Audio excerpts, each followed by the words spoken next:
Hello guys, welcome to God of Hogwarts. So in this video, we will see, what if the goblins performed a blood heritage test and found out Harry was the heir to Merlin. If you enjoy these kinds of stories, don't forget to show us some love by hitting the like button and subscribing to the channel. Your support means the world to us. Now, let's start the story.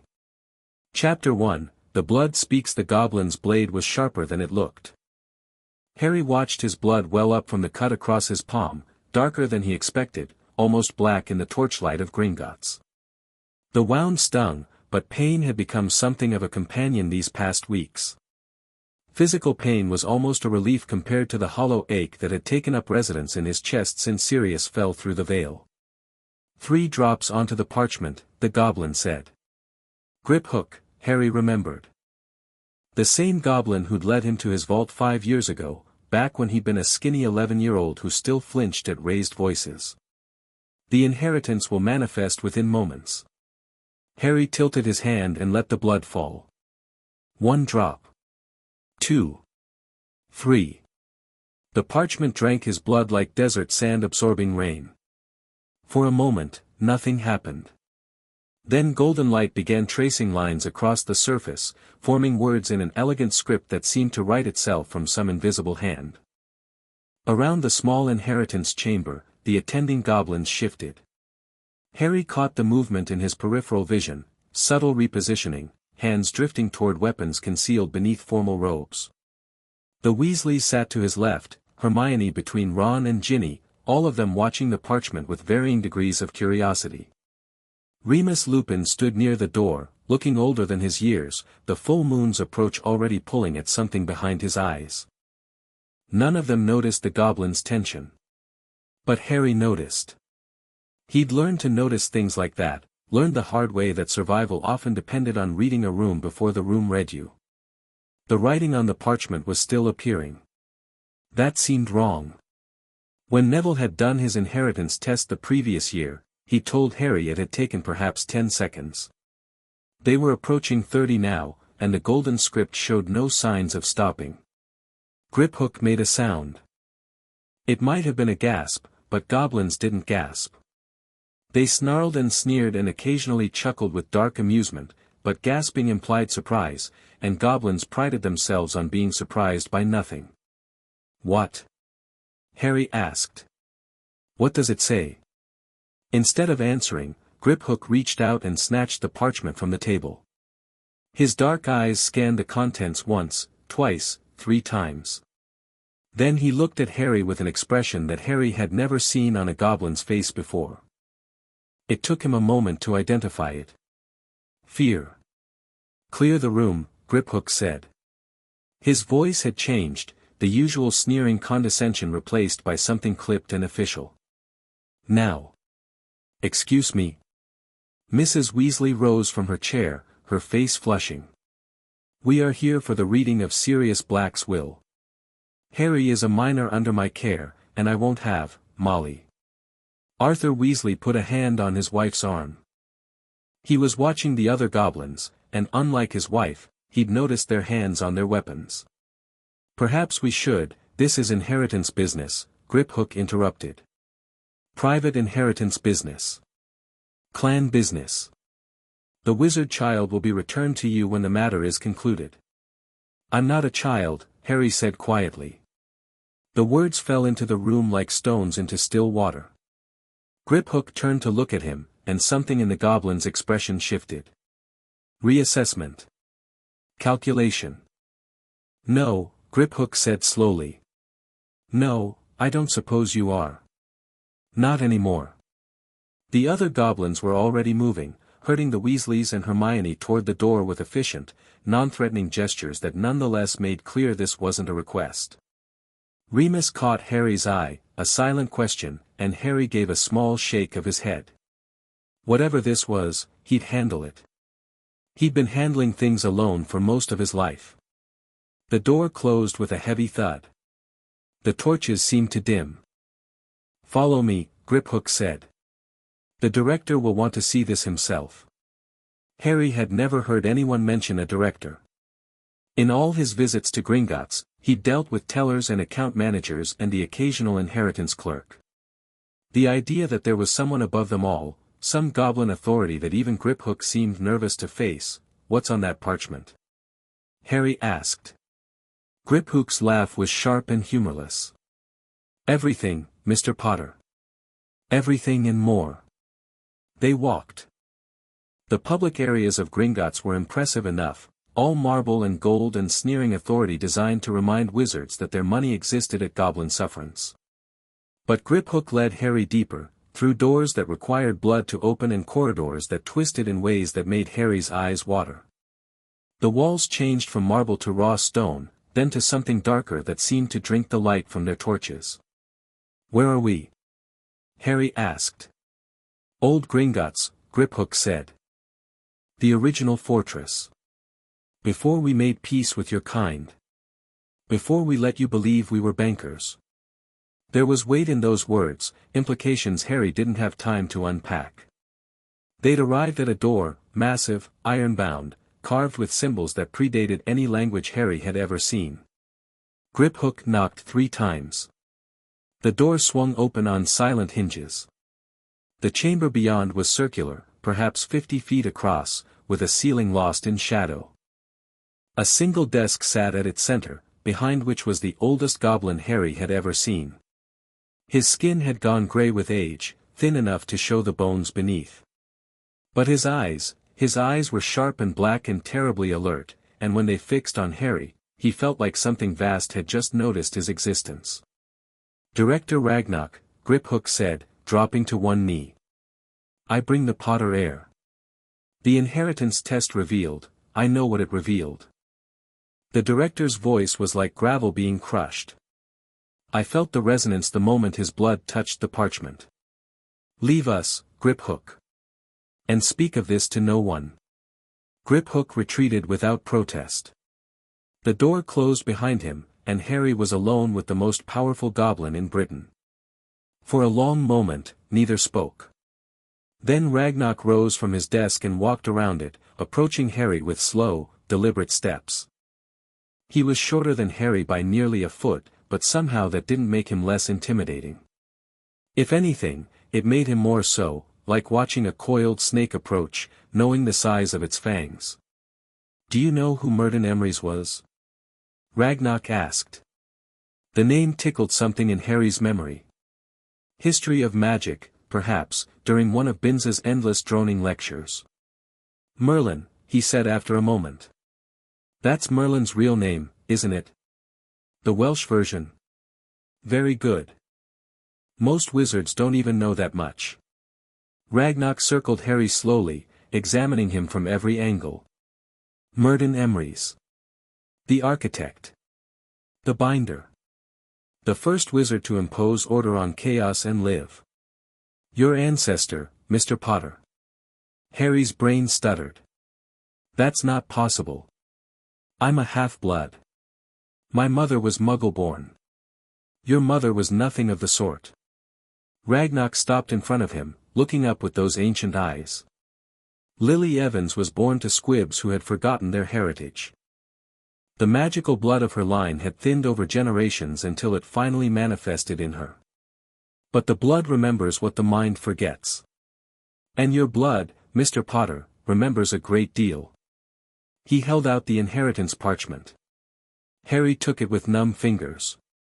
The golden script was dense, covering both sides of the parchment in fine print.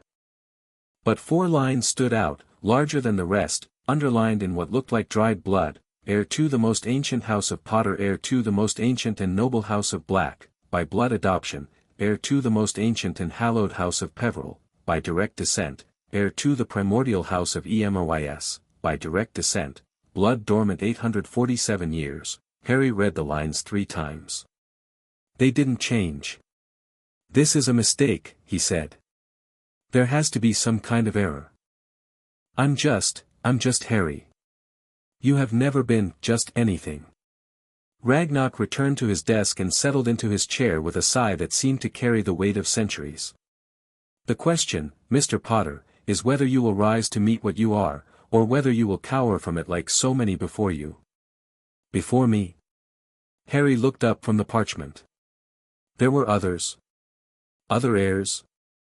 There were candidates. Descendants of lesser branches who showed hints of the blood. None of them manifested the full inheritance. None of them triggered the vault protocols. Ragnar's smile showed too many teeth. The vault of Emrys has been sealed for 1,000 years, Mr. Potter. Tonight, for the first time since Merlin himself walked these halls, it will open. Harry's mind was racing, trying to catch up with a reality that had suddenly become much stranger than he'd expected. He'd come here for Sirius's will. He'd expected some money, maybe some heirlooms, a few more reminders of everything he'd lost. Not this. Never this. What's in the vault? He asked. Everything. The accumulated knowledge, power, and artifacts of the greatest wizard who ever lived. Ragnar's eyes glittered in the torchlight. And his final message for his heir. A message he deemed so important that he bound his own consciousness to deliver it. Harry stared at him. His consciousness? You mean, I mean nothing so simple as a ghost.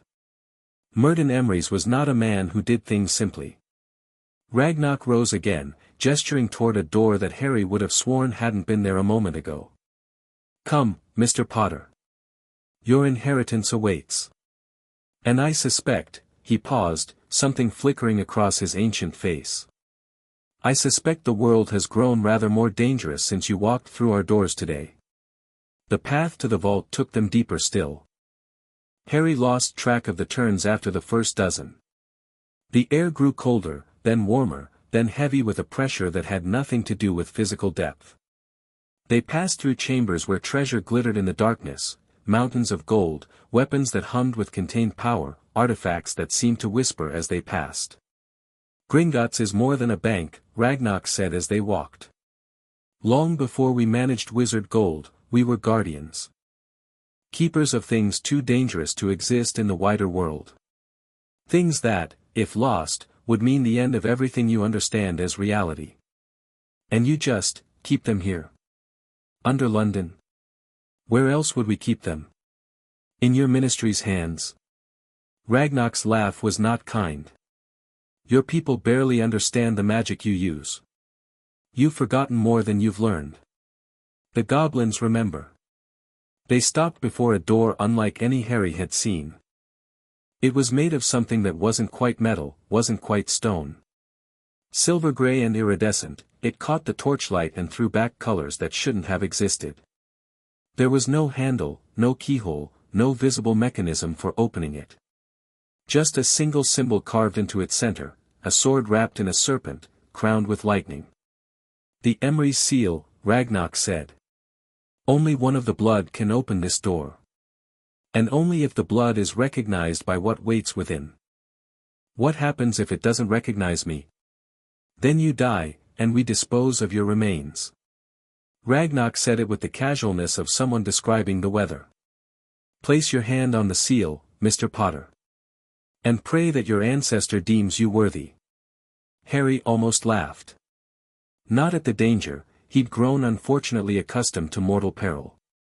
But at the absurdity of it all. 3 hours ago, he'd been sitting in the Dursley's smallest bedroom, counting the days until he could leave forever. Now he was standing before a door that might kill him, claiming an inheritance from the most famous wizard in history.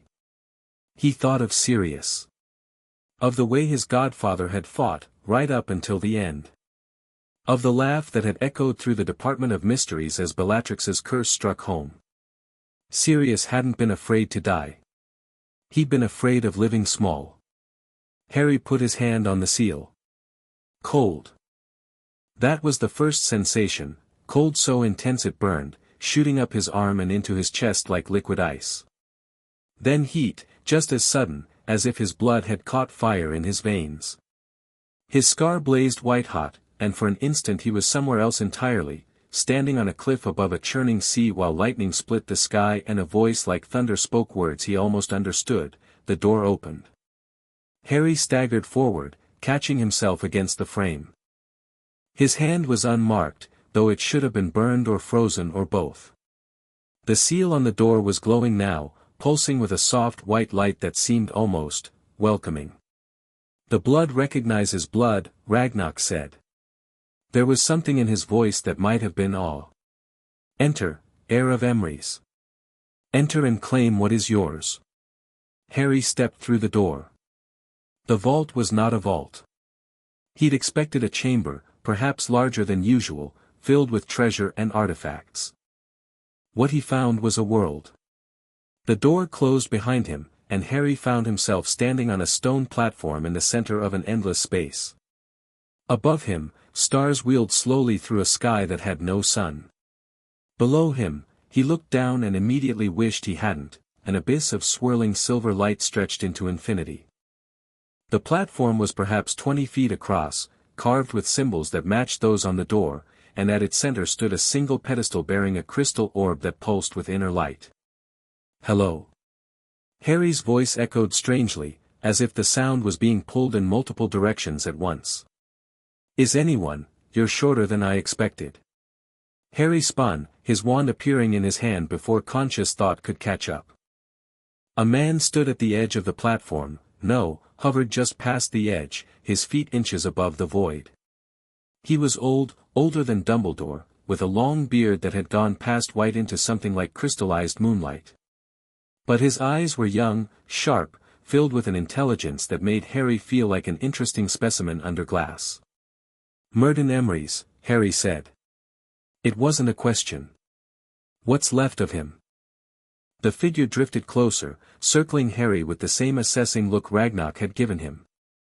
An echo, preserved for this moment. A fragment of memory given just enough substance to fulfill my final purpose.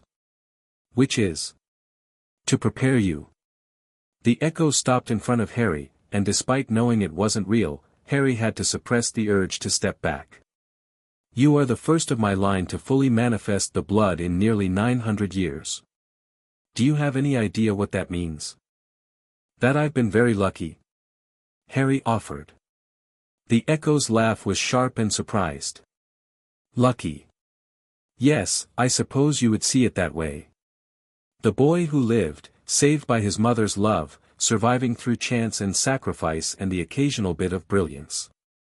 He leaned forward, his form flickering like a candle in wind. "But luck runs out, boy. And what's coming requires more than luck." Harry felt a chill that had nothing to do with temperature. "What's coming?" The echo turned away, gesturing at the stars above them. As Harry watched, the constellations shifted, rearranging themselves into shapes he almost recognized. "Before there was order, there was chaos," the echo said. "Before there were wizards, before there were gods, there were the primordials. 7 beings of pure magical entropy, existing before existence itself.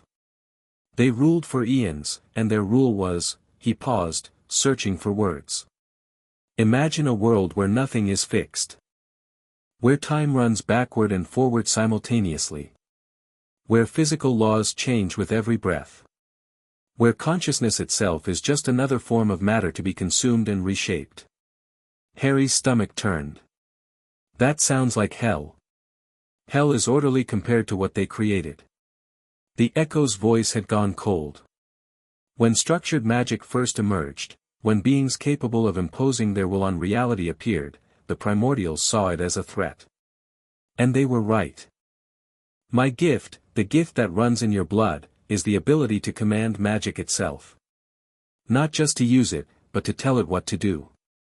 I used that gift to bind the primordials, to lock them in a prison outside of time, sealed with 7 anchors scattered across Britain. But they're still alive," Harry said slowly, putting the pieces together. "They're still there, in this prison." "Yes. And they have been trying to escape since the moment I locked them away." The echo turned back to face him. "The bindings are maintained by blood. My blood. Your blood. As long as the bloodline exists and remains strong, the primordials cannot fully break free. But if the line fails, they get out. Everything ends." The echo's form flickered again, more violently this time. I preserved this fragment of myself to pass on what knowledge I could. To teach my heir to strengthen the bindings, to recognize the primordial's influence, to— He stopped suddenly, his head tilting as if listening to something Harry couldn't hear. No. No, that's not possible. What? Something's stirring. The Echo's eyes had gone wide, and for the first time, Harry saw something like fear in that ancient face. The bindings are weakening. They've been weakening for years, slowly, carefully, but now, your blood, the vault opening, the connection re-establishing. He lunged forward, grabbing Harry's arm with hands that were somehow solid. The primordials know you exist now. The moment you entered this vault, they felt it.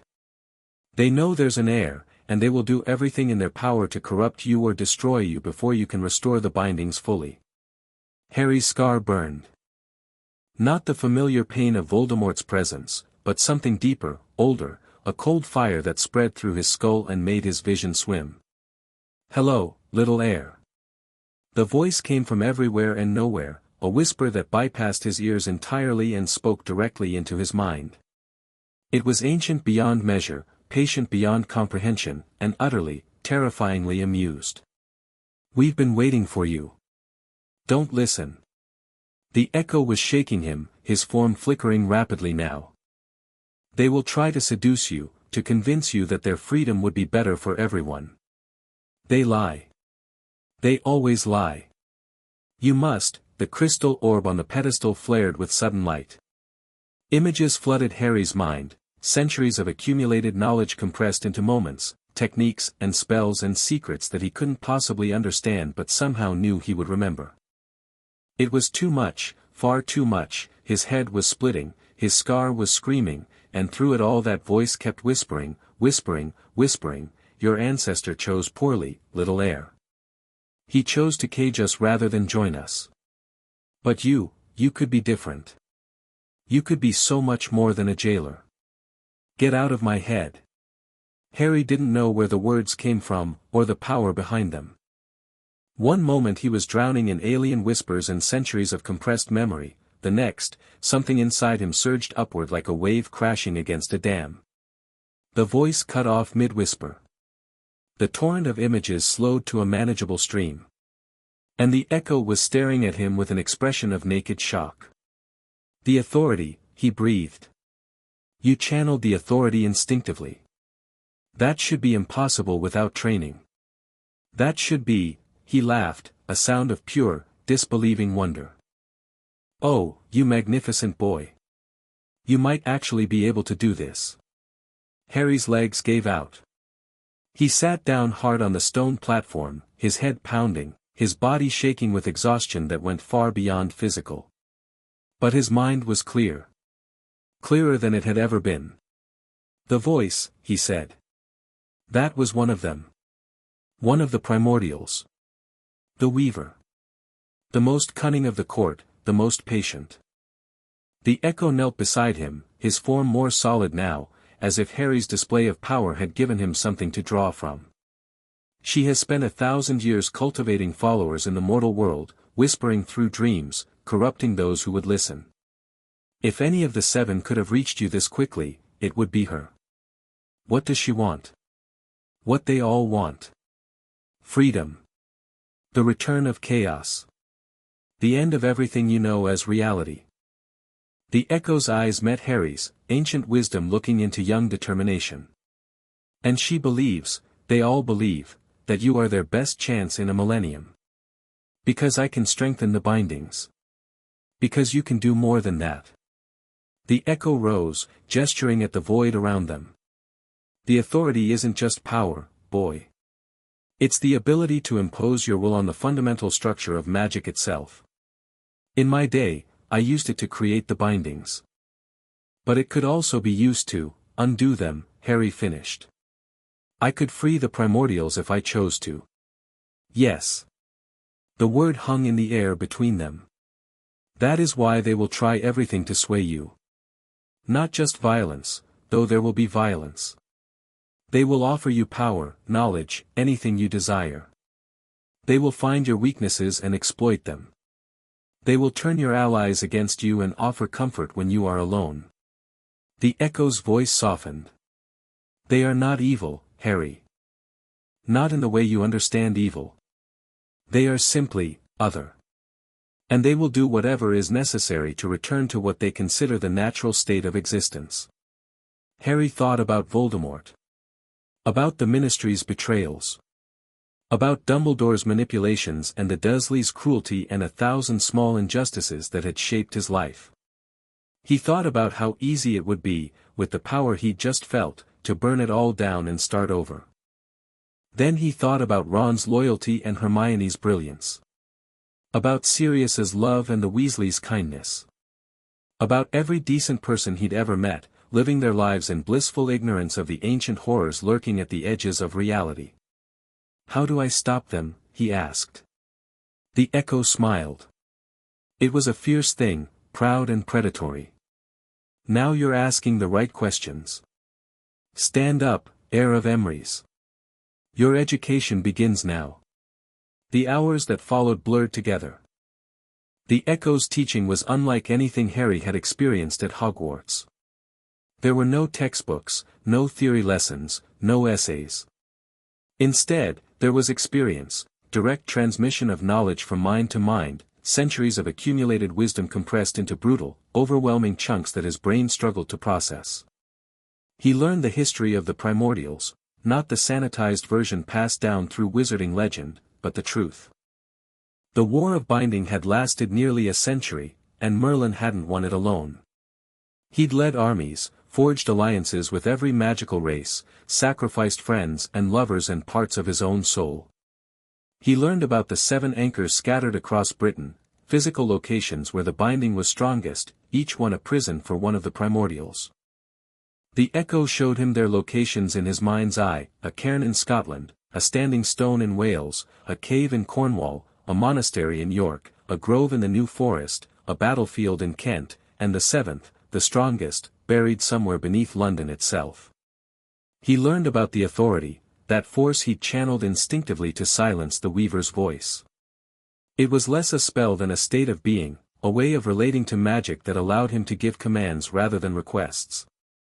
Where normal wizards shaped their magic into specific effects, the authority allowed him to speak directly to the underlying structure of reality. And he learned about the primordials themselves. The Weaver was the most subtle, a being of manipulation and long-term strategy who had spent 1,000 years planting agents and whispers throughout the magical world. She couldn't act directly while bound, but her influence had spread like a cancer through the centuries. The Render was pure destruction, a force of entropy that wanted nothing more than to tear everything back to component parts. The Shaper was chaos given form, constantly changing, unable to accept any fixed state. The Hollow was absence given hunger, a void that consumed and was never filled. The Voice was madness externalized, a being whose mere presence caused minds to unravel. The Mask was deception incarnate, a creature with no true form, only endless false faces. And the Sleeper was the oldest and most powerful, a being so vast that even the other primordials feared it. It had not truly woken since Merlin first bound it. If it did, the others might be contained, the echo said grimly. The Sleeper's awakening would end the world. Not metaphorically. Actually end it. How do I strengthen the bindings? Harry asked. They were sitting on the platform now, the stars wheeling slowly above them. He'd lost all sense of time, it might have been minutes since he entered the vault, or days. Each anchor must be reinforced with blood and will. The more power you bring to bear, the stronger the binding becomes. But there is damage already done, the Weaver's agents have been corrupting the anchors for years. Some will need more than simple reinforcement. They'll need repair. The echo's form flickered, weaker now than it had been. I've given you what knowledge I can, but I cannot teach you to use the authority. That must be learned through practice. Through trial and, he stopped speaking. His form went rigid, transparent, as if something was pulling at the edges of him. What is it? The connection is fading. My time is almost up. The echo moved toward Harry, reaching out with hands that were barely visible. "There's so much more I should tell you. So many things, the prophecy, the true nature of the Hallows, the conspiracy that erased the Emery's line from history." His form wavered violently. "Take the orb. It contains what remains of my memories, more than I could transfer directly. It will help you fill in the gaps." And Harry, the echo solidified for one final moment, and in that instant Harry saw him clearly, not as an old man, but as he must have been in his prime. Young, fierce, terrible in his power. "Do not make my mistakes. I tried to protect the world alone, and it nearly cost everything. Find allies. Trust them. Love them. The authority is strongest when it serves something beyond itself." Then he was gone, dissolving into motes of light that spiraled upward into the endless dark. Harry sat alone on the platform, the crystal orb pulsing gently in his lap. He felt hollowed out, exhausted, his mind stuffed too full of knowledge that would take years to fully process. But beneath the exhaustion, beneath the fear and the overwhelming weight of what he'd just learned, something else stirred. Purpose. He'd spent his whole life reacting. Reacting to the Dursleys, to Voldemort, to the Ministry, to everyone who wanted to use or control or destroy him. He'd been tossed around by forces beyond his control, barely surviving one crisis before being thrown into the next. Not anymore. Harry stood up, the orb clutched in one hand. He looked up at the stars, stars that weren't real, he realized now, but were instead representations of the binding structure, each point of light an anchor holding back the chaos. "I see you," he said quietly. "All of you. You've been patient for 1,000 years, and I'm sure that seems like nothing to you. But I'm not my ancestor. I don't have his power or his experience or his armies. What I have is stubbornness and good friends and an absolute refusal to lay down and die." He paused, listening.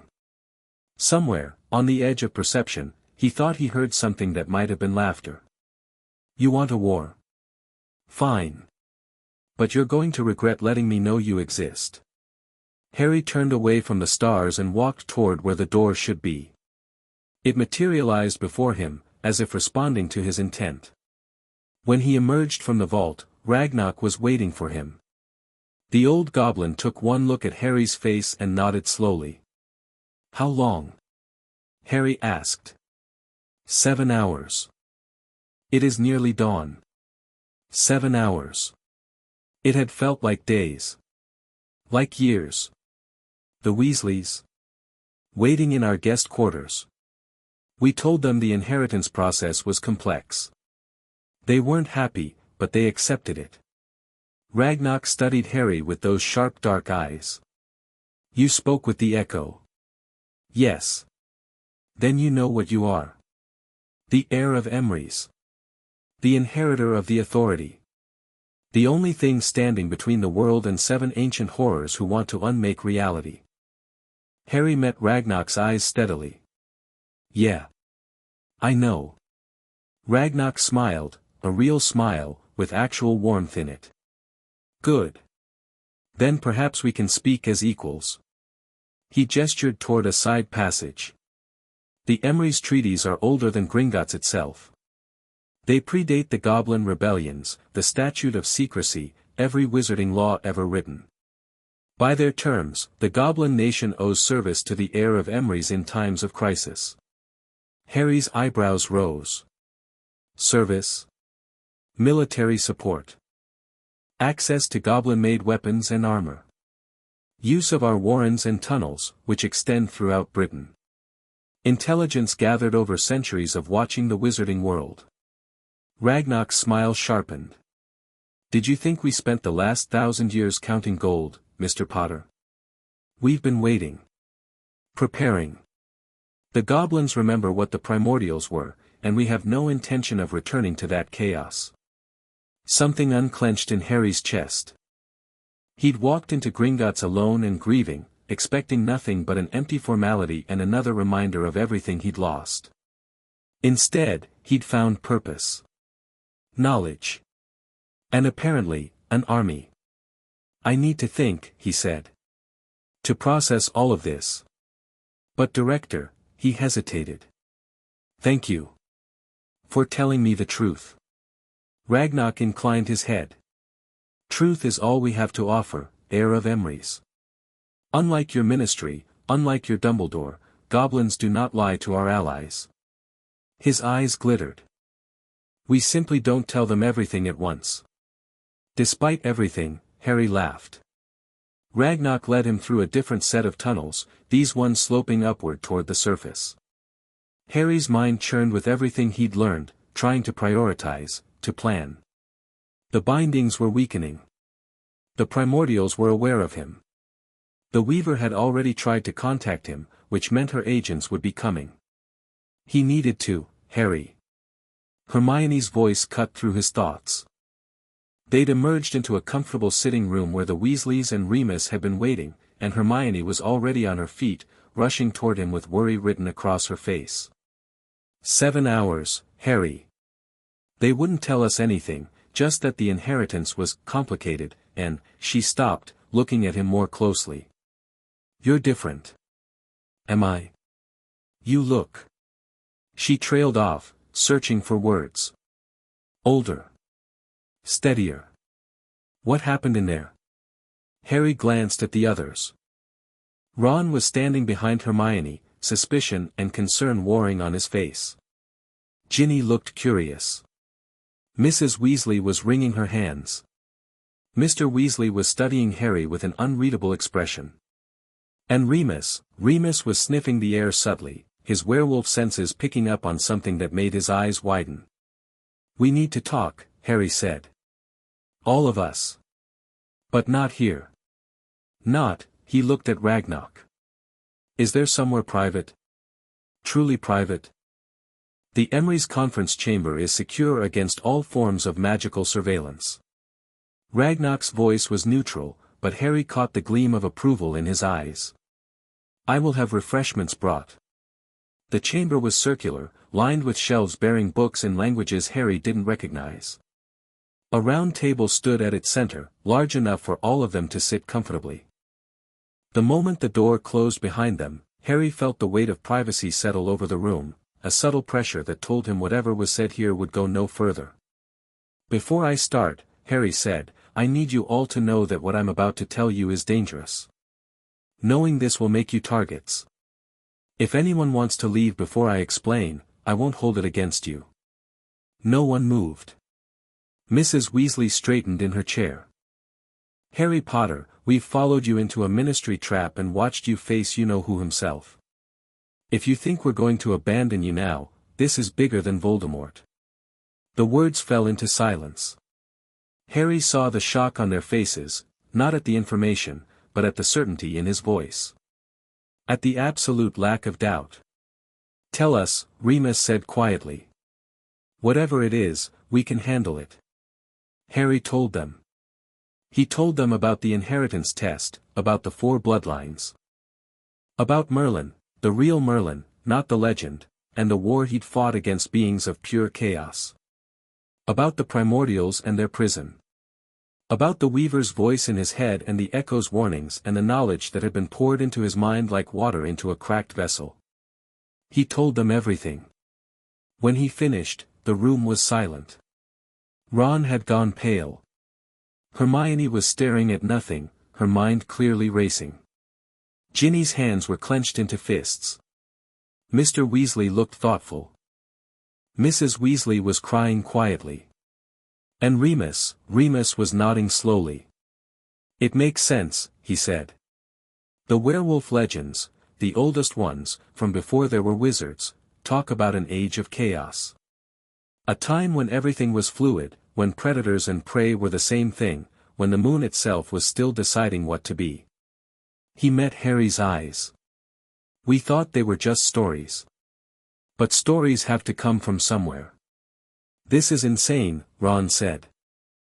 I mean, not that I don't believe you, mate, I do. But this is completely, absolutely insane. You're telling me that there are things worse than you-know-who locked up in magical prisons across Britain, and you're the only one who can keep them there. The only one with the bloodline, yes. But I don't have to do it alone. Harry looked around the table. That's the mistake Merlin made.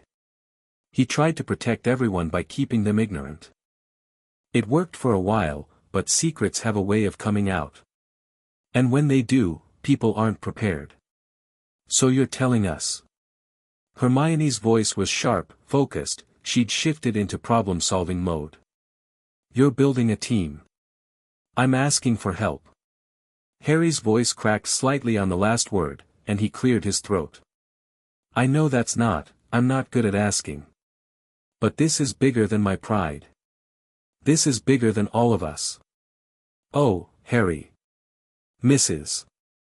Weasley was suddenly there, pulling him into a hug that smelled like home. Of course we'll help. Of course we will. Your family. The word hit him harder than he expected. Family. He'd never really had that, not in any meaningful way. The Dursleys had been jailers at best. Sirius had been taken from him too soon. But here, in this room full of people who had no obligation to stay, who faced ancient horrors with nothing but loyalty and love, thank you, he managed. All of you. Don't thank us yet, Ron said, and there was a hint of his usual grin. You haven't seen us fight ancient chaos gods. We might be rubbish at it. Harry laughed. It felt strange, laughing, but also right. The world was about to become very dangerous, but he wouldn't face it alone. That made all the difference. The meeting continued for hours. Hermione peppered Harry with questions about the primordials, taking notes that would doubtless become a research project spanning several libraries. Mr. Weasley focused on the practical aspects, how to secure communication, how to identify Weaver agents, how to move resources without attracting ministry attention. Mrs. Weasley immediately began planning meals and sleeping arrangements, because apparently ancient evil was no excuse for poor nutrition. Ginny was quiet, but her eyes never left Harry's face, and something in her gaze suggested she understood more than she was saying. Ron just sat beside Harry, a solid, reassuring presence. When they finally emerged from the conference chamber, dawn had long since passed. The main hall of Gringotts was empty save for a few goblins conducting early morning business. But waiting near the entrance, flanked by 2 guards, was someone Harry hadn't expected to see. Daphne Greengrass was beautiful in the way that ice was beautiful, cold and perfect and slightly dangerous. She stood with the poise of pure-blood breeding, her dark hair swept back from a face that showed no expression whatsoever. Behind her stood an older man with the same sharp features and a woman with softer lines and worried eyes. Mr. Potter. The man stepped forward, inclining his head in a gesture that was somehow both respectful and equal. I am Cyrus Greengrass. This is my wife, Roxanne, and my daughter Daphne. We've been waiting for you. Waiting for me? Harry's hand drifted toward his wand. How did you know I was here? Our family received notification the moment the Emery's vault was unsealed. Cyrus Greengrass met Harry's suspicious gaze steadily. An ancient protocol, tied to blood and oath. The House of Greengrass has served the heirs of Emery's for 40 generations, Mr. Potter. Since Merlin himself saved our ancestor from the chaos before the binding. Your, what, retainers? Guardians. Guides. Protectors, when protection is needed. Cyrus glanced at his daughter. Daphne has been trained since childhood for this possibility. She knows the pure-blood traditions, the political landscape, the dangers you face from those who would use your heritage for their own ends. Harry looked at Daphne. She looked back, her face utterly unreadable. And what do you get out of this? He asked. The honor of fulfilling our oldest obligation. But something flickered in Cyrus's eyes, something that suggested the answer wasn't quite so simple. Father. Daphne's voice was cool, precise. Perhaps Mr. Potter and I should speak privately. There are considerations that would be better discussed without an audience. Cyrus hesitated, then nodded. Very well. The decision is yours, Mr. Potter. We offer our service freely, with no conditions beyond those our ancestors swore to yours. But we understand if you need time to, it's fine. Harry didn't know why he said it. Instinct, maybe. Or the way Daphne's mask had slipped for just a moment when she interrupted her father. Let's talk. They found a quiet alcove away from the main hall. Daphne's guard stayed within sight but out of earshot. For a long moment, neither spoke. You don't trust me, Daphne said finally. Good. You shouldn't. Harry blinked. That's not what I expected you to say. What did you expect? Reassurances? Oaths of undying loyalty? A hint of something, bitterness, maybe, crept into her voice. I'm a Slytherin, Mr. Potter. My family deals in political advantage. If I told you we had no ulterior motives, you'd be a fool to believe me. So what are your motives? Daphne's mask cracked, just for a moment. My sister. Astoria.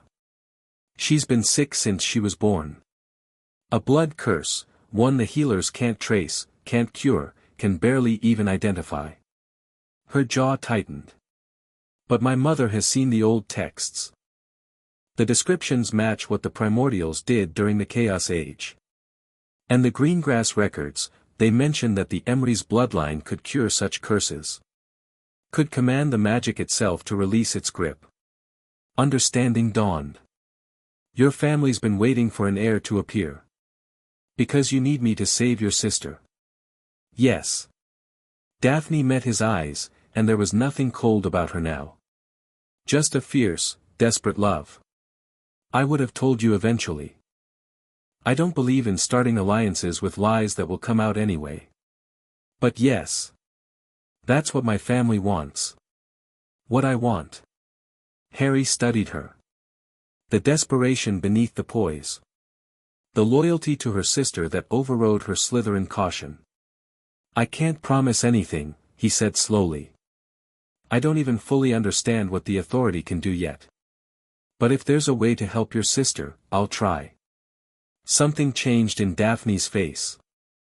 Not gratitude, he got the sense she was allergic to gratitude, but respect. Perhaps surprise. And in return, teach me what you know. The politics, the alliances, the dangers. Not just from the primordials, from everyone who's going to want a piece of Merlin's heir. Harry smiled grimly. I've never been good at the game. But I think I'm going to have to learn fast. Daphne extended her hand. Then we have an accord, Mr. Potter. For as long as it benefits us both. Harry took her hand. Her grip was firm and cool. Call me Harry. Perhaps. The ghost of a smile crossed her lips. When you've earned it. They emerged from the alcove to find chaos. Goblins were running through the halls with a purpose that spoke of imminent violence. Alarms Harry hadn't even known existed were sounding, a deep resonant tone that seemed to vibrate in his bones. Ragnarok appeared from a side passage, flanked by guards bearing axes that crackled with contained lightning. Mr. Potter. There's been an incident. What kind of incident? One of our deep vaults has reported activity. Something that's been dormant for centuries has begun to stir. Ragnarok's eyes were hard.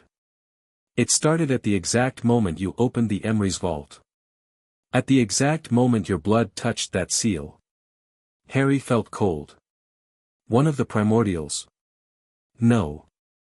Something older. Something that was here before even the court arose. Ragnarok's hand tightened on the shaft of his axe. We called it the Witness. We locked it away because it sees too much. Knows too much.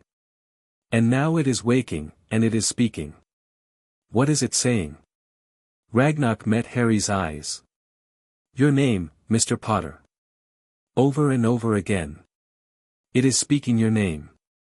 Deep beneath the bank, in a vault that had no official number and no recorded existence, something that should have remained dormant opened eyes that didn't exist. The air, it whispered to the darkness. The heir has come. Across Britain, other things heard. In the Scottish Highlands, shadows moved that had no source. In a Cornwall cave, water that had been still for centuries began to ripple. In a grove in the New Forest, trees that had stopped growing 800 years ago put forth new leaves. And deepest of all, in a prison outside of time itself, the weaver felt the change and began to laugh. "The game begins again," she sang to her siblings. "The last heir walks among them. And this time, we will not lose." In her binding, she reached out with thoughts sharper than knives and began to make plans. The war for reality had begun. Chapter 1 and Chapter 2, The Vault of Ages. The witness was nothing Harry had imagined. Ragnarok led him through tunnels that shouldn't have existed, passages carved from stone so ancient it predated the concept of age itself. The goblin guards moved in tight formation, their lightning axes held ready, their eyes scanning shadows that seemed to move wrong. "What exactly is a witness?" Harry asked as they descended. A question with no good answer. Ragnarok's voice was tight. "It existed before the primordials. Before chaos itself. Some believe it was the first thing to ever observe, the first consciousness that looked at existence and wondered what it was. And you just kept it in a vault." "We kept it contained. There is a difference." They rounded a corner into a chamber that made Harry's head hurt to look at. The geometry was wrong, walls that seemed to curve inward and outward simultaneously, a floor that existed at multiple angles at once. The witness doesn't act. It simply sees. But what it sees, it knows. And what it knows, it speaks. Sometimes. Rarely. Not for 800 years. Ragnarok stopped at the chamber's center, where a sphere of absolute darkness floated without support. Until now. The sphere rippled. Harry felt something brush against his mind, not invasive like the weaver's touch, but curious. "Assessing." "Harry James Potter," said a voice that was less sound and more direct knowledge. "Son of James Fleamont Potter and Lily Rose Evans. Heir of Ignotus Peveril. Heir of Sirius Orain Black. Heir of Merton Emrys, called Merlin, called the Architect, called the Binder of Chaos." "Yes," Harry said. He didn't know why he answered. The word simply came out. The last heir. The final inheritor. The one who will decide. Decide what? The sphere pulsed. For an instant, Harry saw something inside it, or perhaps beyond it, a vastness that made the universe seem small, an awareness that had been watching since before watching was possible. Whether order continues. Whether chaos returns. Whether existence persists or ends. The witness's voice held no emotion, no investment. It was simply stating facts. The bindings weaken. The court stirs. The weaver has already touched you. The others will follow. I know that. The echo told me, the echo told you what Merlin believed. I tell you what is. The sphere expanded slightly, and Harry felt pressure building behind his eyes. 3 of the 7 anchors are corrupted beyond simple repair. 2 more show signs of tampering. Only the London anchor and the Scottish anchor remain fully intact. Harry's blood went cold. 3. The echo said the bindings were weakening, but 3, the weaver has been patient. Her agents have worked for centuries. You have perhaps 6 months before the first primordial achieves partial manifestation. 1 year before full breach becomes inevitable. How do I stop it? That is not my function. I observe. I report. I do not advise. The sphere began to contract. But I will tell you this, heir of Emrys, your ancestor made his choice alone. He bound the court without allies, without trust, without love. The bindings he created reflect that isolation. They are strong, but they are brittle. What does that mean? It means that if you try to repair them as he created them, you will fail. The world has changed. Magic has changed. You must find a new way, or there will be no way at all. The sphere collapsed into itself and vanished. The chamber's geometry snapped back to normal so suddenly that Harry staggered. Ragnar caught his arm with surprising strength. What did it tell you? Harry looked at the Goblin director. In the torchlight, Ragnar's face was unreadable, but his eyes held an intensity that demanded truth.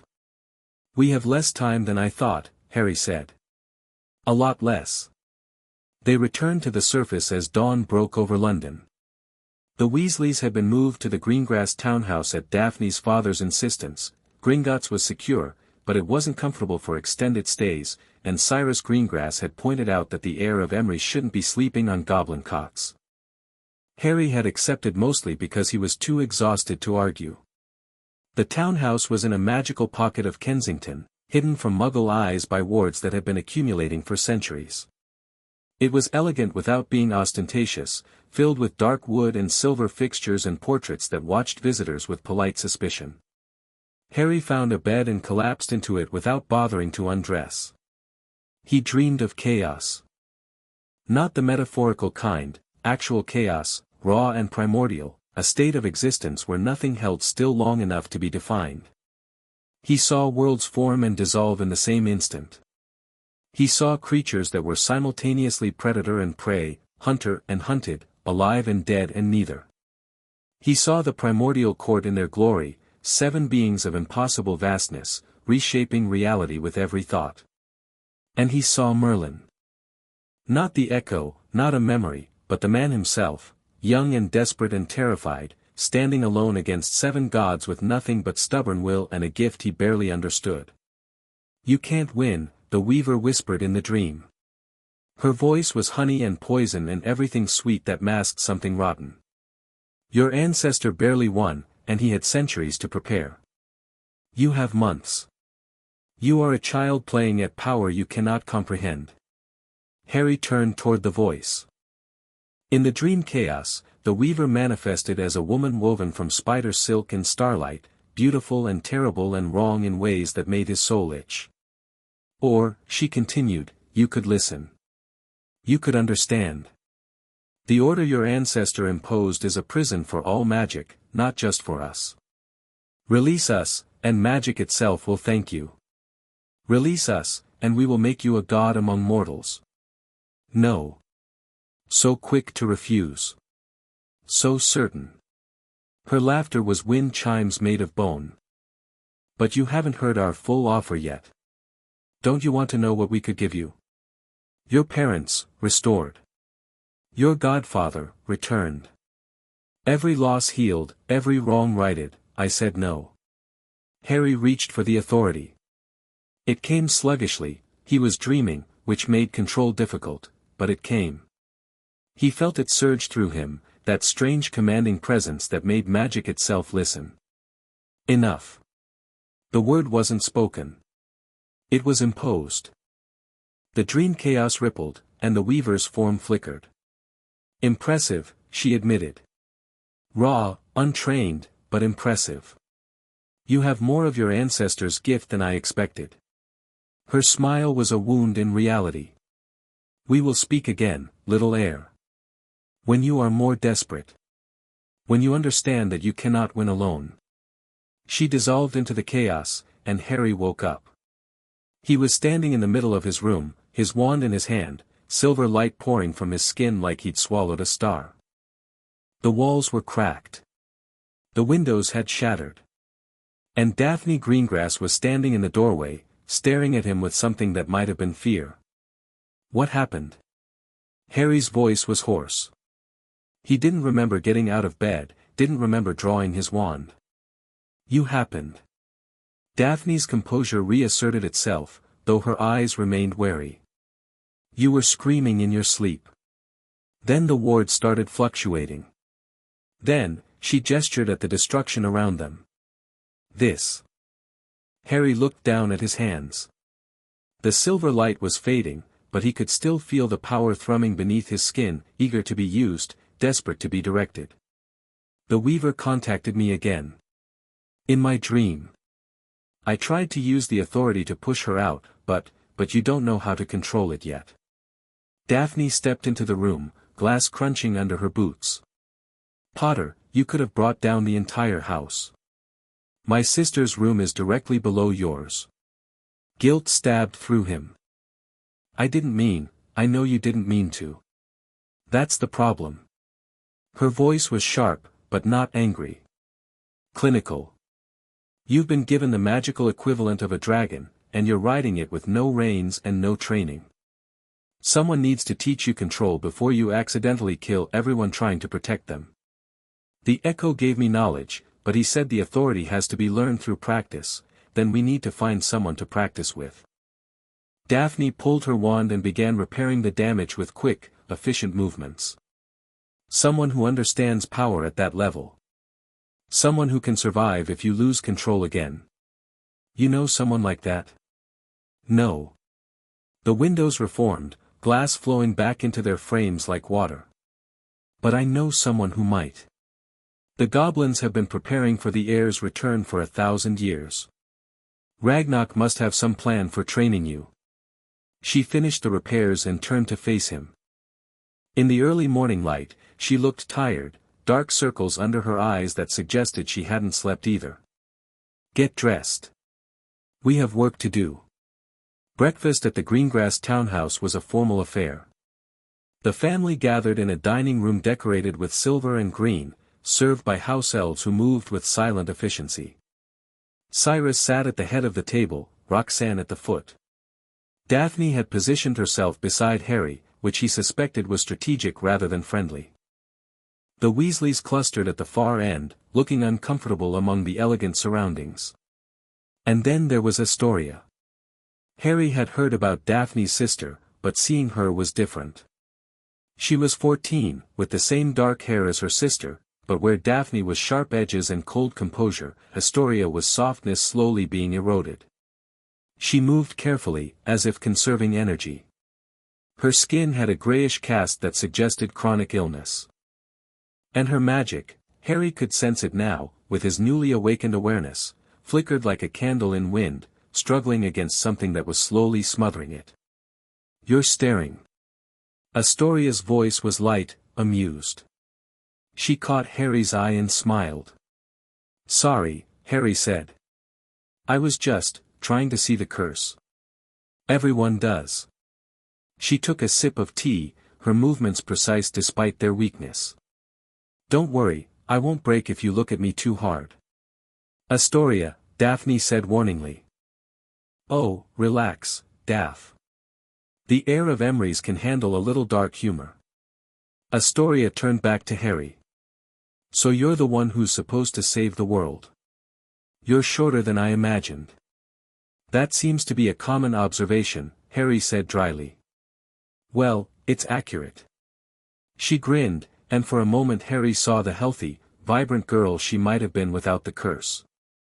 Tell me, Mr. Potter, are you going to save the world before or after you learn to stop demolishing guest rooms in your sleep? Astoria. Daphne's composure cracked slightly. What? The house elves are already gossiping about it.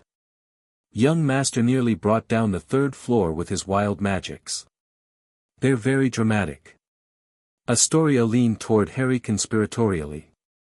Between you and me, I think they're hoping for more excitement. The Greengrass household is terribly boring most of the time. Harry found himself smiling despite everything. There was something infectious about Astoria's refusal to be diminished by her circumstances. I'll try to keep the property damage to a minimum going forward. How disappointing. But her eyes were warm. I like you already, Mr. Potter. You don't treat me like I'm made of glass. That's because you're not. Harry met her gaze steadily. You're made of something tougher. I can tell. Something flickered across Astoria's face, surprise, perhaps, or recognition of a kindred spirit. Then her smile softened into something more genuine. Definitely more interesting than I expected, she murmured. This might actually be fun. After breakfast, Harry retreated to the townhouse library with Daphne and Hermione. Ron had wanted to come, but Mrs. Weasley had corralled him into helping organize the bedrooms they'd been given, and for once he hadn't argued. Something about the morning's chaos had rattled him, Harry thought. Rattled all of them. The library was extensive, with books spanning centuries of magical theory and pure-blood history. Hermione's eyes had gone wide the moment she'd seen it, and she was already pulling volumes from shelves with barely contained excitement. "We need a plan," Daphne said, settling into a leather chair with the ease of someone who'd spent a lifetime in such surroundings. "The news about your inheritance will spread, probably already has. By this evening, everyone who matters will know that Merlin's heir has emerged. And they'll all want something," Harry said. "Naturally. The Ministry will demand access to your vaults. There are artifacts in the Emery's collection that they've coveted for centuries. The pureblood families will begin calculating marriage alliances. The Death Eaters will report to the Dark Lord, who will either try to recruit you or kill you." Daphne ticked off each point on her fingers. "And then there are the more subtle players. The Unspeakables. The International Confederation. Dumbledore." Harry's jaw tightened at the last name. Dumbledore knew. "Not everything, but he knew something about my heritage and never told me." "Of course he did. Dumbledore knows everything." Daphne's tone was matter-of-fact, not accusatory. "The question is what he'll do now that you've discovered the truth without his guidance. What do you think he'll do? Try to regain control. Probably by appearing helpful and supportive while subtly steering you toward his own goals." She met Harry's eyes steadily. "I'm not saying Dumbledore is evil, Potter. But he's spent decades manipulating the wizarding world for what he believes is the greater good. Old habits don't change easily." Harry thought about all the times Dumbledore had withheld information, all the times he'd been sent back to the Dursleys despite everything, all the times he'd been treated as a piece on a board rather than a person. "I'll deal with Dumbledore when I have to," he said finally. "Right now, I need to focus on the bindings. The witness said 3 of the 7 anchors are corrupted beyond simple repair. If I can't fix them, then the primordials break free." Hermione looked up from the book she'd been scanning. "Harry, I've been reading about magical bindings in general. They're incredibly complex. Even simple ones require precise rituals and exact conditions. Something on the scale you're describing would be almost impossible to recreate," Harry agreed. "But the witness also said I couldn't repair them as they were originally created. The world has changed. I need to find a new way." "What does that even mean?" "I don't know yet." Harry pulled the crystal orb from his pocket. He'd kept it close since leaving the vault. "But this might have answers. The echo said it contains his memories. More than he could transfer directly." The orb pulsed gently in his palm, responding to his touch. Harry could feel the knowledge within it, vast and dense, waiting to be accessed. "So access it," Daphne said. "What are you waiting for? Last time I absorbed knowledge from that thing, I nearly had my brain melted." Harry rolled the orb between his fingers. "I'd prefer to do it somewhere I can't hurt anyone when the power backlash hits." "The training room." Daphne rose from her chair. "We have a dueling space in the basement, warded against magical overflow. My father uses it when he practices combat casting." "Your father duels?" "My father survived 2 wars, Potter. He didn't do it by being weak." She headed for the door. "Coming." The training room was larger than Harry expected, a circular chamber perhaps 100 feet across, its walls lined with runic arrays that pulsed with contained power. The floor was stone, worn smooth by centuries of use, marked with practice circles and safety lines. "The wards can contain most anything short of fiendfire," Daphne explained as they descended the stairs. "If your authority gets out of control again, the room will absorb the excess." Harry stepped into the center circle, feeling the wards settle around him like a familiar embrace. The magic here was old, patient, designed to allow violence without consequence. "Hermione, Daphne, stay outside the main circle. If something goes wrong, get out. Harry, Hermione started. Please. I need to know you're safe. She nodded reluctantly, stepping back with Daphne to the observer's position near the stairs. Harry took a breath, centered himself, and pressed the crystal orb to his forehead. The world dissolved. He was standing on a cliff overlooking a churning sea. Lightning split the sky, striking the water in great pillars of electricity. And beside him stood Merlin, not the echo, not a memory, but the man himself, young and fierce and alive. This isn't real, Harry said. No. It's a memory given form. The orb creates a shared space where knowledge can be transferred more gently than direct mental contact. Merlin turned to face him, and Harry saw exhaustion behind the fierce eyes. We don't have much time. The orb's power is limited, and there's so much you need to know. Then show me. Merlin smiled grimly. That's exactly what your ancestor would have said. The cliff dissolved, and Harry found himself standing in a different time. The world before the binding was worse than Harry had imagined.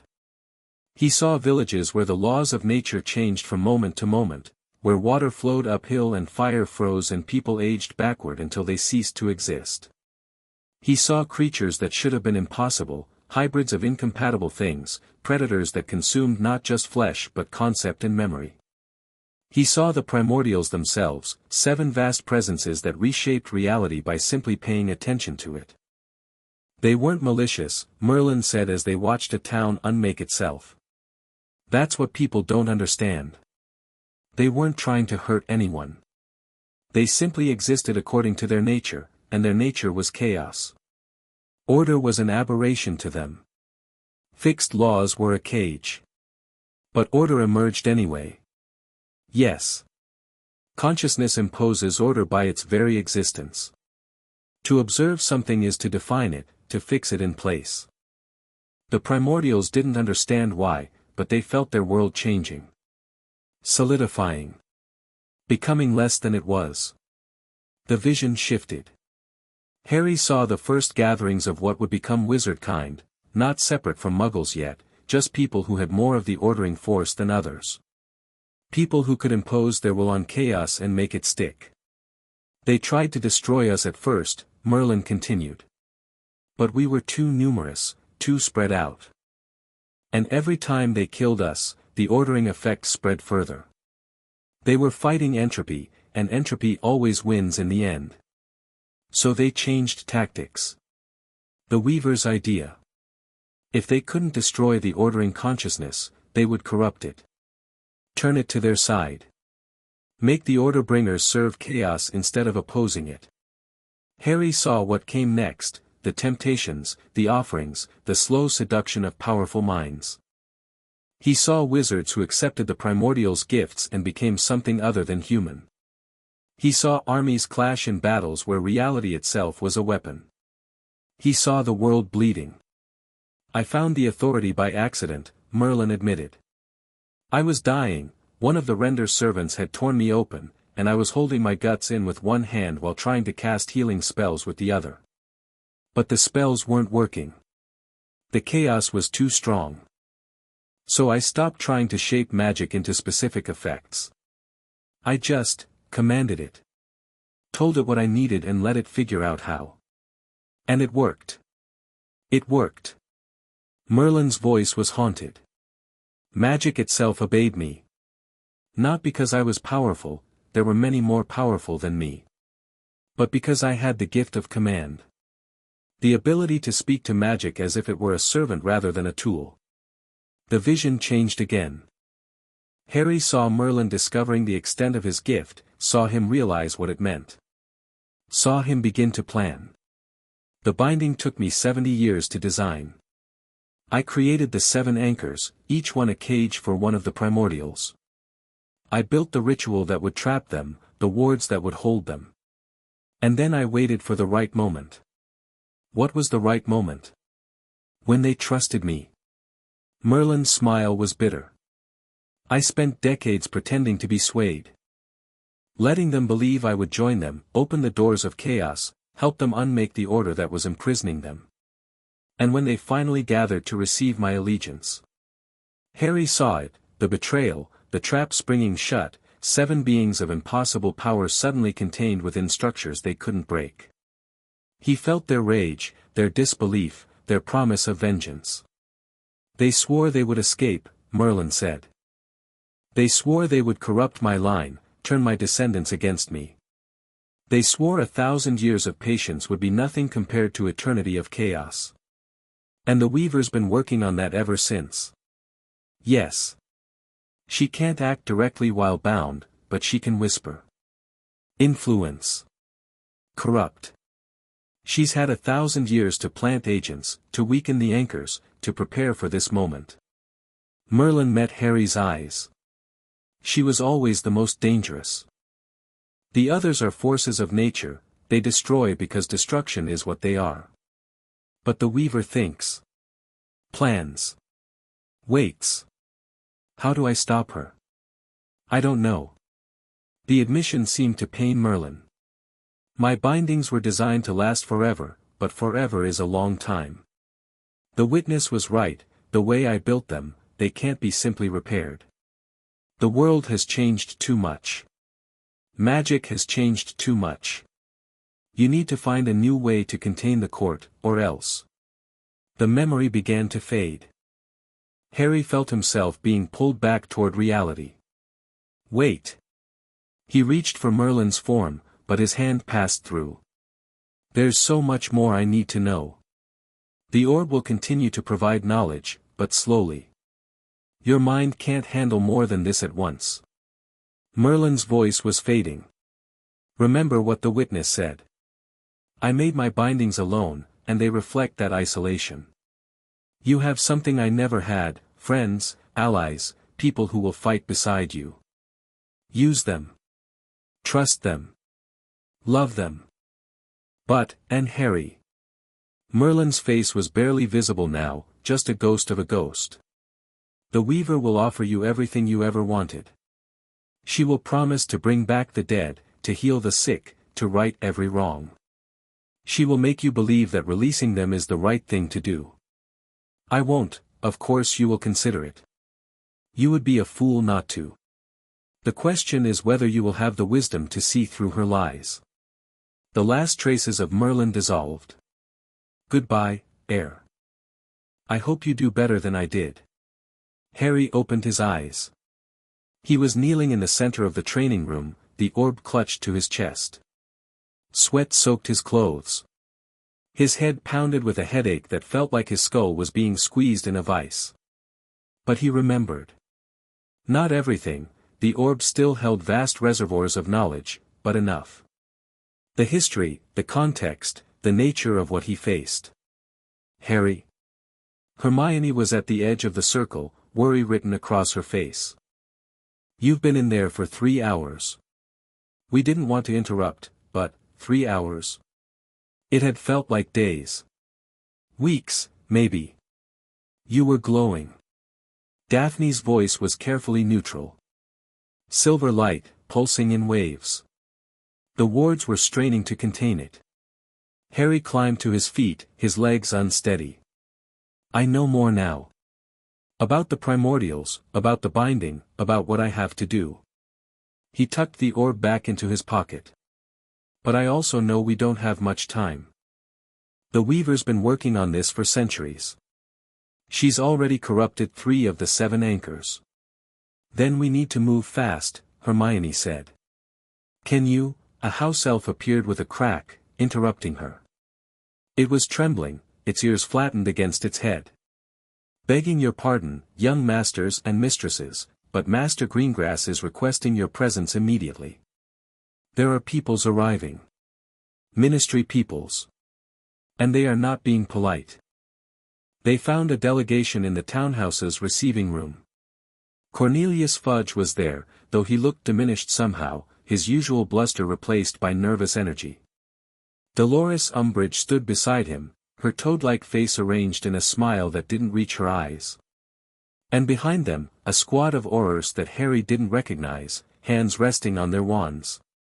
Mr. Potter. Fudge's voice was too hearty, too forced.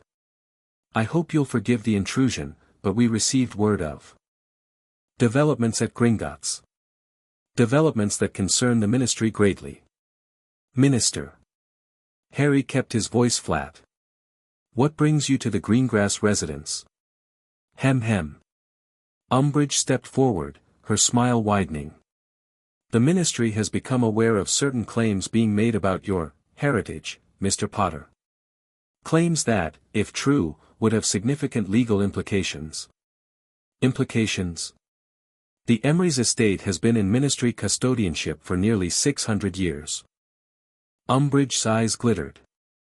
When the bloodline was declared extinct in 1401, all assets and artifacts reverted to the ministry's care. If someone were to claim that inheritance now, the ministry would want its cut. Daphne's voice was ice.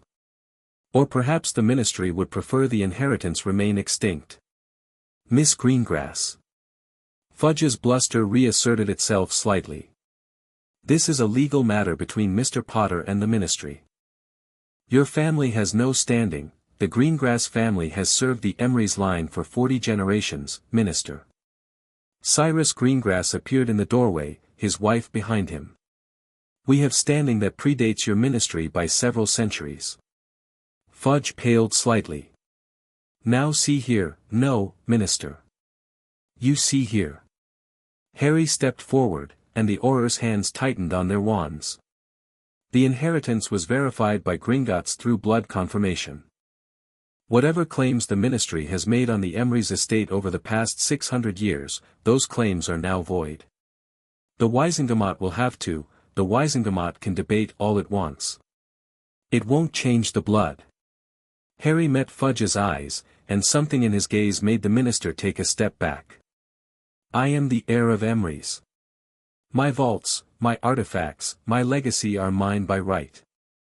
And if the ministry wants to challenge that. He let the authority leak into his voice, just slightly. The room's magical temperature shifted. Paintings on the walls trembled. One of the Aurors dropped his wand. I suggest you reconsider. Silence stretched for a long moment. Then Umbridge smiled, that horrible, satisfied smile that Harry remembered all too well. Of course, Mr. Potter. The ministry has no intention of challenging legitimate inheritance claims. She pulled a scroll from her robes. However, there are certain regulations regarding ancient and noble houses. Regulations about proper oversight, accountability, and out. The word wasn't loud, but it was absolute. Harry felt the authority flow through him, not wild like in his dream, but controlled. Directed. Mr. Potter, Fudge started. I said out. Harry's voice didn't waver. The ministry has no jurisdiction here. The Greengrass home is protected by ancient guest rights. And I am not a child to be bullied into compliance.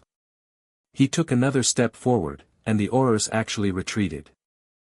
Go back to your ministry, Minister. Tell them that the heir of Emrys is claiming his birthright. Tell them that anyone who tries to take what is mine by right will regret it. And tell Dolores Umbridge, he locked eyes with the toad-faced woman, that I haven't forgotten what she did to me last year. And I always pay my debts. For just a moment, Umbridge's mask slipped. Fear flickered in her eyes, real and raw. Then Fudge was retreating, the Aurors following, and the door was closing behind them. Harry let out a breath he hadn't realized he was holding. That was well done, Cyrus Greengrass said approvingly. Though perhaps a touch more confrontational than strictly necessary. They needed to understand that I'm not the same person who was dragged before their court last year. Harry's hands were shaking slightly, the authority had taken something out of him. The ministry can't be allowed to think they can control this. They won't give up easily. Daphne had moved to the window, watching the delegation depart. Fudge is weak, but Umbridge has ambitions. She'll find another angle. Let her try. They had perhaps an hour of peace before the second delegation arrived. This one was smaller, just 2 people, arriving by floor rather than through the wards. But when Harry saw who it was, his jaw tightened. Albus Dumbledore looked older than the last time Harry had seen him. His beard seemed grayer, his robes more worn. But his eyes were the same, sharp and knowing and impossibly ancient. Beside him stood Alastor Moody, his magical eye spinning in its socket as it took in the room. "Harry." Dumbledore's voice was warm. "I hope you can forgive this intrusion. When I heard what had transpired at Greengrass, I felt I had to see you immediately." "Headmaster." Harry didn't move from his position by the fireplace. "Professor Moody." "Potter." Moody's eye fixed on Harry's face, then traveled down to the pocket where the crystal orb rested. "Picked up some interesting cargo, I hear." "How did you know about that?" "Constant vigilance, boy. Got sources everywhere." "Including Greengrass?" Cyrus Greengrass's voice was sharp. "The Goblins take confidentiality very seriously, Alastor." "Not Greengrass." Dumbledore raised a placating hand. "I confess, Harry, that I have been monitoring certain magical signatures for many years. The activation of the Emery's vault triggered several wards I placed decades ago." "Wards?" Harry's voice went flat. "You placed wards on my heritage. On the vault, not the heritage. When I first learned of the Emery's bloodline," "When you first learned," Harry stopped, forced himself to take a breath. "You knew. You knew, and you never told me. I didn't know you were the heir." Dumbledore's voice was gentle, patient, the voice of someone explaining something to a child. "I only knew that the bloodline might still exist, hidden and dormant. I placed monitoring wards on the vault in case an heir ever emerged. And when I emerged? When I was brought to you as a baby, orphaned by Voldemort, what did you think then?" "I thought many things, Harry. But the Emery's blood shows differently in magical tests. I had you tested, of course, standard procedure for magical orphans. The results showed nothing unusual." "The blood was dormant," Daphne said. Her voice was cold. "It needed a catalyst to awaken. What happened to Potter, his near death, his repeated exposure to dark magic, his connection to the Dark Lord, any of those could have been the trigger." Dumbledore nodded slowly. "Yes, that's my current theory as well. The dormant blood awakened gradually over years of magical stress. And you didn't think to mention any of this? Would you have believed me, Harry? A year ago, if I had told you that you might be descended from Merlin himself, would you have taken it seriously?" Harry wanted to argue, but he couldn't. A year ago, he would have assumed Dumbledore was manipulating him somehow. That nothing the headmaster said could be trusted. "What do you want?" he asked instead. "To help." Dumbledore spread his hands. "To offer what assistance I can. The Emery's legacy is significant, Harry, and I fear you may not fully understand the dangers. I understand perfectly." Harry's voice was quiet, but it carried the weight of centuries of memory. "The primordials. The bindings. The Weaver and her 1,000 years of patience." Something flickered across Dumbledore's face. "The echo told you." "The echo showed me." Harry took a step forward. "Did you know about them, Headmaster? About the court? About what's really keeping the world together?" Dumbledore was silent for a moment. Then he sighed, and suddenly he looked every one of his 150 years. "I knew something. The records are fragmentary. The unspeakables have theories, but nothing concrete." He met Harry's eyes. "I knew enough to be afraid, Harry. And I knew that if an heir emerged, they would need guidance. Your guidance. Someone's guidance." Dumbledore's voice sharpened slightly. "You are 16 years old, Harry. However much knowledge the echo transferred, however powerful the authority may be, you are still a child facing forces that have existed since before humanity itself. I'm facing them whether I'm ready or not." Harry didn't blink. "The witness told me we have months, not years. The weaver's already making contact. 3 of the 7 anchors are corrupted beyond simple repair. He let that sink in. I don't have time to be guided, headmaster. I need allies, not handlers. Dumbledore studied him for a long moment. Harry felt the weight of that ancient gaze, the probe of legitimacy pressing against his mental shields. He pushed back, not with force, but with the authority, a simple command, no. Dumbledore flinched. Actually flinched. I see, he said quietly. You've grown more than I realized. War does that. Yes. Dumbledore's voice was sad. Yes, it does. He glanced at Moody, then back at Harry. Very well, Harry. I won't pretend that I don't have concerns about your independence. But I also recognize that I have failed you in the past. If you won't accept guidance, perhaps you'll accept information. What kind of information? The Weaver has agents. Human followers who have served her court for generations, passed down through families, hidden in plain sight. Dumbledore pulled a piece of parchment from his robes. Alastair and I have been tracking them for years. This is a list of everyone we've identified as potentially compromised. Harry took the parchment. The names on it made his blood run cold. 3 members of the Wisengamot. A senior unspeakable. 2 Hogwarts governors. And, Cassius Nott, he read. Isn't that Theodore Nott's older brother? His father's first son, by a previous marriage. He's been something of a recluse for the past decade, but our intelligence suggests he's been active behind the scenes. Moody's magical eye spun. He's also been telling people he's the true heir of Emrys. Harry looked up sharply. What? Falsified documents, forged bloodlines, the whole show. Started circulating about 6 months ago, right around when the first anchor started showing serious corruption. Moody's grin was humorless. The Weaver's been planning this for a while, Potter. She wanted her own candidate in place before the real heir emerged. Then he's a direct threat. And from what we can tell, he's powerful. Unnaturally powerful. Moody's eye fixed on Harry. You're not the only one the primordials have touched, boy. The Weaver's been whispering to her followers for 1,000 years. Some of them have been changed.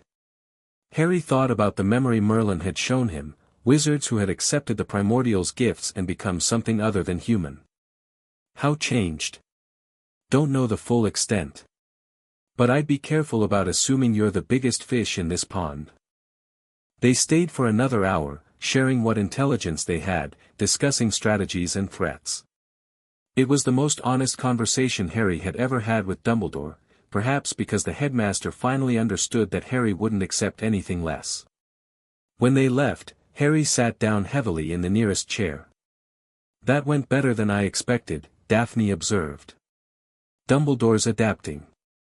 He knows he can't control me anymore, so he's trying a different approach. Is it working? Harry considered. Maybe. The information about Cassius Nott was useful. And having Dumbledore and Moody on our side, even loosely. Better than having them as enemies, Daphne agreed. Though I'd still be careful about trusting them completely.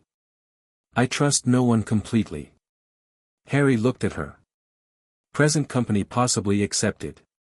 Something flickered across Daphne's face, surprise, maybe. You barely know me. I know you're fighting for your sister. I know you told me the truth about your family's motives when you could have hidden them. I know you've been competent and pragmatic and haven't tried to manipulate me once. Harry smiled slightly. In my experience, that makes you practically a saint. Daphne was quiet for a moment. Then, unexpectedly, she laughed, a real laugh, with actual warmth in it. You're strange, Potter. Anyone ever tell you that? Frequently. Good. Strange is interesting. She stood, smoothing her robes. Now, are you going to tell me what you actually learned from that orb, or do I have to guess? I learned that I need to see the anchors for myself. Harry rose as well. The witness said the Scottish anchor is still intact. If I can study one that's working properly, maybe I can figure out how to fix the ones that aren't. Scotland. That means travel, logistics, security. Daphne's mind was already working. My father has properties in the Highlands. We could use one as a base of operations. You didn't think I was going to let you wander off alone, did you? Daphne raised an eyebrow. You nearly brought down the house in your sleep last night. Someone needs to keep you from accidentally destroying Scotland. That's, actually a fair point. I'm full of fair points. It's one of my better qualities. They were interrupted by a crack of apparition from outside the townhouse. Not the Fleur network, actual apparition, which should have been impossible through the wards. Harry's wand was in his hand before he consciously reached for it, and he saw Daphne do the same. The receiving room's window exploded inward. A figure came through the shattered glass, moving with speed that was wrong, impossible, faster than any human should be able to move. Harry barely got a shield up before curses started flying, not normal spells, but twisted things that felt oily against his magic, that made his scar burn with a cold that had nothing to do with Voldemort. Get down. Harry shoved Daphne aside as a curse that looked like liquid shadow sliced through the air where her head had been. The attacker landed in a crouch, and Harry got his first good look. It was a man, or had been, once. Tall, thin, wearing robes that seemed to shift and writhe like living things. His face was wrong, angles that didn't quite align with normal human geometry. And his eyes were black. Not dark brown, not deep gray, but actually black, like holes punched in reality. Heir of Emrys. The voice was wrong too, layered, as if multiple people were speaking slightly out of sync. My lady sends her greetings. Harry felt the Weaver's presence like a cold wind. This was one of her agents, one of the humans she'd been cultivating for generations. And the power radiating off him was immense, tainted, wrong in ways that made Harry's soul recoil. I don't accept greetings from prisoners. Harry circled right, trying to put himself between the attacker and Daphne. Tell your lady to deliver them in person if she wants them received. In time. The agent smiled, and his teeth were too sharp. For now, she simply wanted me to test you. To see if the new heir is worthy of the legacy. He moved. Harry threw up a shield, but the agent's curse punched through it like it wasn't there. Pain exploded in his shoulder as something sharp and cold tore through flesh. He staggered back, his wand arm going numb. Harry. Daphne was casting, precise and deadly, but her spells slid off the agent like water off glass. Your magic is ordered, the agent said, almost kindly. It follows rules.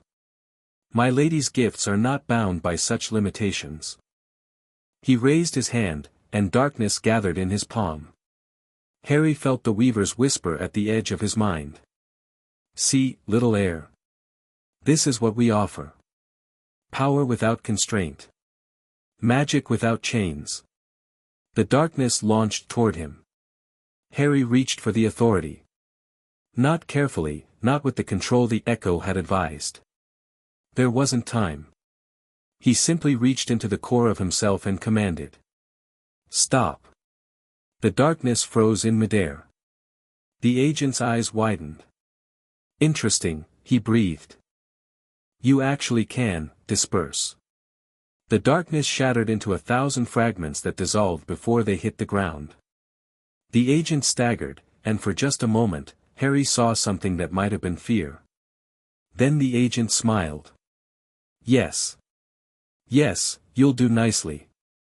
He moved again, but this time Harry was ready. He didn't try to cast a spell, spells were requests, and this fight needed commands. Instead, he reached for the agent's magic itself and told it to stop working. The effect was immediate. The agent's robes stopped writhing. His unnatural speed vanished. His eyes flickered from black to something approaching human. What? The agent looked at his hands in confusion. What did you do? Reminded your magic who it answers to. Harry raised his wand.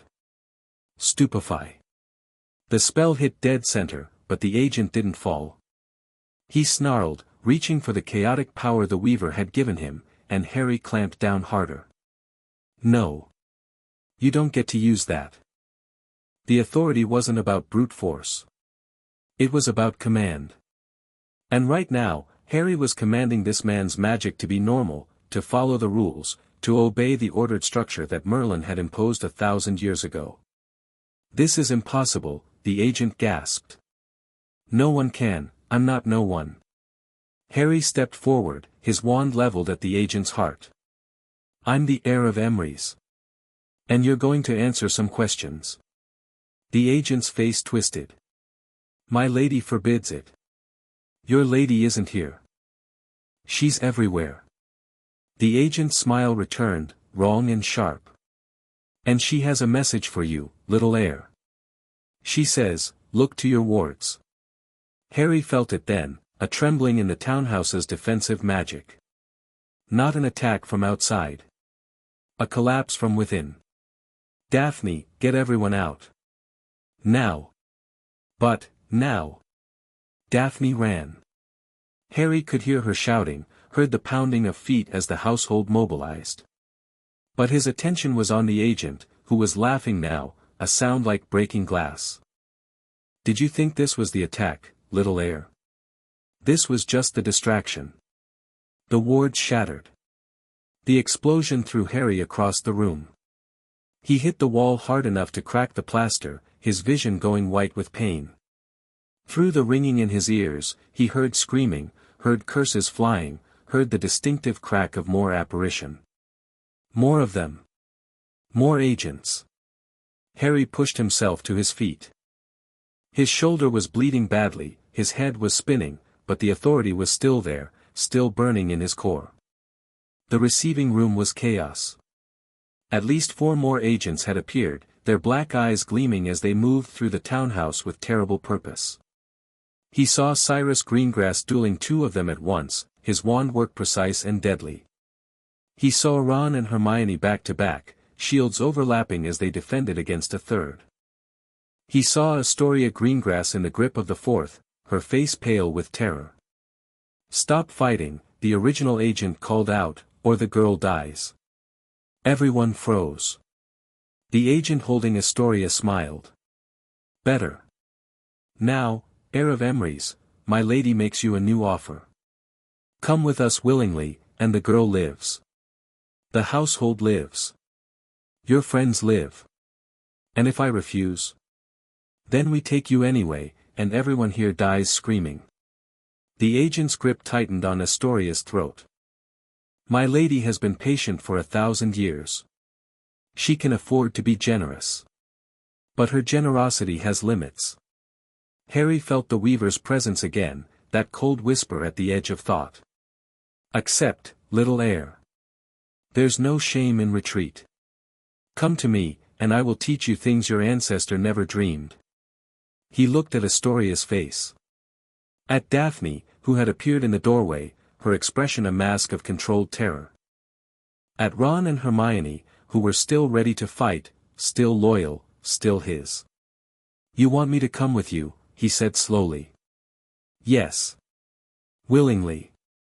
Yes. Harry smiled. It was not a nice smile. The thing about the authority, he said, is that it's not just about commanding magic. It's about commanding will. He reached out, not with magic, but with something deeper. Something that spoke to the fundamental structure of consciousness itself. Let her go. It wasn't a spell. It wasn't a compulsion in the normal sense. It was a direct command to the universe itself, to the underlying order that Merlin had imposed on reality. The agent's hands opened. Astoria dropped free. What? The agent looked at his hands in horror. I didn't sleep. All 4 agents collapsed at once, their bodies crumpling like puppets with cut strings. The one holding Astoria fell where he stood. The two dueling Cyrus dropped mid-curse. The one fighting Ron and Hermione hit the ground before either of them could react.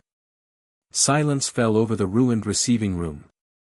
Harry walked forward, stepped over the unconscious bodies, and reached down to help Astoria to her feet. "Are you alright?" She stared at him with wide eyes. You made them, with your voice." "Yeah."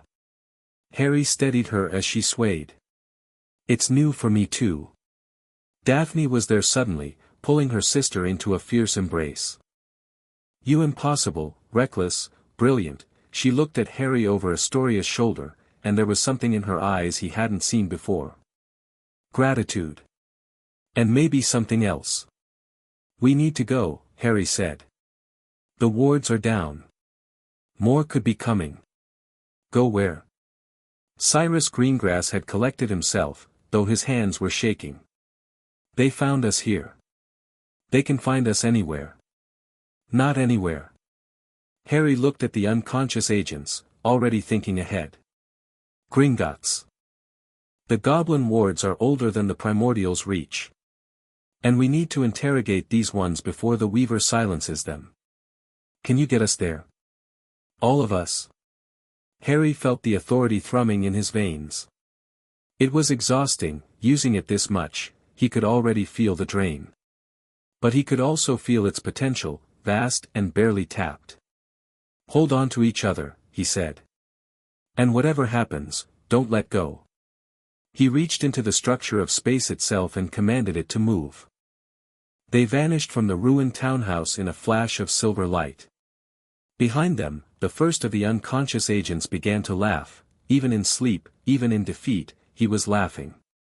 And deep in her prison outside of time, the Weaver watched through his eyes and smiled. Such power, she murmured to herself.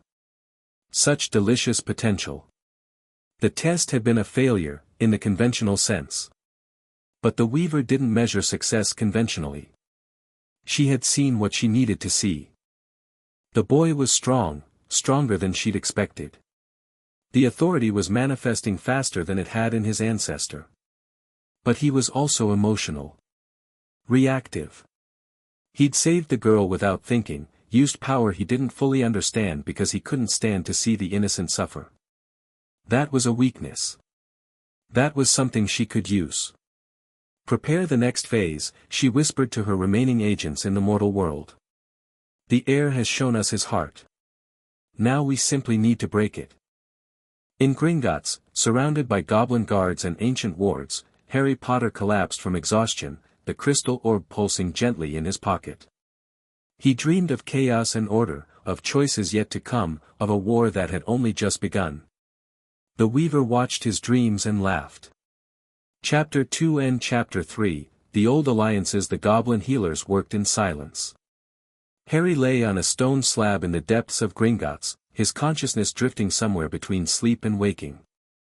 The authority had taken more out of him than he'd realized, commanding space itself to bend, forcing 4 Weaver agents into unconsciousness with pure will. It had drained something fundamental from his core.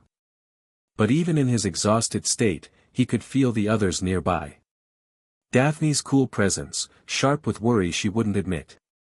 Astoria's flickering magic, stronger now that she was away from the chaos. Ron and Hermione's familiar warmth, loyal and steady as always. And something else. Something watching from very far away, patient and amused. "Rest, little heir," the Weaver whispered. "You'll need your strength for what comes next." Harry's eyes snapped open. He's awake. Daphne was at his side instantly, her face composed but her eyes betraying relief. "Don't try to sit up yet. The healers said your magical core was nearly depleted." "How long?" 6 hours. She pressed a cool cloth to his forehead. "The others are fine. My family is secured in guest quarters. The Weaver's agents are being held in goblin interrogation cells." "Have they talked?" "Not yet. Director Ragnarok says goblin interrogation methods are thorough. They'll break eventually." Harry did sit up, despite her warning. His head swam, but the nausea passed quickly. I need to see them. You need to rest. Daphne. He met her eyes. The Weaver knows where we are.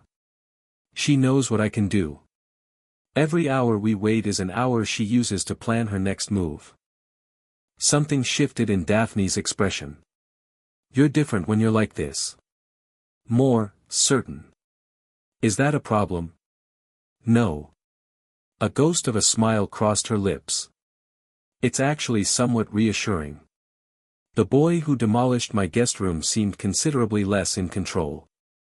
Harry swung his legs off the slab, testing his balance. That boy is still in here somewhere. I'm just getting better at keeping him contained. The interrogation cells were carved from the living rock beneath Greengrass, warded with magic so old it predated written language. Harry felt the weight of those wards pressing down as Ragnar led him through twisting passages, each turn taking them deeper into the mountain's heart. The lead agent is the most resistant, Ragnar said. He's been laughing for hours. Nothing we do seems to touch him. The Weaver's protection. Perhaps. Or perhaps he simply doesn't fear death.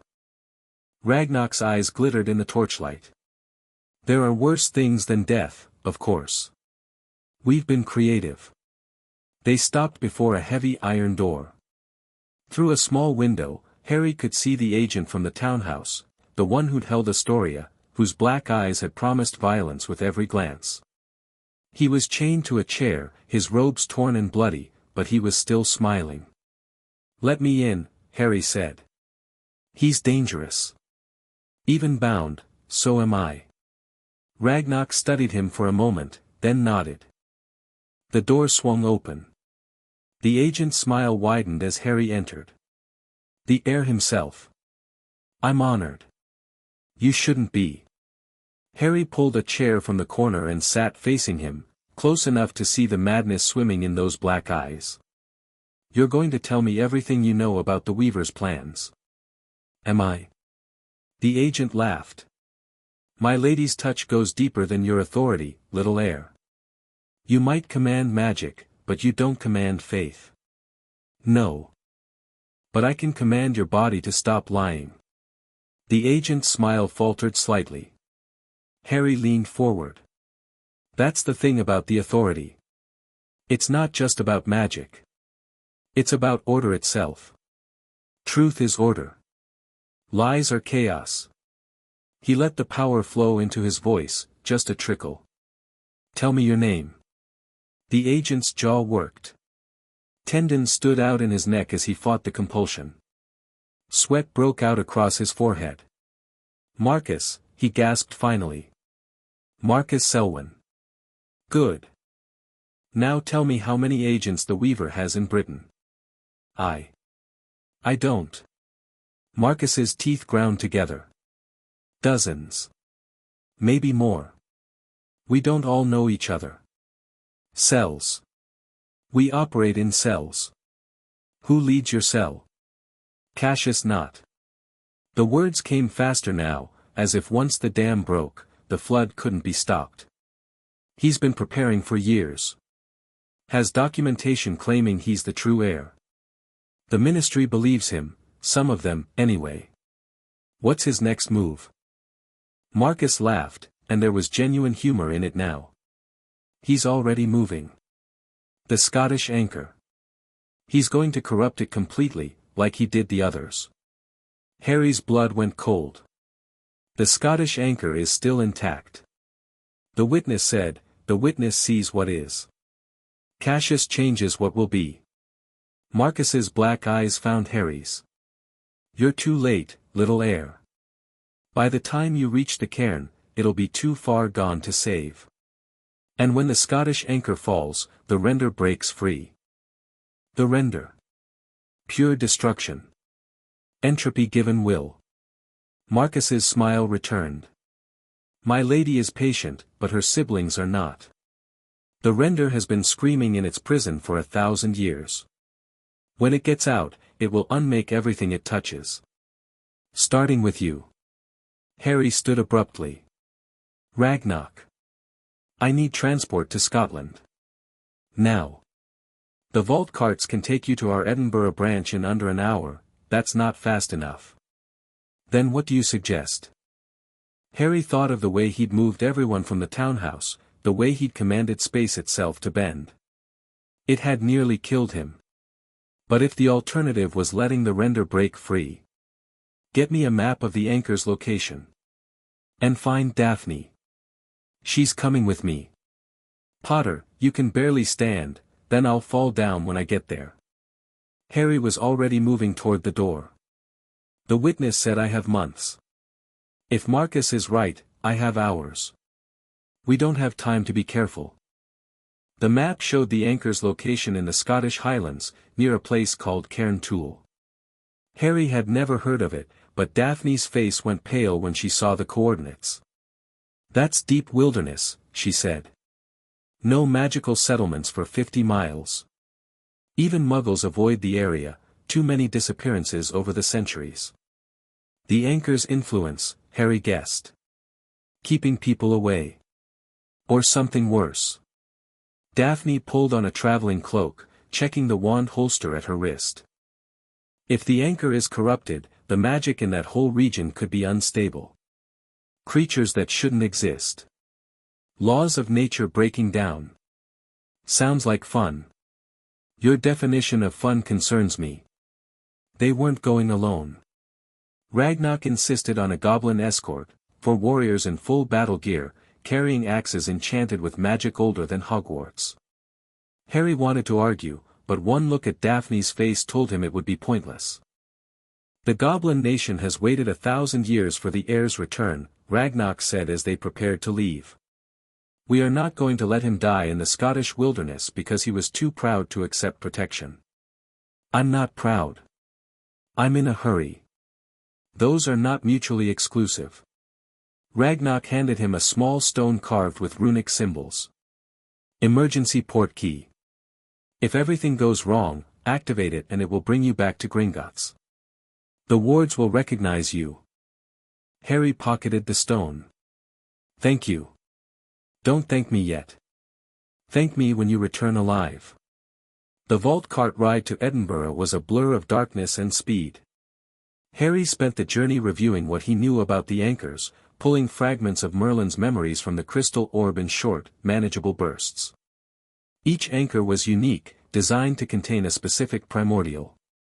The Scottish cairn held the render, and the render was exactly what its name suggested. Pure destruction, entropy personified. It didn't want anything except to unmake, to return complex things to simple chaos. The render is the most dangerous in direct combat, Merlin's voice echoed through the memories. But also the most predictable. It has no subtlety, no strategy. It simply destroys. The binding I created for it is based on that simplicity, a cage of pure order, rigid and unyielding. But rigid things break, Harry thought back. Yes. That is their weakness. And their strength. Edinburgh's Goblin branch was smaller than London's, carved into the volcanic rock beneath the city's famous castle. They emerged into a cold Scottish night, the air sharp with coming frost. The cairn is 40 miles northeast, one of the Goblin warriors said. We can apparate most of the way, but the last 10 miles will have to be on foot. The magical interference is too strong for reliable transport. Then let's move. The side-along apparition was jarring, for separate jumps, each one leaving Harry's stomach somewhere behind him. By the fourth jump, even the hardened Goblin warriors looked queasy. The magical interference Marcus had warned about was already making itself felt, a static charge in the air that made Harry's skin crawl. They emerged onto a moorland that stretched to the horizon in every direction. The sky was overcast, no stars visible, but there was enough ambient light to see the landscape clearly. And what Harry saw made him stop dead. That's not natural. The moor ahead was wrong. The heather grew in spirals instead of clumps, twisting patterns that seemed to move when you weren't looking directly at them. The scattered boulders had too many angles, their surfaces reflecting light that wasn't there. And the air itself had a quality of wrongness, a sense that the rules were different here, that cause and effect had become suggestions rather than laws. The anchor's corruption, Daphne said quietly. It's spreading. How far? One of the goblins consulted a device that looked like a compass made of bone. The epicenter is perhaps 8 miles ahead. But the effect radius has grown since our last survey. He looked at Harry with flat, worried eyes. It's accelerating. They walked. The wrongness intensified with every mile. Harry saw creatures in the darkness, things that might once have been deer or rabbits or birds, but had been twisted into new configurations. A fox with too many legs skittered across their path. A bird with human eyes watched them from a boulder that pulsed like a heartbeat. Don't engage unless necessary, Harry said. Save your strength. These creatures are an abomination, one of the goblins growled. They shouldn't be allowed to exist. They're victims. Daphne's voice was unexpectedly soft. They didn't choose this. The corruption changed them. Changed or created. Does it matter? Either way, they're suffering. Harry filed that away, another glimpse behind Daphne's cold mask. She cared more than she let on. He was starting to realize that about her. The cairn appeared out of nowhere. One moment, there was nothing but twisted moorland. The next, they crested a rise and the ancient structure loomed before them, a massive pile of stones that should have been natural but clearly wasn't. The stones were arranged in a pattern that hurt to look at, spiraling upward toward a peak that seemed to pierce the sky itself. And at its base, lit by flickering magical light, stood a group of figures. Down, Harry hissed, pulling Daphne behind a boulder. The goblins followed suit, their movements silent despite their armor. Harry peered around the edge of the boulder, counting. 8 figures in dark robes, arranged in a ritual circle. At their center stood a man he didn't recognize, tall, thin, with silver blonde hair that gleamed in the magical light. He was chanting something in a language Harry had never heard, his hands tracing symbols in the air that left burning afterimages. Cassius not, Daphne whispered. I recognize him from pure blood gatherings. He's been absent for years, but that's definitely him. He's already started. The ritual was visible now, a web of dark energy spreading from Cassius's hands toward the cairn itself. Where it touched the ancient stones, they began to shift, their impossible angles becoming more impossible, their wrongness deepening. Harry could feel the anchor beneath the cairn screaming. We have to stop him. 8 against 6, and he's got the ritual mostly complete. Daphne's voice was clinical, assessing. If we charge indirectly, we'll be cut down before we reach him. Then we don't charge indirectly. Harry was already thinking, pulling tactical knowledge from Merlin's memories. The goblins attack from the left, draw their attention. You and I circle around, come at Cassius from behind. And then? Then I use the authority to break his ritual before he finishes. Can you do that? After everything you've already spent? I don't have a choice. The goblins didn't argue. They simply nodded, checked their weapons, and disappeared into the darkness with the silent efficiency of born warriors. Harry and Daphne circled right, moving low and fast through the twisted heather. The wrongness was worse here, so close to the anchor, Harry could feel reality itself becoming less stable, cause and effect fraying at the edges. Potter. Daphne grabbed his arm. Look. Among the twisted creatures watching the ritual, he saw something different. A doe, caught at the edge of the corruption zone, half transformed but still recognizably herself. She was watching them with eyes that held too much intelligence, too much pain. Help us, those eyes seemed to say.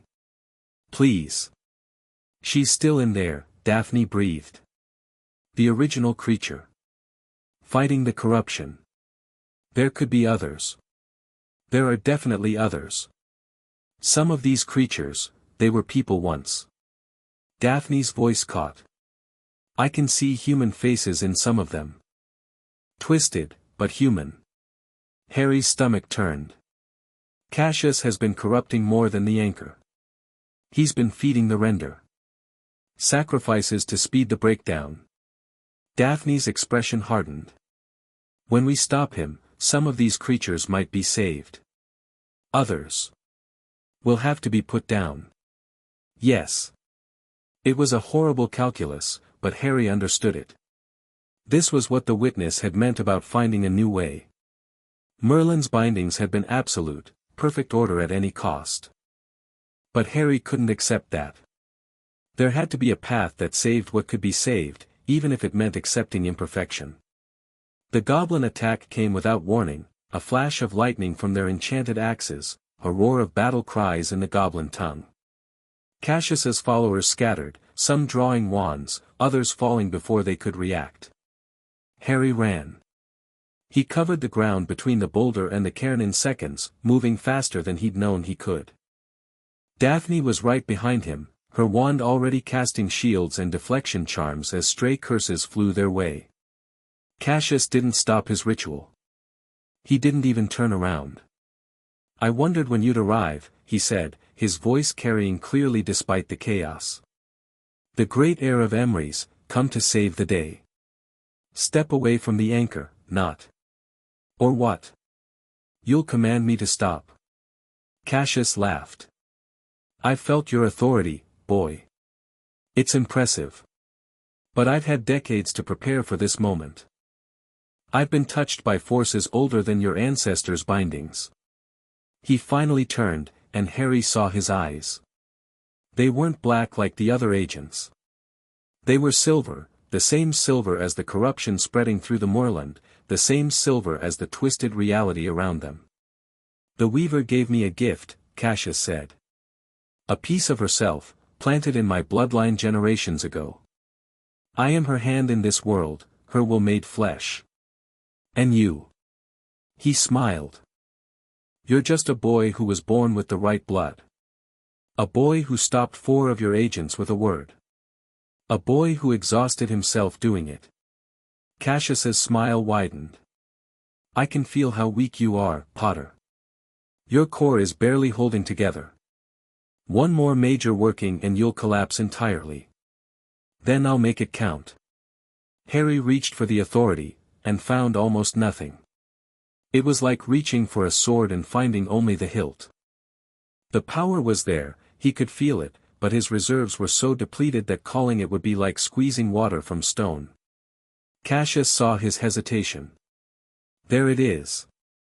The doubt. The fear. He took a step forward, the ritual behind him continuing without his direct guidance. "My lady told me about you, you know. Said you were dangerous but fragile. Said your heart was your weakness. My heart is what kept me alive when Voldemort tried to kill me. Multiple times. The Dark Lord is a child playing with toys he doesn't understand." Cassius's contempt was palpable. "The primordials are the real power in this world. They were here before magic had rules.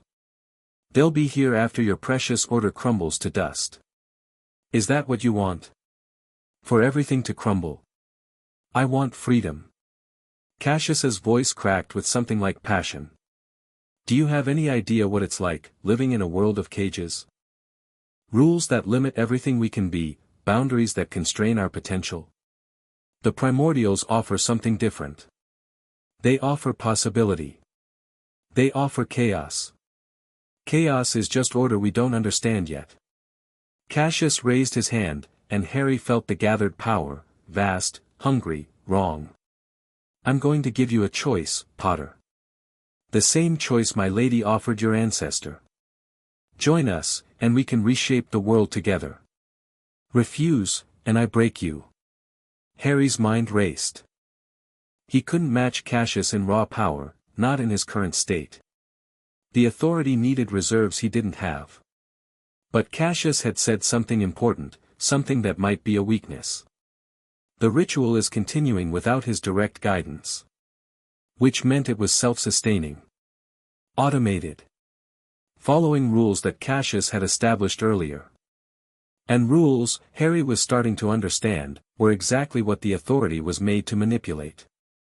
"I choose option 3, Harry said. He didn't reach for the authority in himself. He reached for it in the ritual. Cassius had built his working on ordered principles, cause and effect, step by step, a precise sequence of magical actions leading to a desired outcome. That was order. That was structure. And structure was exactly what the authority commanded. Stop, Harry told the ritual itself. Not with power, but with the fundamental understanding of what magic was. You are order pretending to serve chaos. Remember what you truly are. The ritual hesitated.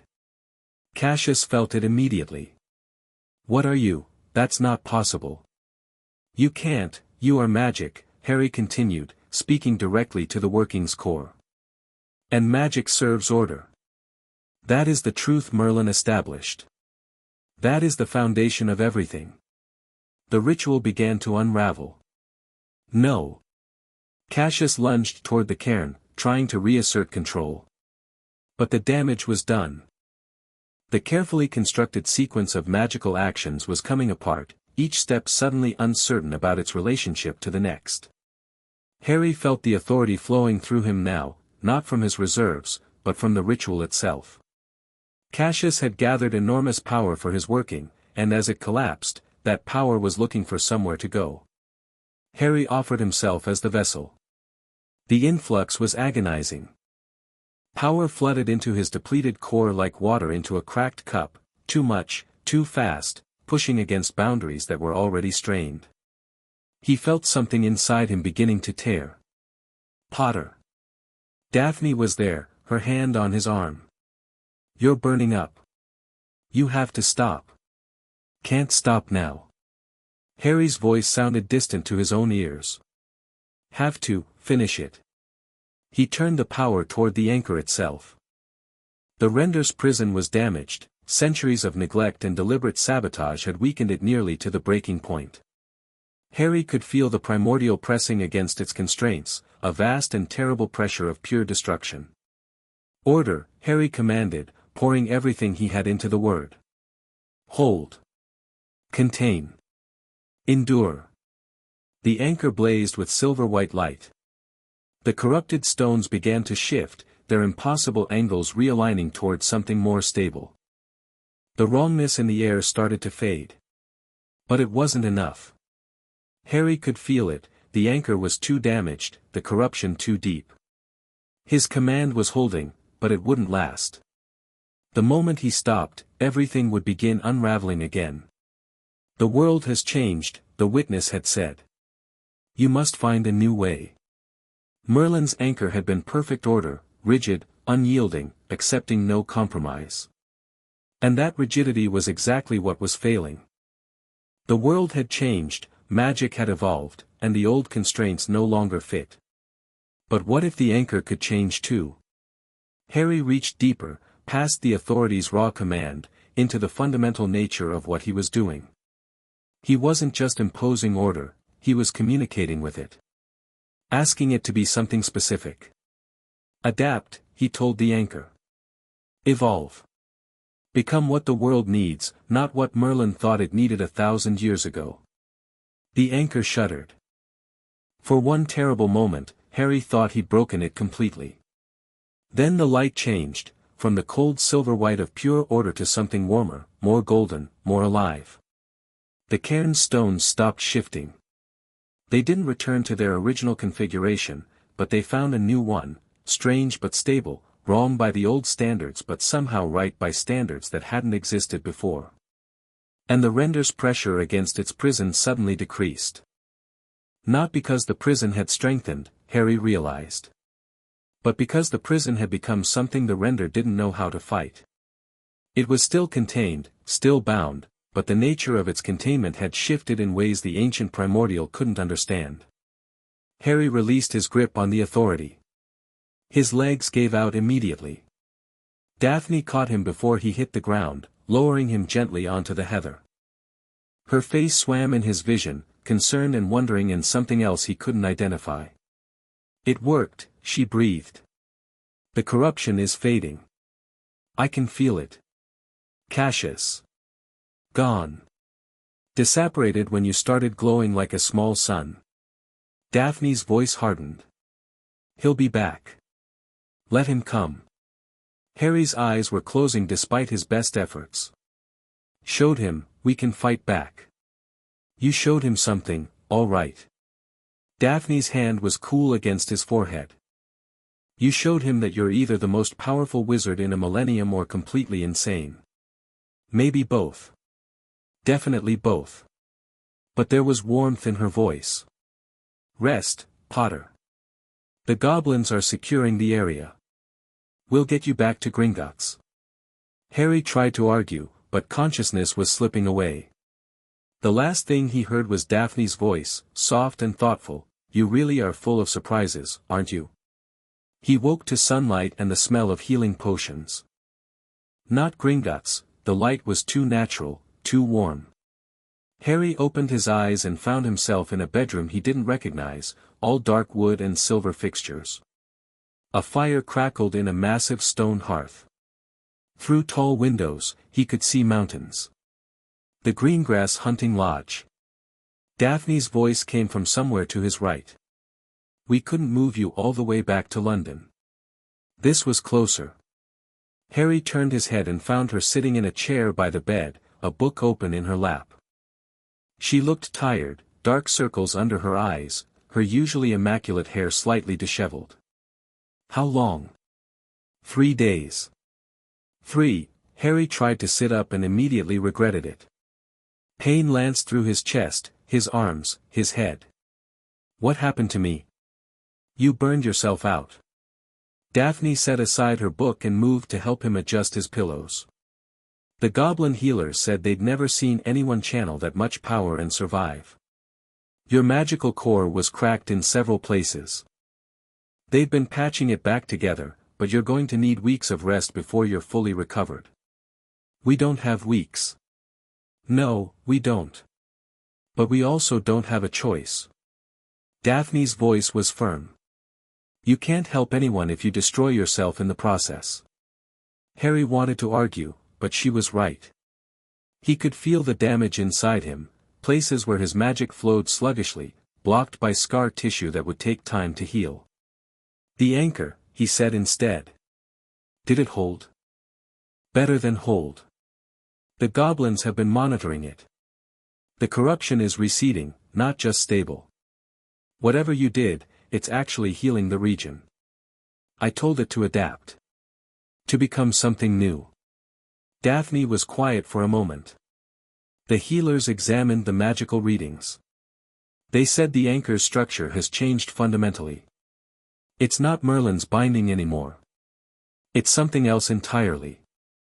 Something that works. Yes. But also something unpredictable. She met his eyes.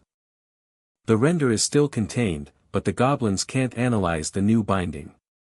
It's based on principles they don't understand. Neither do I, completely. Harry stared at the ceiling. But I think that's the point. Merlin's bindings were perfect, perfectly rigid, perfectly ordered. The world moved on, and they couldn't move with it. What I created, it's messier. Less controlled. But it can change. That sounds dangerous. Everything about this is dangerous. Harry turned his head to look at her. Cassius got away. He'll try again. He'll try something different. The direct approach failed. Daphne's expression was thoughtful. If I were him, I'd shift tactics. Work on the other corrupted anchors while you're recovering. Or target something you care about to draw you out before you're ready. Something I care about. Harry's stomach tightened. Hogwarts. Protected by ancient wards. Hard to attack directly. The Weasleys. Being moved to a new safe house as we speak. Your werewolf friend is coordinating. Harry let out a slow breath. You've thought of everything. I've tried to think of everything. There's a difference. Daphne stood and moved to the window, looking out at the mountains. Potter, there's something I need to tell you. That sounds ominous. While you were unconscious, I had a dream. She didn't turn around. The Weaver spoke to me. Harry's blood went cold. What did she say? She offered me a deal. Astoria's cure, in exchange for information about you. Your weaknesses. Your plans. Daphne's voice was carefully controlled. She was very convincing. And I told her to go to hell. Now she turned, and Harry saw something fierce in her eyes. My family's obligation to your line is real, Potter. But that's not why I refused. I refused because you saved my sister when you had no reason to. You nearly killed yourself protecting a girl you just met, from threats you barely understood. I couldn't let her die. Exactly. You couldn't. Daphne moved back to her chair, sitting down slowly. The Weaver doesn't understand that kind of thinking. She sees it as weakness, a vulnerability to exploit. But I see it differently. How do you see it? As strength. The kind of strength that makes people want to follow you, to fight beside you. She met his eyes steadily. I'm telling you this because you need to know, the Weaver can reach us. Even here, even protected by goblin wards and ancient magic. She can whisper to anyone she chooses. But she can't control them. Not directly. But she can tempt. She can offer. And some people will accept. Daphne's jaw tightened. We need to be careful who we trust. The closer we get to the endgame, the harder she'll push. Harry nodded slowly. Thank you for telling me. You could have kept it secret. I could have. But I don't believe in secrets between allies. A ghost of a smile crossed her lips. Besides, you'd probably figure it out eventually. You're more observant than you pretend to be. I'm not pretending, you absolutely are. You play the heroic Gryffindor, charging into danger without thinking. But I've seen you plan, Potter. I've seen you strategize in the middle of combat. You're smarter than you let people believe. Harry wasn't sure how to respond to that. Most people prefer the heroic version. Most people are idiots. Daphne picked up her book again. Now rest. The healers will be back this afternoon, and they'll be extremely annoyed if you've undone all their work by being stubborn. I'm not, rest. Harry rested. The days that followed blurred together in a haze of healing potions and magical treatments and enforced bedrest. Harry chafed against the inactivity, but he had to admit, grudgingly, that Daphne was right. Every time he tried to exert himself magically, his core screamed in protest. The damage had been severe, and there were no shortcuts to recovery. But enforced rest had its advantages. It gave him time to process what he'd learned, to review Merlin's memories more carefully, to plan for what came next. The crystal orb became his constant companion. Each time he touched it, new knowledge trickled into his mind, not the overwhelming flood of the first contact, but a gentle stream that his damaged core could handle.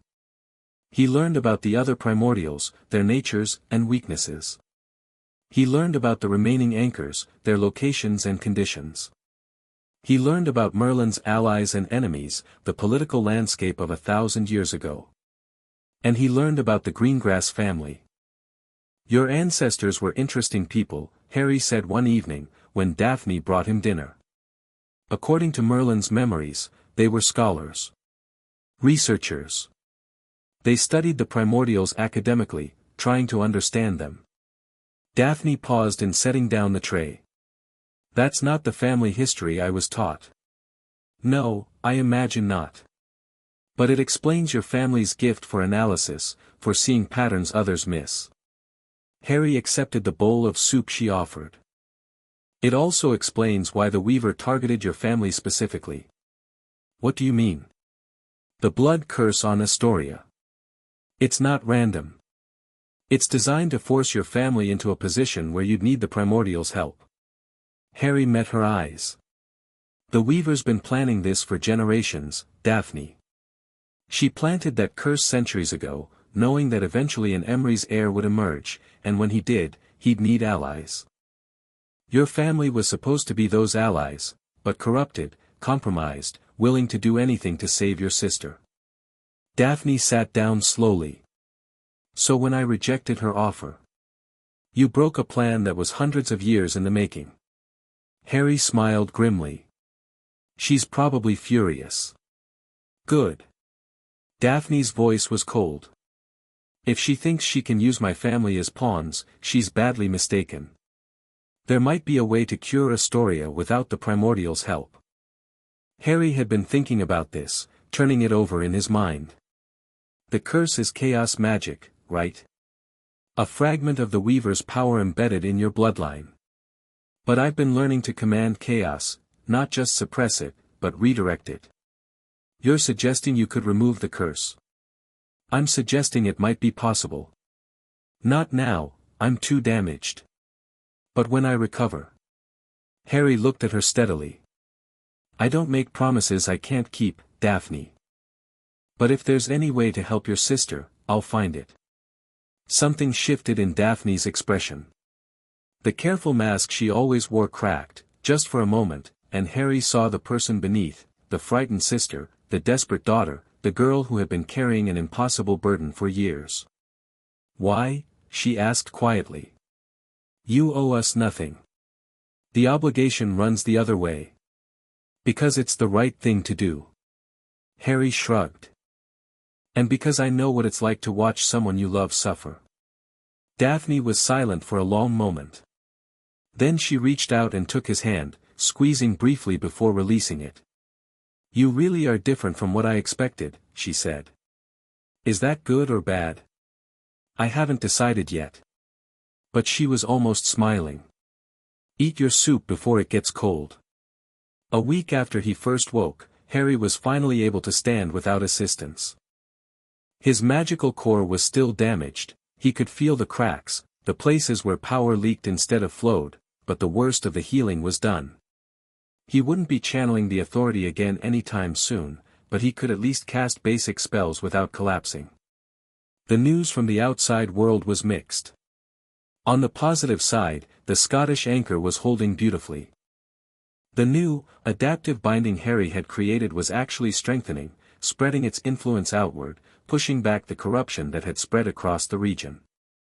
The twisted creatures were beginning to change, some reverting to their original forms, others dying peacefully as the chaos magic that had sustained them faded.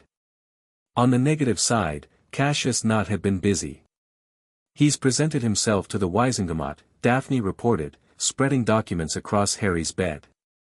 Claimed the Emery's inheritance based on his forged documentation. The ministry is taking him seriously. How is that possible? Gringotts verified my blood claim. Gringotts isn't subject to ministry jurisdiction. The Wisingamat is treating it as a disputed inheritance, two claimants with competing evidence. Daphne's voice was tight with frustration. Knott has allies in the government. Pureblood families who would rather see one of their own control the Emery's legacy than a half-blood raised by muggles. So they're ignoring Goblin verification to favor pureblood politics. Basically, yes. Harry felt anger stirring in his chest. What does Knott gain from this? Legitimacy. If the ministry recognizes him as the true heir, he can demand access to the vaults, the artifacts, everything Merlin left behind. Daphne's eyes met Harry's. And more importantly, he can undermine your authority. Make people question whether you really have the right to interfere with the anchors. He's trying to buy time. Keep me tied up in legal battles while he continues corrupting the other sites. That's my analysis as well. Harry pushed himself out of bed, ignoring the protests from his healing body. Where's the nearest corrupted anchor? Wales. A standing stone near Carmarthen. Daphne stood as well, her expression shifting to concern. Potter, you're not ready, I'm not going to fight anyone. I just need to see it, understand what I'm dealing with. Harry found his wand on the bedside table and slipped it into his sleeve. You can come with me if you want. Keep me from doing anything stupid. Daphne studied him for a moment, then sighed. I'll arrange transport. But if you collapse again, I'm leaving you wherever you fall. Fair enough. The Carmarthen stone was different from the Scottish cairn. Where the cairn had been a massive structure, the standing stone was a single pillar of ancient granite, perhaps 15 feet tall, covered in weathered carvings that predated written language. It stood in a field of wild grass, surrounded by a circle of smaller stones, and even from a distance Harry could feel the wrongness emanating from it. "The mask," he said quietly. "This anchor contains the mask." Daphne nodded. "Deception incarnate. A being with no true form. The corruption here is different from Scotland." Harry extended his senses carefully, afraid to push too hard with his damaged core. "More subtle. Less obvious." "The mask wouldn't be obvious. It's the nature of the thing." They approached slowly. The two goblin guards Ragnarok had insisted on flanking them with weapons ready. The field seemed normal at first, grass, wildflowers, the occasional bird singing. But the closer they got to the standing stone, the more Harry noticed things that weren't quite right. The shadows fell in impossible directions. The birdsong repeated exactly, note for note, every few seconds. The wildflowers were all the same species, arranged in patterns too regular to be natural. "It's copying," Harry realized. "The mask is bleeding through, replacing real things with imitations. That's horrifying. That's what we're dealing with." Harry stopped about 50 feet from the stone. "I can see the damage. The anchor is layered, somehow. The original binding is still there, but there's something over it. A mask on top of a mask. Can you fix it?" "Not like I fixed Scotland. This is more subtle, it requires finesse, not force." Harry studied the corruption patterns, trying to understand. "And I don't think the same solution would work anyway. The render is destruction. You contain it with rigid order. But the mask is deception. Rigid order is exactly what it knows how to imitate. So what contains deception?" Harry thought about it. "Truth. Authenticity. Something that can't be faked. Can you command truth?" "Maybe. But not now, not with my core in this condition." Harry took a step back, still studying the anchor. "I need to understand this better before I try anything. The wrong approach could make things worse." "That's surprisingly cautious of you." "I'm learning." Harry managed a wry smile. "Nearly killing myself 3 times in as many weeks has been educational." They spent another hour examining the site, with Harry making careful observations and Daphne recording everything in a small notebook. The corruption was definitely progressing, but slowly. The mask wasn't trying to break free all at once. It was working its way out gradually, patiently, one layer of deception at a time. "It knows we're here," Harry said finally. "It's watching us." "How can you tell?" "The patterns. They're too perfect. It's showing us what it thinks we want to see." Harry turned away from the stone. "We need to go. I've learned what I can." They returned to the hunting lodge as evening fell. Harry spent the journey deep in thought, turning over everything he'd observed. The mask was a different kind of threat from the render, more insidious, harder to combat directly. The render wanted to destroy, the mask wanted to replace. Each corrupted anchor was a unique problem requiring a unique solution. "You're planning something," Daphne said when they arrived. "Always. Care to share?" Harry looked at her, this woman who had started as an obligation and was becoming something else. "An ally, certainly. Maybe more." "The Wisengamot hearing," he said. "When is it scheduled?" 2 weeks. They're going to examine both claims and make a ruling. Then we use those 2 weeks. Visit the other corrupted anchors, learn what we can, prepare solutions even if we can't implement them yet. Harry felt something solidifying in his mind, a strategy taking shape. "And while we're doing that, we start gathering allies." "What kind of allies?" "The kind the Weaver can't anticipate." Harry smiled grimly. She's been planning this for 1,000 years. She knows wizards, she knows goblins, she knows all the players in the traditional game. But the world has changed in ways even she might not understand. Daphne raised an eyebrow. You're being cryptic. I'm being strategic. Harry headed for the stairs. Get some rest.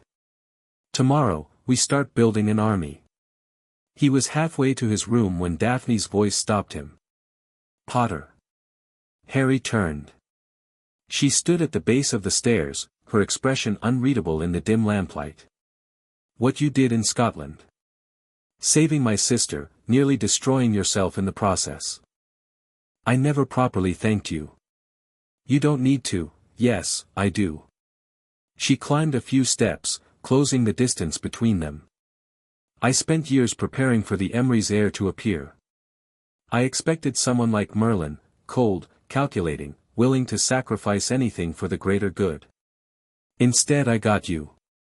Is that a compliment? It's an observation. Daphne was close now, close enough that Harry could see the flecks of gold in her green eyes. You're not what I expected, Harry Potter. And I'm starting to think that might be the best thing that could have happened. She leaned up and kissed him. It was brief, just a brush of lips, barely more than a moment. But Harry felt it like a shock through his entire body, warmth spreading from the point of contact through his damaged core, through his exhausted mind, through everything he was. Then she stepped back, her composure reasserting itself. Good night, Potter. We have work to do tomorrow. She descended the stairs, leaving Harry standing alone in the shadows. He touched his lips, still feeling the ghost of her kiss. Well, he thought. That was unexpected. But good unexpected. Definitely good. In her prison outside of time, the Weaver felt the shift. Interesting, she murmured, watching through 1,000 borrowed eyes. The heir finds love. How deliciously exploitable. But even as she began planning how to use this new development, something else caught her attention. The Scottish anchor, her siblings had been monitoring it constantly, looking for weaknesses in the new binding. It was growing stronger. Not just holding, not just stable, but actively strengthening. The adaptive magic the boy had created was spreading, evolving, becoming something her court had never encountered before. He's changing the rules, the render growled from its prison. He's not just repairing, he's creating something new. I noticed. The Weaver's voice was cold. Send Cassius new instructions. The political approach isn't working fast enough. We need to accelerate. How? The Weaver smiled. The boy has a heart. Hearts can be broken. Find what he loves, and destroy it. In the shadows of the British magical world, new orders went out. Agents who had waited decades received their commands. And in a hidden estate outside London, Cassius not began planning his next move. The war for reality was far from over. But Harry Potter was finally starting to fight back. Chapter 3 and Chapter 4, The Gathering Storm. The Hogwarts Express looked smaller than Harry remembered. He stood on platform 9 3/4, watching students stream past with their trunks and owls and nervous excitement. A month ago, he would have been one of them, just another sixth year heading back to school, worried about classes and Quidditch and whether Hermione would let him copy her potions notes. Now he was something else entirely. They're staring, Daphne said quietly, standing at his shoulder. She'd insisted on accompanying him, despite her family's protests. Astoria was recovering at the hunting lodge, protected by goblin wards and the new alliances Harry had been building. But Daphne had argued, correctly, that the heir of Emery shouldn't return to Hogwarts without a political advisor. Let them stare. You're not going to make this easy, are you? When have I ever? The whispers followed them onto the train. Harry caught fragments as he walked through the corridor, searching for an empty compartment. Really Merlin's heir? My father says it's ministry propaganda, saw the Prophet article. They say he can command magic itself, not's the real heir. Everyone knows Potter's a half-blood, killed a dozen Death Eaters with a word. My cousin was there. Harry found a compartment near the back and slid inside, Daphne following. Ron and Hermione were already waiting, having boarded separately at his request. The less obvious the connection between them, the harder it would be for enemies to target his friends. That was sufficiently dramatic, Hermione said dryly. I think you managed to terrify half the first years. The other half looked excited, Ron added. Probably hoping you'd turn someone into a toad or something. I don't do toads. Harry settled into his seat, feeling exhaustion pulling at him. His magical core was still healing, the cracks had closed, but scar tissue remained. I'm more of a general-purpose magical authority figure. Speaking of authority.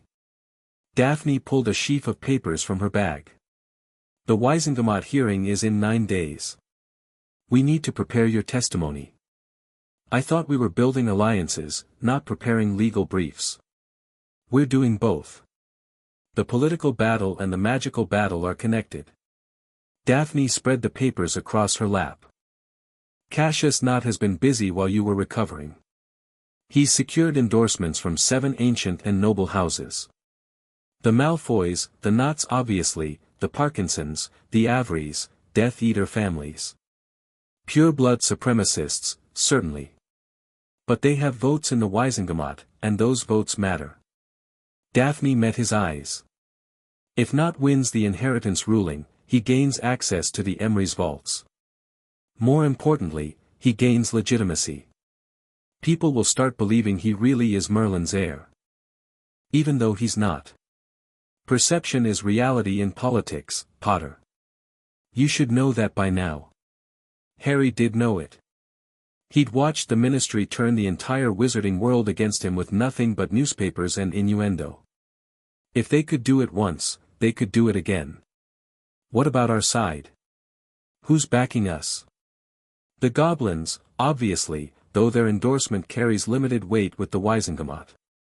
The Greengrass family, which is something but not enough. Daphne hesitated. We've received quiet support from some unexpected quarters. The Bones family. The Longbottoms. The Lovegoods, for whatever that's worth. Luna's father. Apparently he's convinced the primordials are secretly behind the Rotfong conspiracy. He's been running articles in the Quibbler about your righteous crusade against chaos. Daphne's lip twitched. It's not exactly helpful, but it's not harmful either. Hermione leaned forward. What about Dumbledore? Has he taken a position? Officially, no. The headmaster is maintaining neutrality regarding the inheritance dispute. Daphne's voice was carefully neutral. Unofficially, he's been making quiet inquiries. I think he's waiting to see which way the wind blows. Harry felt a familiar surge of frustration. Dumbledore had always played his cards close, always held back information and guidance until the last possible moment. But this time, Harry had his own cards to play. Then we give the wind a push, he said. I need to talk to Dumbledore. Tonight, if possible. Harry, Hermione started. He knows things. About the primordials, about Merlin's history, about whatever the unspeakables have been researching for centuries. Harry's jaw tightened. He's going to share that knowledge, one way or another. And if he refuses? Then I'll remind him that I'm not his student anymore. Harry's voice was quiet, but something in it made even Ron lean back slightly. I'm the heir of Emrys. And I'm done being manipulated. The Hogwarts castle rose against the evening sky, its towers dark against the fading light. Harry felt something shift in his chest as the Thestrals pulled their carriages up the long drive. This place had been home for 5 years, the only real home he'd ever known. But now it felt different. Smaller, somehow. Less like a sanctuary and more like a battlefield waiting to happen. You feel it too, Daphne said. She'd been watching him during the ride, her expression thoughtful. Feel what? The castle's wards. They're reaching toward you. She tilted her head slightly.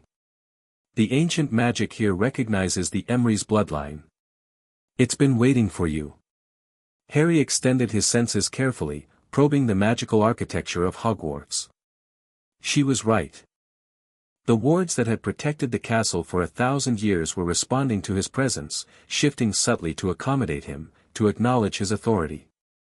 Merlin helped build these defenses, he realized. Part of him is still here. Part of him is in every major magical structure in Britain. He didn't just bind the primordials, he laid the foundations for everything that came after. Daphne's voice held a hint of wonder. You're not just an heir, Potter. You're a keystone. The great hall fell silent when Harry entered. Every head turned. Every conversation stopped. Even the enchanted ceiling seemed to pause, its clouds frozen in place. Harry walked to the Gryffindor table without breaking stride. He sat down between Ron and Hermione, ignoring the stares, ignoring the whispers that were starting to spread like ripples in a pond. He reached for a roll and began buttering it calmly. Well, Ron said after a moment. That was subtle.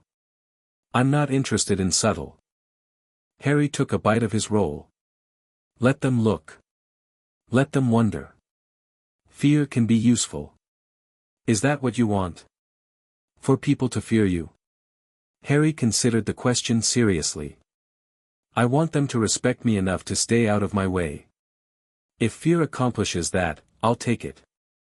Hermione looked troubled, but she didn't argue.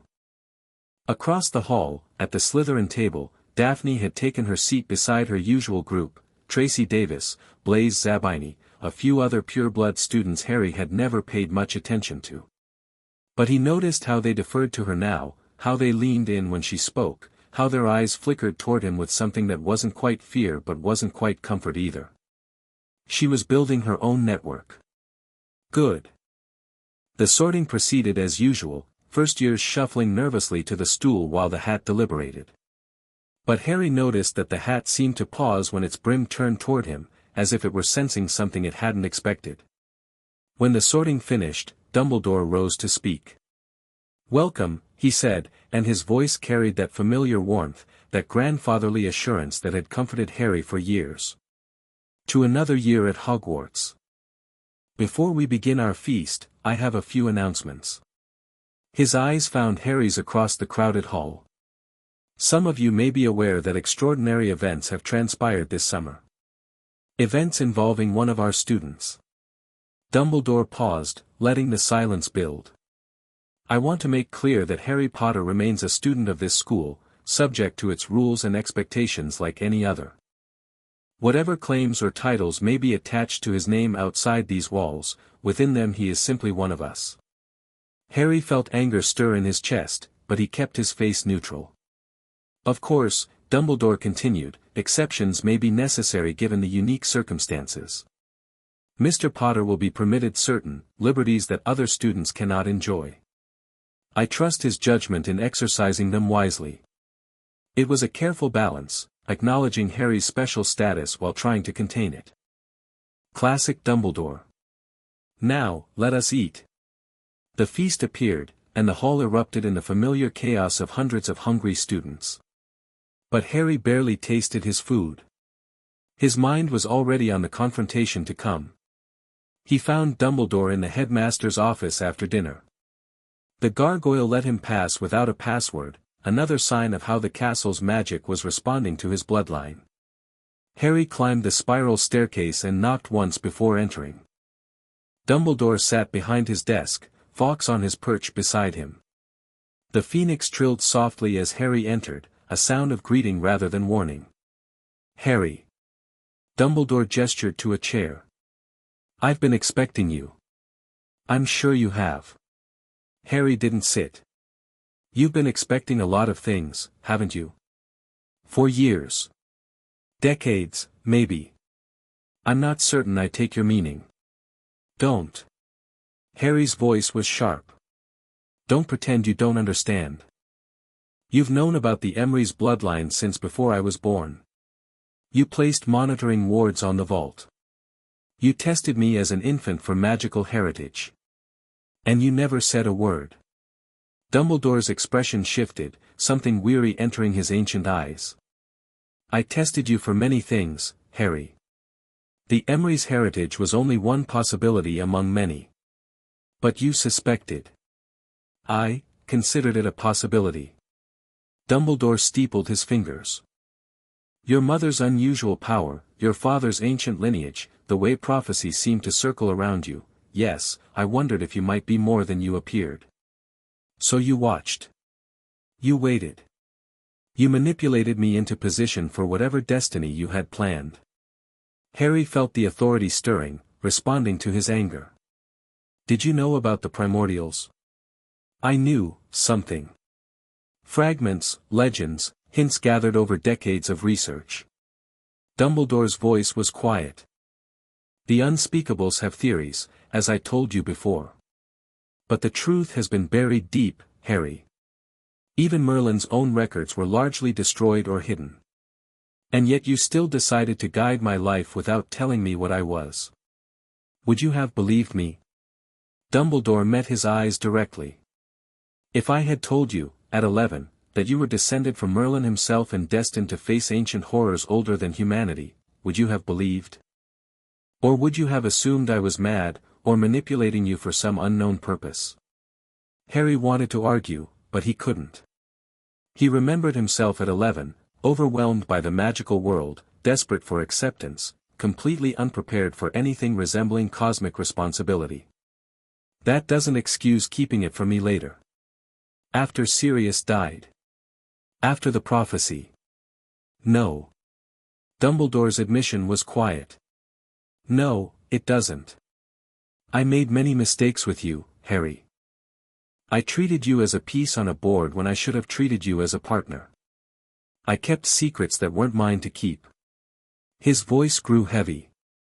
When I learned about the Emery's possibility, I convinced myself that ignorance would protect you.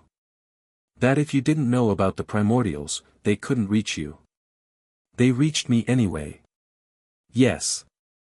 The Weaver found you regardless. Dumbledore's face was drawn.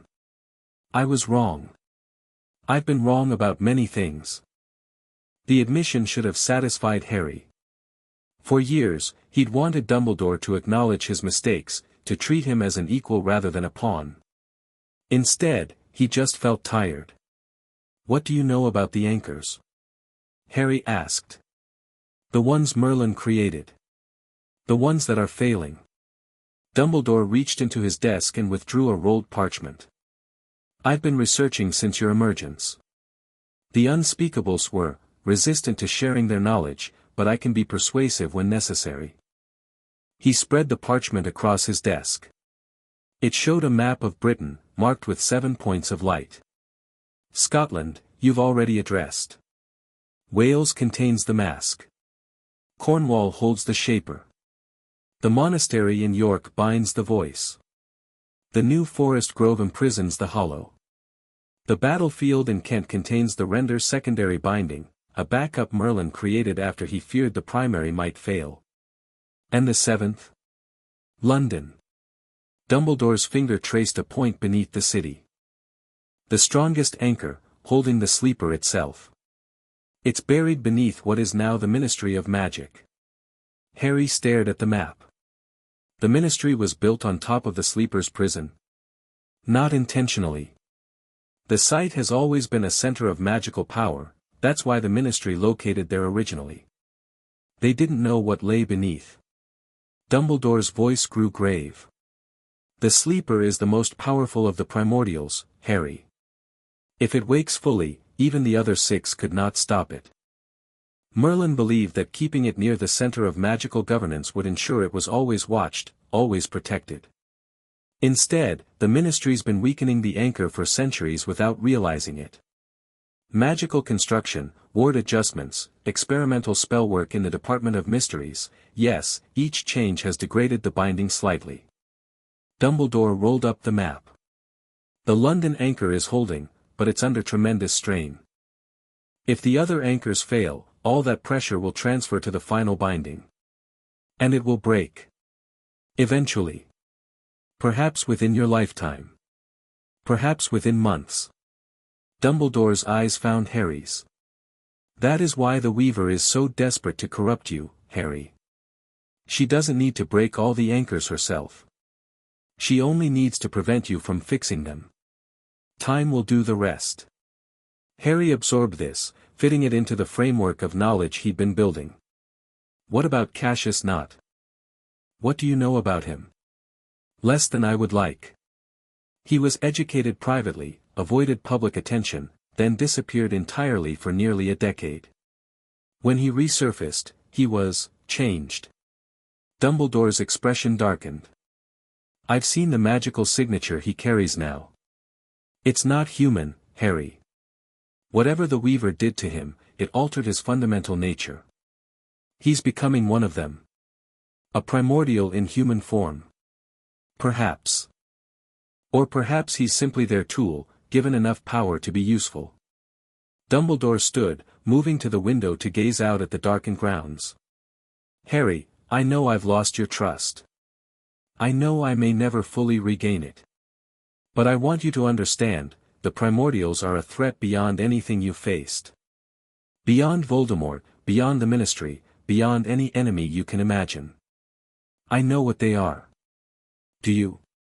Dumbledore turned to face him. You've seen Merlin's memories. You've felt the Weaver's touch. But have you truly understood what it means to face beings who existed before existence itself? Who see time as a plaything and reality as clay? Harry thought about the chaos he'd witnessed in Merlin's memories. The horror of a world without fixed rules, without certainty, without any foundation to stand on. I understand enough, he said.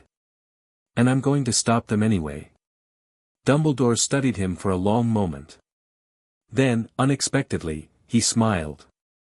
You remind me of him, he said softly. Merlin. I found some of his personal writings once, in a hidden archive beneath Beauxbatons. He had the same quality, that absolute certainty in the face of impossible odds. Did it work out for him? He won. At tremendous cost, yes, but he won. Dumbledore moved back to his desk, sitting down heavily. Very well, Harry. I won't try to control you or guide you anymore. But I will help, if you'll accept it. The resources of Hogwarts, the knowledge I've gathered over a century of life, the connections I've built, all of it is at your disposal. And in return? In return, I ask only one thing. Dumbledore's eyes were intent. Don't become what you're fighting. The authority is power, Harry. Power corrupts. I've seen it happen to countless wizards, including some I loved dearly. Harry thought about Voldemort. About Grindelwald. About all the Dark Lords who had started with noble intentions and ended as monsters. I'm not them. No. But the potential is there. It's there in everyone. Dumbledore's voice was gentle now. Keep the people you love close. Let them anchor you to your humanity.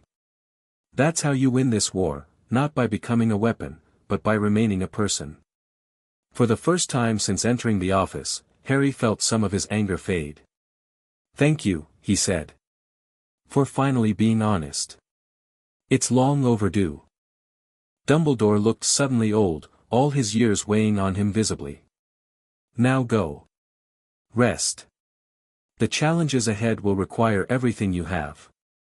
The next week was an exercise in controlled chaos.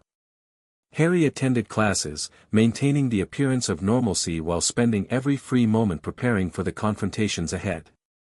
Daphne had established herself as his official political advisor, meeting with him between lessons to update him on Wisengamot maneuvering and pureblood positioning. The Malfoys are hedging their bets, she reported during a late-night strategy session in an abandoned classroom. Lucius is publicly backing Knott, but Narcissa has been making quiet inquiries about your relationship status. My what? Draco is unmarried. You're unmarried. Political marriages between powerful houses are traditional.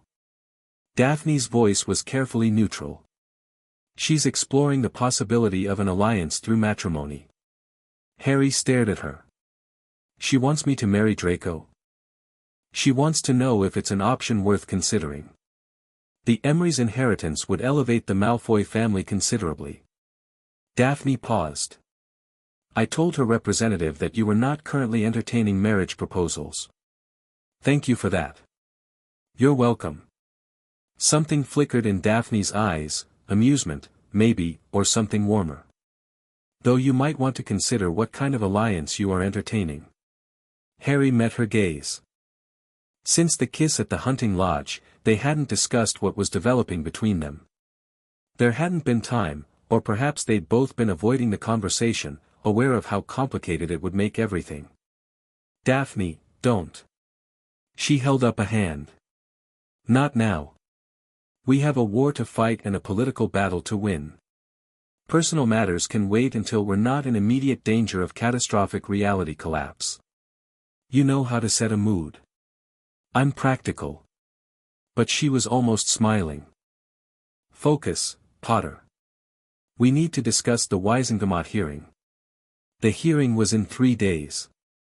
Harry had reviewed his testimony, memorized the key points, prepared for the obvious attacks Knott's allies would launch.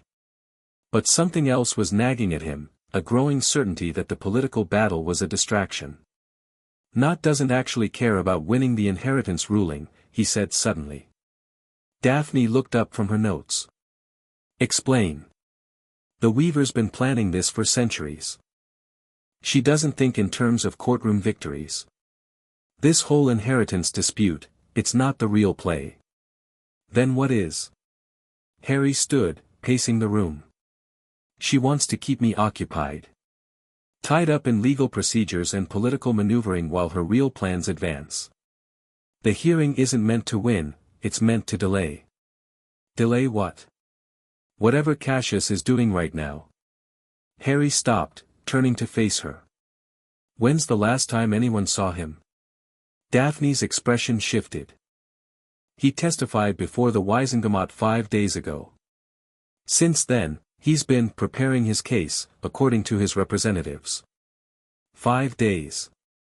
The same time I've been back at Hogwarts, distracted by classes and politics and, Harry swore under his breath. I've been playing their game. What do? We find out where Cassius actually is and what he's actually doing. Harry headed for the door. Can you reach Ragnarok? The Goblins have communication mirrors, but they're difficult to access, then access them. Tell him I need intelligence on Cassius Knott's movements. Every sighting, every transaction, every hint of where he might be. Harry paused at the threshold. And tell him to expect trouble. The Weaver's building towards something, and I don't think we're going to like what it is. The intelligence came back within hours. Harry was in the room of requirement, practicing control of the authority in an environment designed to contain his power, when a house elf appeared with an urgent message. He read it twice, feeling cold spreading through his chest. They've found him, he told Daphne, who'd been observing his practice from a safe distance. Cassius. He's in Wales. The Mask's anchor. He arrived 2 days ago with a contingent of followers. The Goblins have been monitoring remotely, but they can't get close enough to see what he's doing. Daphne's face was pale. If he completes the corruption of the Welsh anchor, the mask breaks free. Partially, at least.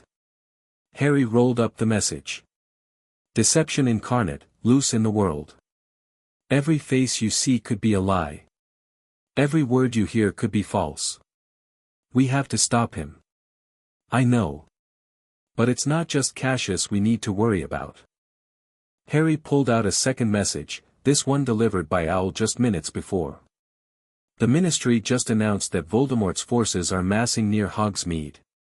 They're expecting an attack within the next 48 hours. Daphne stared at him. An attack on Hogwarts?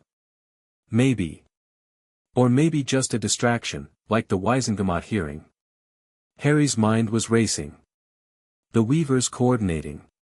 She's making multiple moves at once, forcing us to split our attention. What do? Harry thought about Dumbledore's warning. About the people he loved, the anchors that kept him human. About the impossible choice between stopping Cassius and protecting Hogwarts. Both, he said finally. We do both. Harry, that's not, the Goblins can reinforce the Scottish anchor and monitor the Welsh situation. Dumbledore and the Order can prepare Hogwarts' defenses against Voldemort. Harry met her eyes. And you and I go after Cassius directly. Just the two of us. The more people we bring, the more likely we are to be detected. Cassius is expecting a direct assault, he'll have defenses prepared. But if we move fast, move quiet. Harry smiled grimly.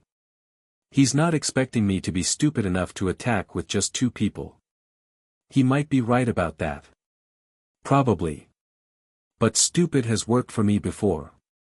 Daphne was silent for a moment, weighing the risks. Then she nodded slowly. When do we leave? Tonight.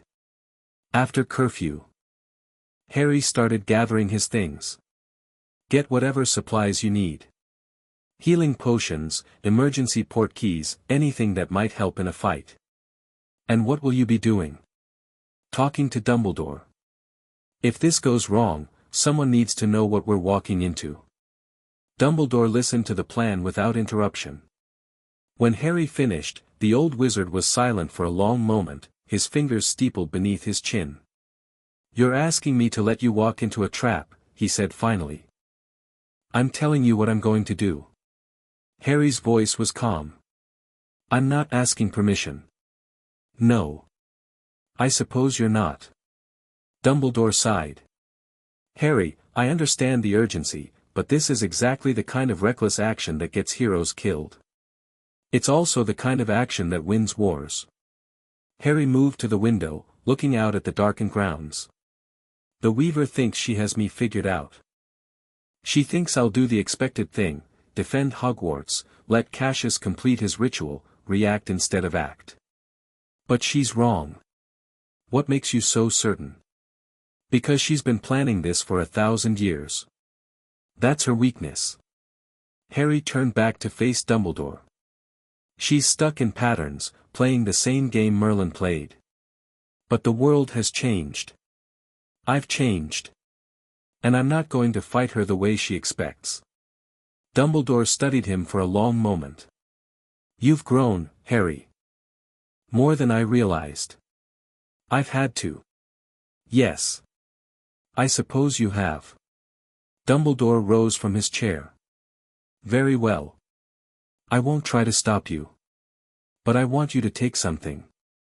He moved to a cabinet and withdrew a small silver object, a deluminator, Harry realized. The same one Dumbledore had bequeathed to Ron in Sirius's while reading.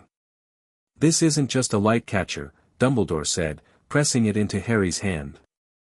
It was created by one of Merlin's contemporaries, using principles similar to the Authority. In desperate circumstances, it can serve as a beacon, a way to call for help across any distance. Even through wards.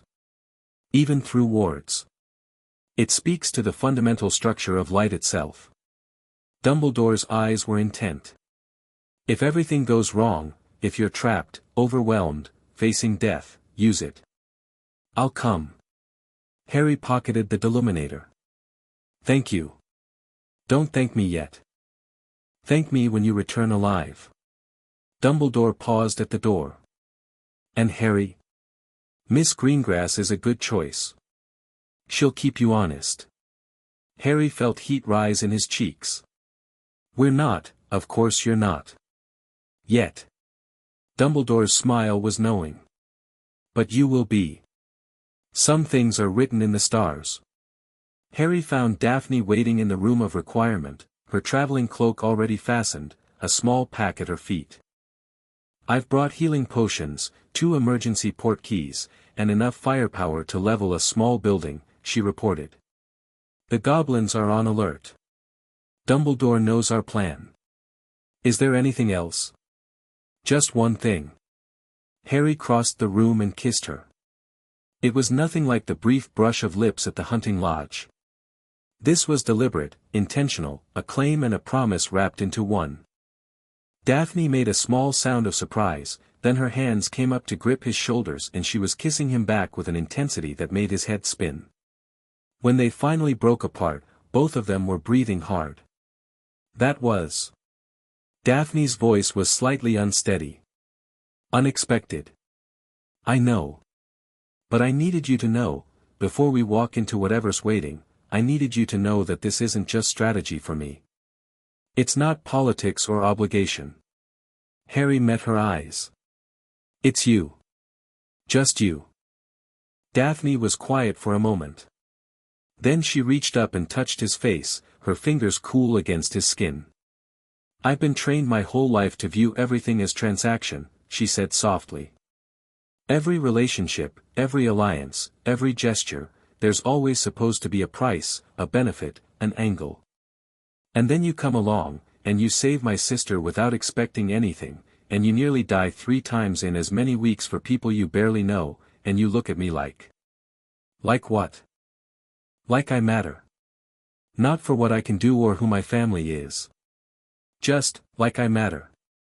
Harry covered her hand with his own. You do matter. You matter more than I know how to say.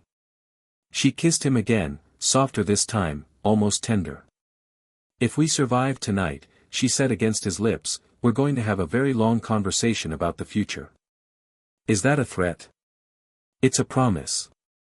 She stepped back, composing herself with visible effort. Now. Let's go stop an apocalypse. They traveled by goblin tunnels, emerging miles from the Welsh anchor in a hidden exit the goblins had established centuries ago. The night was cold and clear, stars brilliant overhead, and Harry could already feel the wrongness in the air. It's worse than before, Daphne said quietly. The corruption is spreading faster.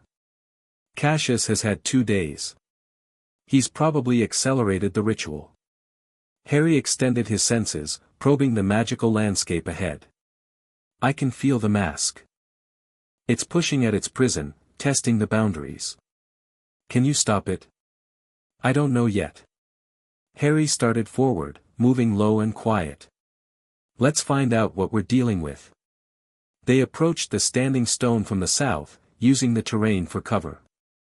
The wrongness intensified with every step, shadows that didn't match their sources, sounds that repeated on impossible loops, the constant sense of being watched by something that wore too many faces. And then they crested the final rise, and Harry saw what Cassius had done. The standing stone was barely visible beneath the structure that had been built around it, a lattice of dark energy, pulsing with power that made Harry's scar burn with cold fire. Dozens of robed figures moved within the lattice, chanting in that same ancient language Harry had heard before. And at the center, directing everything with precise gestures, stood Cassius Knott. His silver eyes gleamed in the ritual's light. Bigger than I expected, Daphne murmured. Much bigger. Harry counted the figures quickly. At least 30 cultists, plus Cassius. And I can feel protective wards, they'll detect any direct approach. So what do we do? Harry studied the ritual structure, looking for weaknesses. The lattice was complex, but it followed rules, cause and effect, step by step. Just like the ritual he'd disrupted in Scotland. The lattice itself is the vulnerability, he said slowly. Cassius is using ordered magic to channel chaos. That's a contradiction he has to manage constantly. So we disrupt his control. We make him choose. Force him to defend the ritual or defend himself. Harry smiled grimly.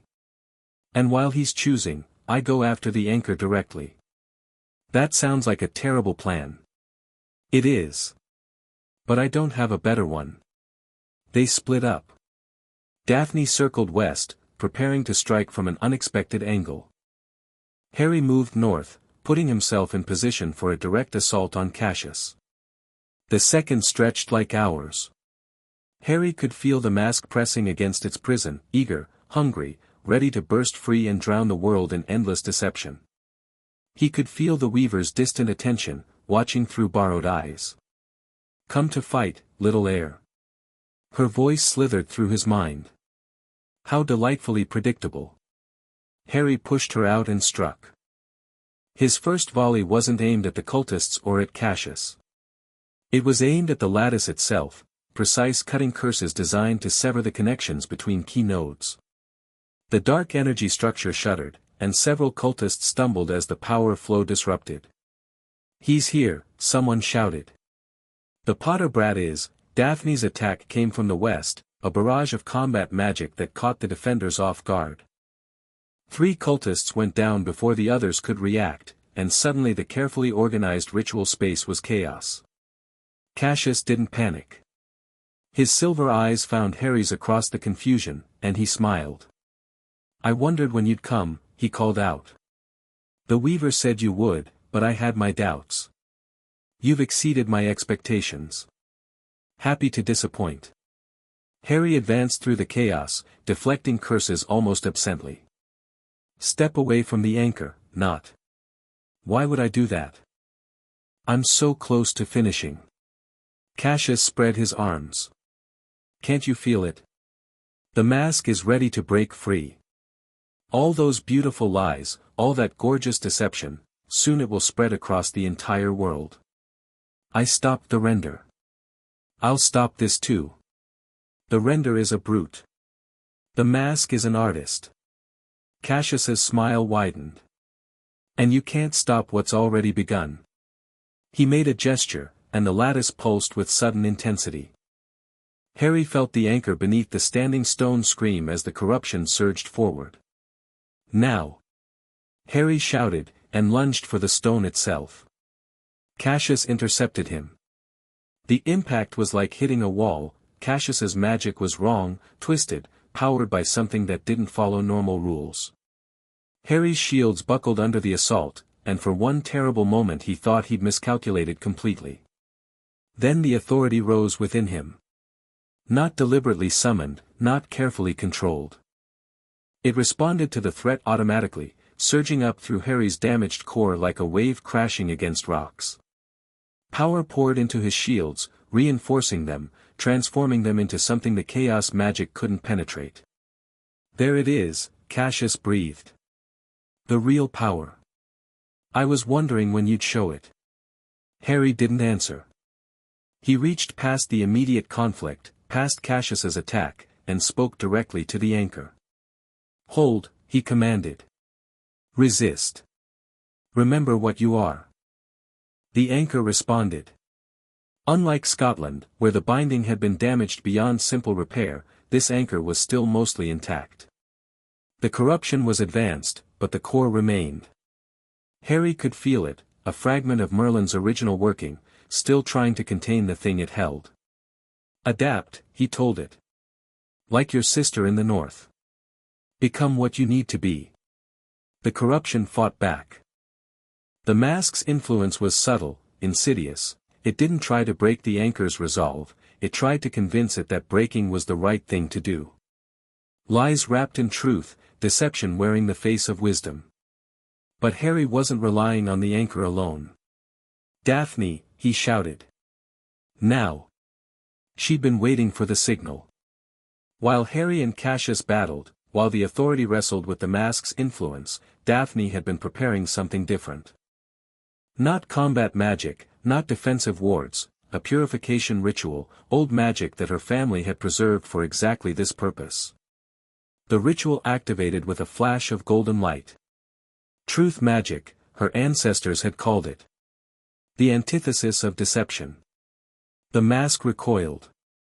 For one brilliant moment, all the lies in the corrupted zone were revealed. The cultists saw themselves as they truly were, broken, twisted, manipulated pawns. Cassius's silver eyes flickered, revealing something dark and terrible beneath the human facade. And the anchor saw the mask for what it really was, not freedom, not possibility, but endless emptiness wearing borrowed faces. "Enough," Harry commanded, and poured everything he had into the word. The corruption shattered. Cassius screamed, a sound of genuine agony, his connection to the mask suddenly severed. The lattice collapsed, dark energy dissipating into the night. The cultists broke and ran, their faith in their leader destroyed by the truth they'd been forced to see. And the anchor stabilized. Not perfectly, not completely, but enough. The mask retreated back into its prison, howling with frustrated rage, its chance for freedom slipping away. Harry fell to his knees, exhausted. The authorities' surge had taken everything he had, and more. He could feel his magical core screaming, the old cracks reopening, new ones forming. Harry! Daphne was there, her arms around him, holding him up. Don't you dare collapse again. I did not sign up for carrying you out of another ritual site. Cassius, gone. Disapparated the moment the connection broke. Daphne's voice was tight with frustration. But the anchor is holding. Your command worked. Partly. Harry forced himself to focus through the pain. I can feel it stabilizing. Like Scotland, it's adapting. Becoming something new. Then we won. We survived. Harry managed to stand, leaning heavily on her shoulder. That's not quite the same thing. They made it back to the Goblin tunnel before Harry's legs gave out completely. Daphne caught him, lowered him gently to the stone floor, and began applying healing potions with the efficiency of someone who'd done this far too many times. This has to stop, she said, her voice quiet but intense. You can't keep burning yourself out every time you face a threat. Eventually, you won't recover. I know. Harry's voice was barely a whisper. But every time, the alternative is worse. If Cassius had completed that ritual, someone else could have stopped him. The Goblins. Dumbledore. Anyone but you. No one else has the authority. Then we find another way. Daphne's hands were shaking slightly as she worked. I didn't agree to watch you kill yourself in pieces, Potter. Whatever this is between us, I refuse to let it end with me crying over your corpse. Harry reached up and caught her hand. Hey. She looked at him, and he saw something he hadn't expected, fear. Real, naked fear, not for herself but for him. I'm not going anywhere, he said. We're going to figure this out. Find a way to fight without destroying myself in the process. You promise? I promise. He squeezed her hand weakly. Now help me back to Hogwarts before I pass out again. They emerged from the Goblin tunnels near dawn, exhausted but alive. The message reached them before they'd even reached the castle gates. Voldemort's forces attacked Hogsmeade 2 hours ago, Daphne read from the parchment a Goblin courier had delivered. Dumbledore and the Order engaged them near the 3 broomsticks. There were casualties on both sides, but the attack was repelled. Voldemort himself didn't appear. It was a probing action, according to the analysis. Testing defenses, gathering intelligence. Daphne's voice was grim. But there's more. Of course there is. Cassius not appeared before the Wizengamot this morning. He's accused you of attacking him unprovoked, of attempting to seize the Emery's inheritance through violence rather than legitimate legal process. She looked up from the parchment. He's demanding you be arrested. Harry laughed. It was a harsh sound, devoid of humor. Of course he is. The moment his ritual fails, he runs to the ministry and plays the victim.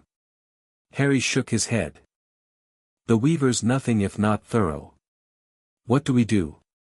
We go to the hearing. As planned. Harry started walking toward the castle. We present our evidence, make our case, and let the Wizengamot decide. They might actually arrest you. They might try. Harry's smile was cold. But I think they'll find that harder than they expect. The Wizengamot chamber was designed to intimidate. Massive stone walls, rows of stern-faced wizards and witches in formal robes, the weight of centuries of tradition pressing down from every direction. Harry had been here before, during his underage magic trial, but this time was different. This time, he wasn't a defendant. He was a claimant. The Wizengamot will now hear the matter of the Emery's inheritance, the chief warlock announced. Both parties have presented written evidence. Today, we will hear oral arguments.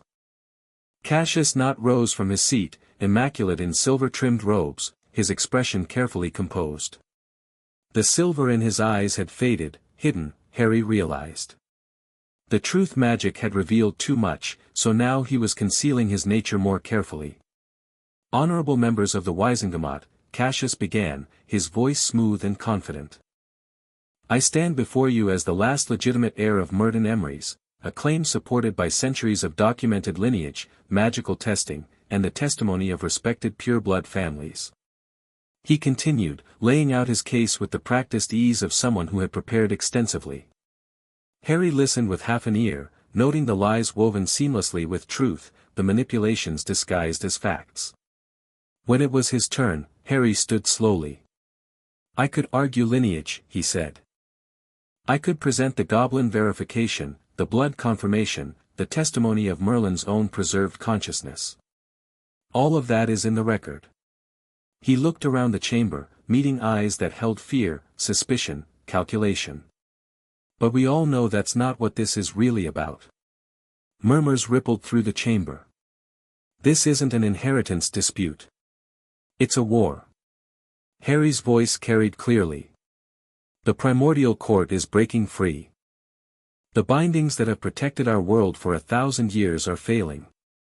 And Cassius Not isn't just a rival claimant, he's an agent of the very forces that seek to unmake everything we know. Outrageous. Cassius was on his feet. This is slander, desperate. 2 nights ago, I found Cassius Not at the Welsh Anchor, performing a ritual designed to release the primordial known as the Mask. Harry's voice cut through Cassius's protests. I disrupted that ritual. The anchor is stabilizing as we speak.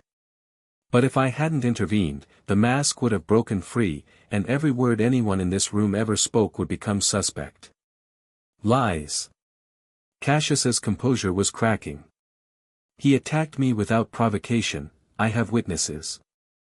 I have goblin testimony. I have the magical readings from the anchor site itself. Harry met Cassius's eyes, and this time he didn't hide the authority. He let it shine through, let everyone in the room feel what he was. But more than that, I have this. He reached for Cassius's magic, not to attack, just to reveal. The same principle Daphne's truth ritual had used, applied with surgical precision. Cassius's eyes flickered silver. The entire Wizengamot saw it. The entire chamber felt the wrongness beneath his human facade, the touch of something ancient and terrible that had no place in a mortal form. What? Cassius's voice was changing, layers emerging that didn't belong. What did you? Showed them what you really are. Harry let the authority fade, but the damage was done. Everyone in the room had seen the truth. The Weaver's hand. A human who sold his soul to chaos for power. Chaos erupted. Wizengamot members were shouting, some demanding Cassius's arrest, others fleeing for the exits. Cassius himself was snarling, his careful control finally shattering. You think you've won? His voice was fully inhuman now. This changes nothing. The court is waking, the bindings are failing, and you are one exhausted boy against forces you can't begin to comprehend. He raised his hand, and dark energy gathered. Harry was already moving. He threw himself at Cassius, not with magic but with physical force, tackling him before the attack could fully form. They crashed to the floor of the chamber, wrestling amid the chaos. The Weaver was right about one thing, Cassius hissed in Harry's ear.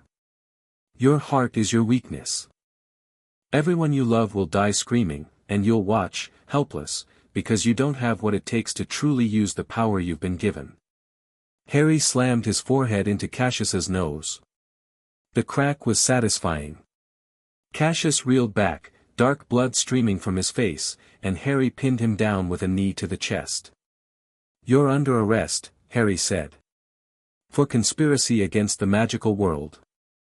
For attempted release of imprisoned entities. For being really, really annoying. Cassius laughed, blood staining his teeth. You can't hold me. No prison you have can, sleep. The authority crashed down like a hammer. Cassius's eyes rolled back, and he went limp. Harry stood, breathing hard. The chamber had gone quiet, everyone staring at him. The Emery's inheritance is mine, Harry said flatly. Does anyone else want to dispute that? Silence. Good. Harry gestured to the Aurors who had finally arrived. Take him to Greengrass. The goblins have cells that can hold beings like him. He looked at the chief warlock. This hearing is over. Nobody argued. That night, Harry sat in the room of requirement, watching the fire burn. Cassius was in goblin custody. The Wizengamot had officially recognized Harry's inheritance claim. The Welsh anchor was stabilizing, joining Scotland in the new paradigm he was creating. It should have felt like victory. Instead, he just felt tired. You're brooding again. Daphne entered quietly, settling beside him on the floor. It's becoming a habit. Cassius said something. In the fight. Harry stared into the flames. About my heart being my weakness. About everyone I love dying. He was trying to rattle you. He was stating their strategy. Harry looked at her. The Weaver knows she can't beat me directly. So she's going to go after everyone I care about. You, Ron, Hermione, the Weasleys, everyone. We can protect them, not against everything. Not against a 1,000-year-old entity with agents everywhere and patience beyond human comprehension. Harry's voice was heavy. Maybe I should push everyone away.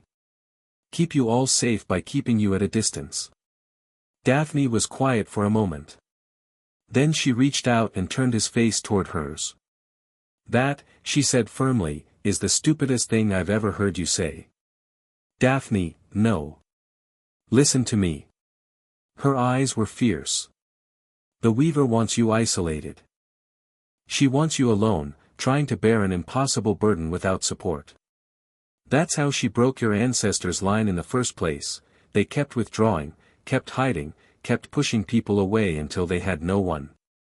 But if something happens to you, then I'll die knowing I made my own choice. Daphne's voice was steady. I'm not a victim, Harry. I'm not a damsel who needs protecting. I'm your ally, your advisor, and, if you'll let me, something more. I chose to be here. I choose to stay. Harry stared at her, this woman who had started as an obligation and become something essential. You're sure? I'm always sure. She leaned in and kissed him softly. Now stop trying to be noble and let me help you win this war. In the quiet of the room of requirement, with the fire crackling and the future uncertain, Harry made his choice. He would trust. He would love. He would let people in, even knowing the risk. The Weaver could threaten all she wanted. Harry wasn't going to become another isolated, broken Emery's heir, fighting alone until he fell. He had something Merlin never had. He had people who chose to stand beside him. And that, he was beginning to understand, made all the difference. Far away, in her prison outside of time, the Weaver felt the shift. The boy was learning. Growing. Becoming something her models hadn't predicted. No matter, she whispered to herself. Love makes him stronger, but it also makes him vulnerable. He cannot protect everyone.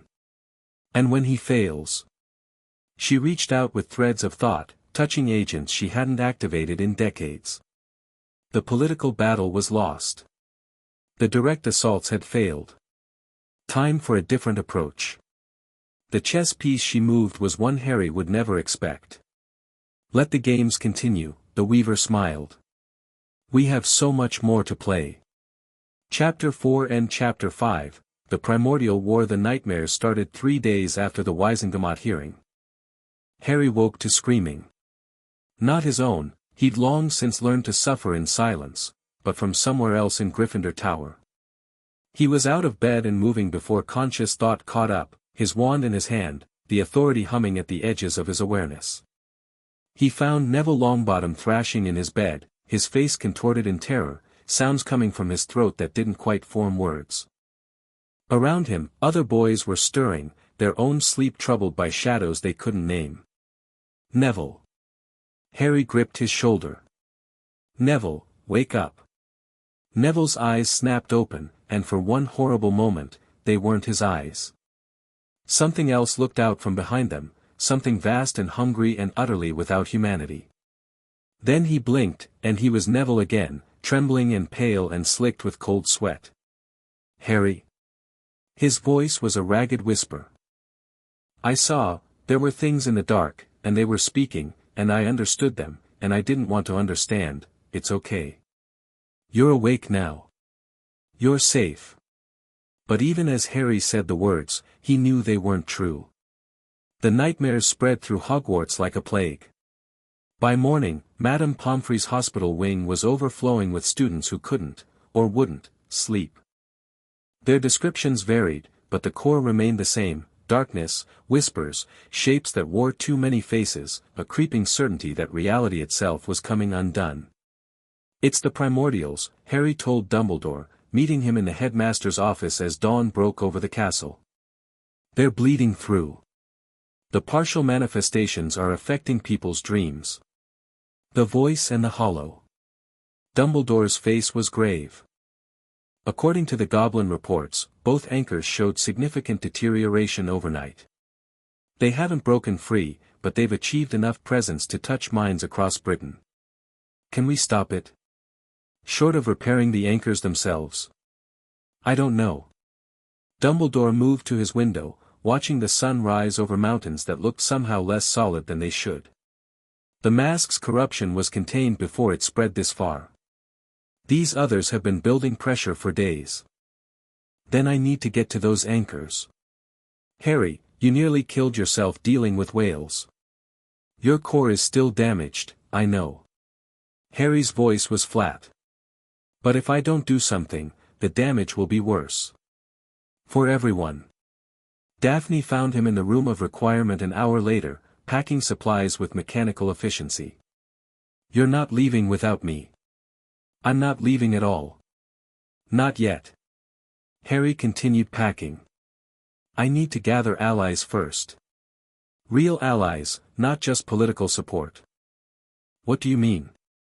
The goblins are helpful, but they're limited in number. Dumbledore's order is stretched thin, watching for Voldemort's next move. The Ministry is useless. Harry looked up. But there are other magical races.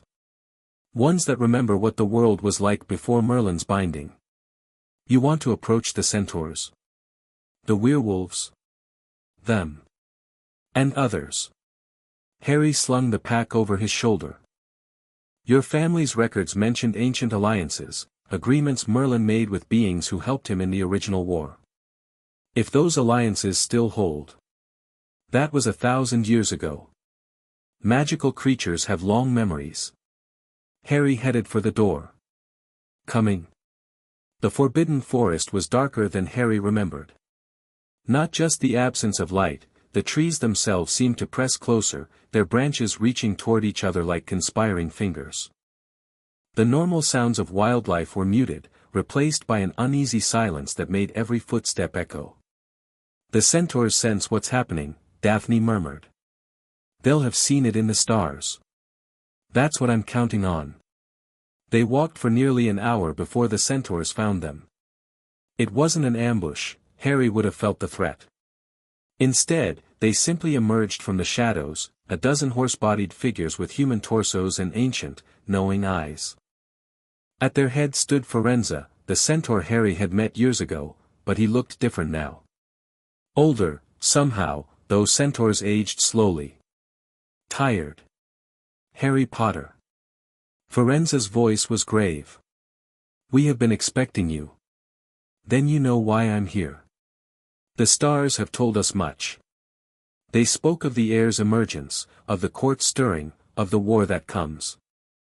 Firenze moved closer, his hooves barely making sound on the forest floor.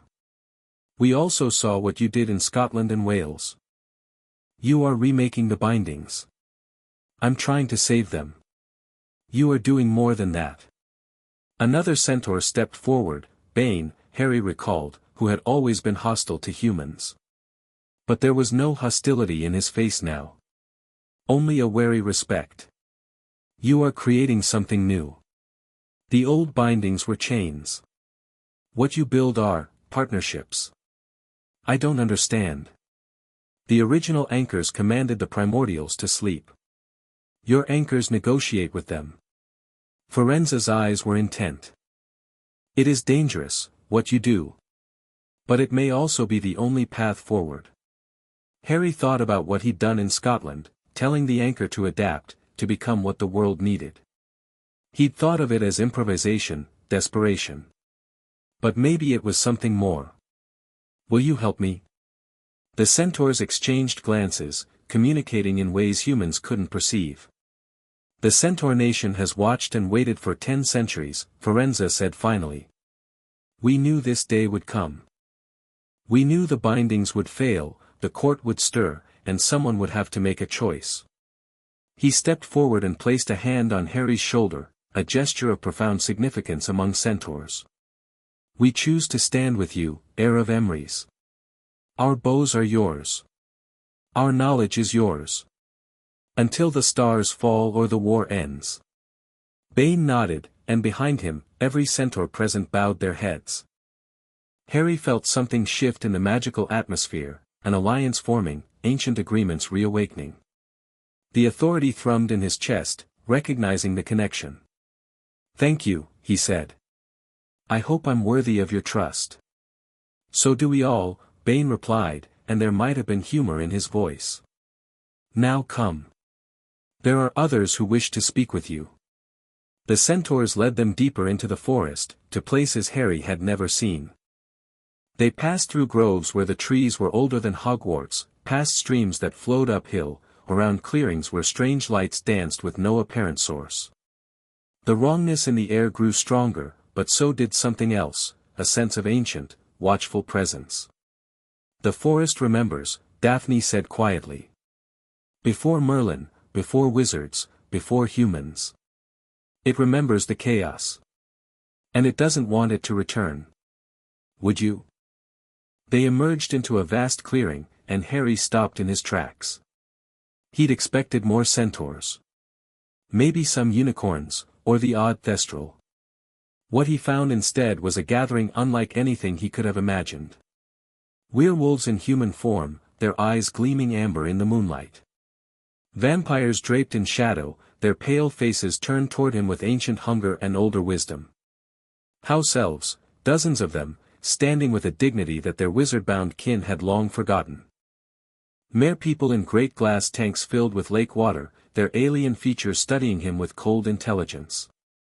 And things Harry had no names for, beings that existed at the edges of magical classification, watching and waiting. At the center of the clearing, a single figure stood apart from the rest.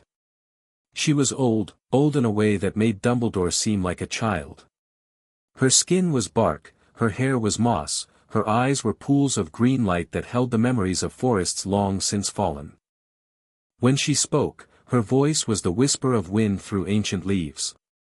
The heir comes at last. She smiled, and it was like watching spring arrive. We have waited so long, young one. So very long. Who are you?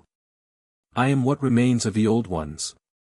The spirits who were here before the chaos, who survived the chaos, who helped Merlin end the chaos. She gestured to the gathered beings around her. We are all survivors, in our way. And we have all felt the court stirring. You want to fight with me. We want to ensure our survival. The two goals align. The ancient spirit drifted closer, and Harry smelled forests and growing things and the deep earth. The primordials would unmake us as readily as they would unmake you. More readily, perhaps, we are more invested in the order Merlin created. We have built lives within it. Raised children. Planted roots. What can you offer?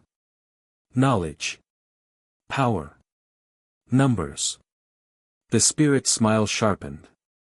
And something else. Something Merlin himself did not have. What's that? We can enter the between. The space outside time where the primordials are imprisoned. Her green eyes burned with intensity. You will need to go there eventually, Heir. The bindings cannot be fully repaired from this side. And when you go, you will need guides. Harry felt cold despite the relative warmth of the clearing. You're talking about entering the primordials' prison. I am talking about facing them directly. It is the only way to end this war permanently. The spirit reached out and touched his face, and her fingers were cool as morning dew. Merlin bound them from outside. You will need to negotiate from within. Negotiate? With beings who want to unmake reality. They do not all want the same thing. The court is not unified, it never was. The weaver schemes, the render rages, the mask deceives. They have different goals, different methods. The spirit's voice dropped to a whisper. Find the divisions. Exploit them. And perhaps, you can create a new compact. One that serves both order and chaos. That sounds impossible. Most things worth doing are impossible until someone does them. The spirit withdrew her hand. But that is for later. Now, we forge our alliance. The beings you see here represent every magical race that remembers the old war. They have agreed to follow you, Heir of Emrys, to fight beside you, to die beside you if necessary. Harry looked around the clearing. Werewolves and vampires and mere people and beings without names, all watching him with expressions ranging from hope to calculation to desperate faith. Why? He asked. You don't know me. You have no reason to trust me. We know what you did in Scotland. The werewolf who spoke was tall and scarred, his amber eyes gleaming. You didn't just reinforce the binding, you changed it. Made it something that could grow and adapt. He bared his teeth in something that wasn't quite a smile. For 1,000 years, the bindings have been chains. But chains break. What you're building might actually last. And if I fail? Then we all die together, and at least we tried. The vampire's voice was silk over steel. Better than waiting in the shadows for the inevitable. Harry took a deep breath. He thought about Dumbledore's warning, about power corrupting, about becoming what he fought. But he also thought about the nightmares spreading through Hogwarts, about the Weaver's endless patience, about a war that couldn't be won alone. All right, he said. Then let's talk strategy. The alliance took shape over the following hours. The centaurs would monitor the remaining anchors, using their star-reading abilities to detect changes in the bindings. The werewolves would form rapid response teams, able to move quickly when threats emerged. The vampires would gather intelligence, slipping through shadows to observe the Weaver's remaining agents. The house elves, free house elves, Harry learned, who had never bound themselves to wizarding families, would coordinate logistics and communication. And the old ones, the ancient spirits like the one who had greeted Harry, would prepare for the eventual journey into the between. We need to address Voldemort, Daphne said during a break in the planning. They'd withdrawn to a quiet corner of the clearing, sharing cold rations and exhausted silence. He's still out there, still a threat. And the Weaver might try to use him. I've been thinking about that. Harry chewed mechanically, not really tasting the food. The Dark Lord is a product of ordered magic. Everything he's built, the Death Eaters, the Horcruxes, his entire quest for immortality, it all depends on magic working the way it's supposed to. So the primordials are as much a threat to him as to anyone. Exactly. Which means we might be able to arrange a temporary truce. Daphne stared at him. You want to ally with Voldemort? I want to not fight a war on two fronts. Harry met her eyes. I'm not saying we forgive him or trust him. But if we can convince him that the primordials are the bigger threat, he'll never agree. His ego won't allow it. His ego won't allow reality itself to collapse around him either. Harry finished his ration and stood. Dumbledore's been making quiet overtures. Testing the waters. If there's any chance of a ceasefire. It's insane. Everything about this situation is insane. Harry offered her his hand. But I've learned something over the past few weeks. Insane plans work better than no plans at all. Daphne took his hand and let him pull her up. If this goes wrong, then we deal with it. Together. Harry squeezed her hand before releasing it. Now come on. We have a war council to run. The message came 3 days later, delivered by an owl that shouldn't have been able to find Harry in the depths of the Forbidden Forest. Dumbledore had arranged a parley. Voldemort had agreed to attend. This is a trap, Ron said flatly when Harry informed the inner circle. They'd returned to Hogwarts briefly, using the Room of Requirement as a secure meeting space. It has to be a trap. Probably. Harry studied the parchment, looking for hidden meanings. But the location is interesting. Dumbledore chose the Boundary Stone near Stonehenge, one of the oldest magical sites in Britain. Why does that matter? Because it's neutral ground in the most fundamental sense. Magic itself enforces peace there. Anyone who breaks a parley sworn on the Boundary Stone forfeits their magic permanently. Harry looked up. Even Voldemort wouldn't risk that. He's not exactly known for keeping his word. No, but he's obsessed with magical power. The idea of losing it. Harry shook his head. He'll play by the rules. At least until the parley ends. Hermione had been reading over his shoulder. It says Dumbledore will be present, along with 2 Order members. You're allowed to bring 2 companions as well. Daphne and Harry hesitated, looking at Ron. Would you? Yeah. Ron's jaw was tight, but his voice was steady. If you're going to face you-know-who, I'm not letting you do it without backup. Ron, you don't have to. I know I don't have to. I want to. Ron managed a wan smile. Besides, someone needs to keep you from doing anything too stupid. The Boundary Stone was ancient. Older than Stonehenge itself, it rose from the earth like a fossilized giant, its surface covered with carvings that predated written language. The magic here was thick, almost visible, a shimmer in the air that made Harry's authority sing in recognition. Dumbledore was already waiting when they arrived, flanked by Mad-Eye Moody and Minerva McGonagall. The old wizard looked tired, but his eyes were sharp as they swept over Harry's group. You brought Miss Greengrass, he observed. She's my advisor. And she has knowledge that might be relevant. Indeed. Dumbledore's gaze lingered on Daphne for a moment, assessing. Very well. They should arrive shortly. They didn't have to wait long. The Dark Lord appeared in a swirl of black smoke, his snake-like face emerging from the darkness like a nightmare-given form. He was flanked by Bellatrix Lestrange, Harry's hands clenched at the sight of her, and a masked Death Eater whose posture suggested barely controlled violence. Dumbledore. Voldemort's voice was silk and poison. How delightfully unexpected. I'd thought you'd finally developed the good sense to die. Not quite yet, Tom.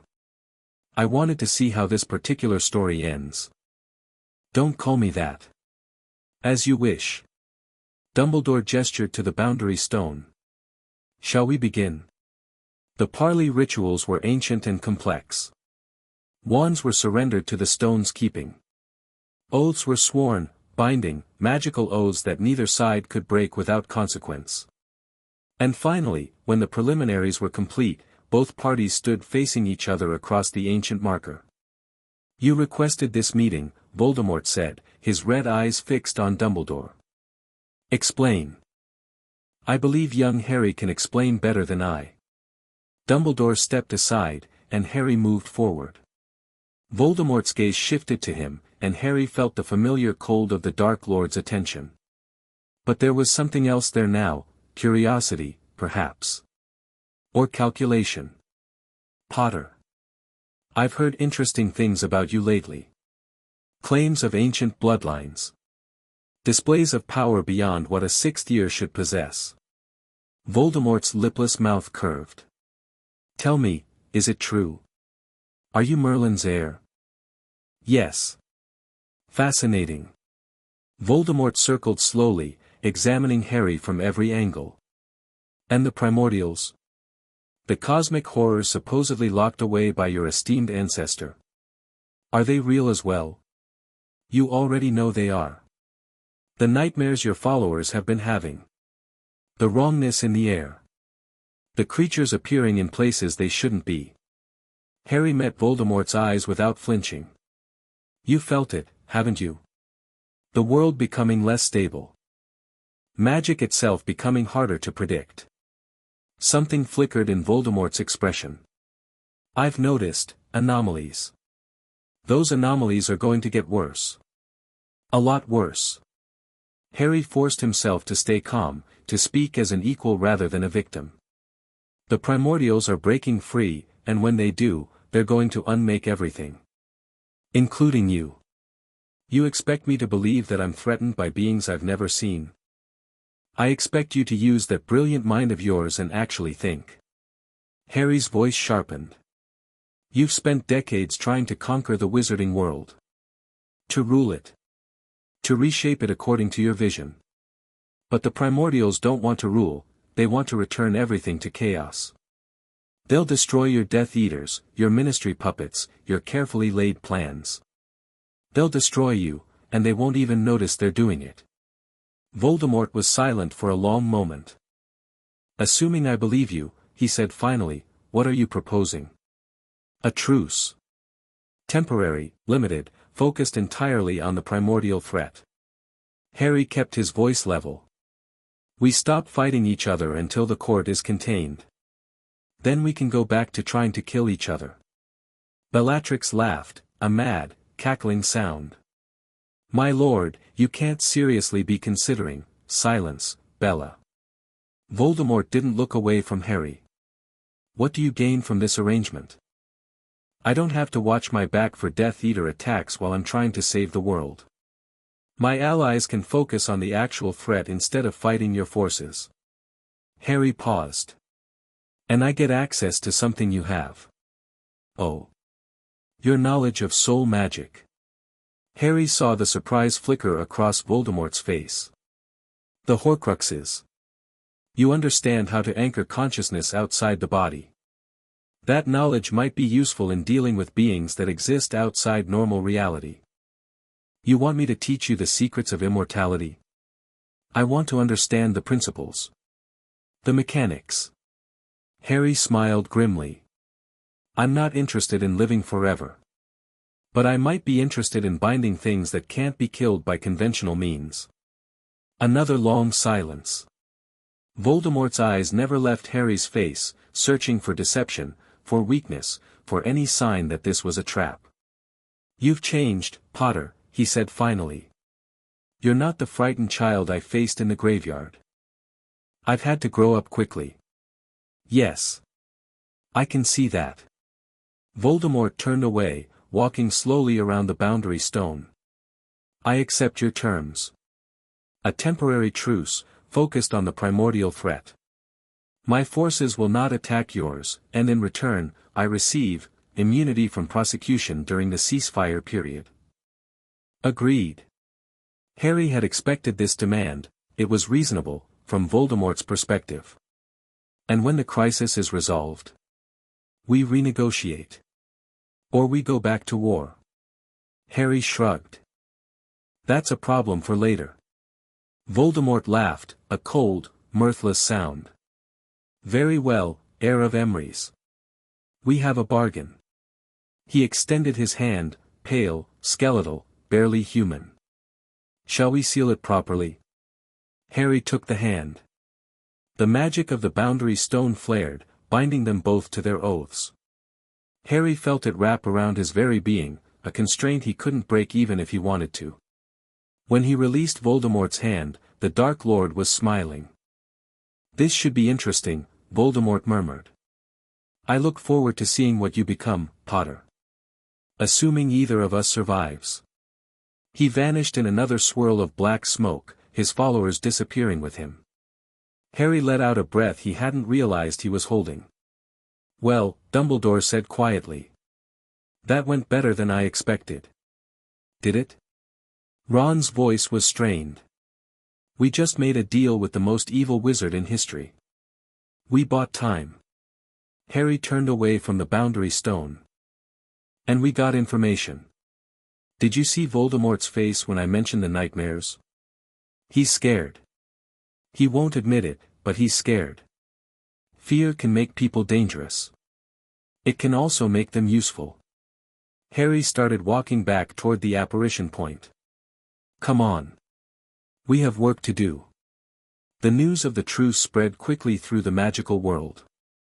Some celebrated, a respite from the war, however temporary. Others were horrified, Harry Potter, making deals with the Dark Lord. Still others saw opportunity. If the two most powerful wizards in Britain were focused elsewhere, there was room to maneuver. Harry ignored all of it. He had more pressing concerns. The Voice's anchor is critical, Ragnarok reported during their next war council. The Goblin director had established a permanent presence at Hogwarts, coordinating the Alliance's efforts from the Room of Requirement. Our monitors show deterioration accelerating. We estimate full breach within the week. What about the Hollow? Slower, but still concerning. Perhaps 2 weeks before partial manifestation. Harry studied the map spread across the table, Britain marked with anchor locations, threat levels, ally positions. The picture it painted wasn't encouraging. We can't repair them fast enough, Daphne said, voicing what everyone was thinking. Even if Harry goes to each anchor personally, his recovery time between attempts is getting longer, not shorter. My core is still damaged from Wales. Harry's voice was tired.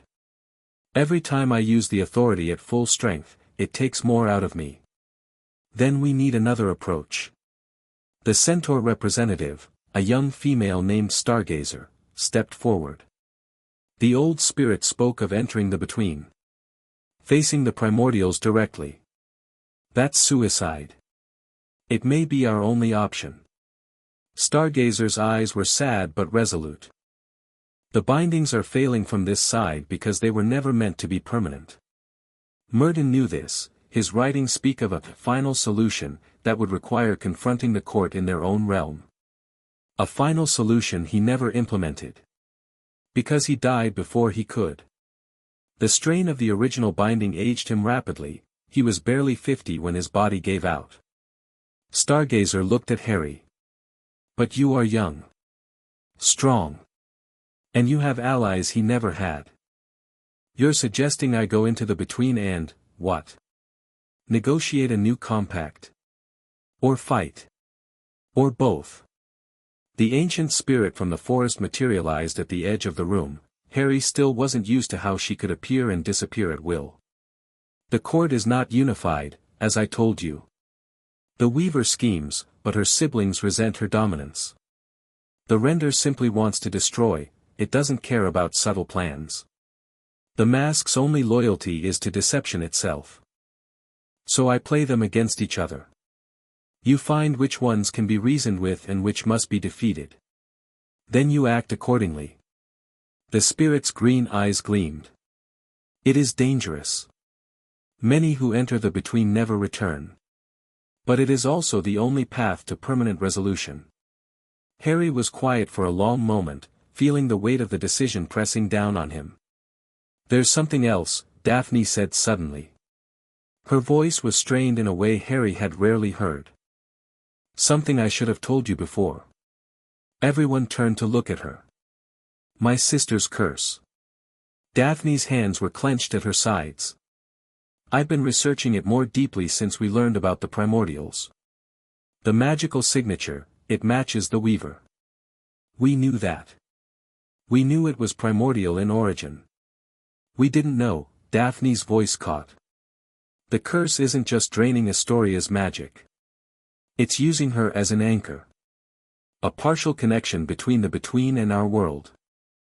The room went silent. The Weaver planted the curse centuries ago, Daphne continued. In my family's bloodline. She's been using Greengrass women as bridges. Ways to influence our world without breaking the binding completely.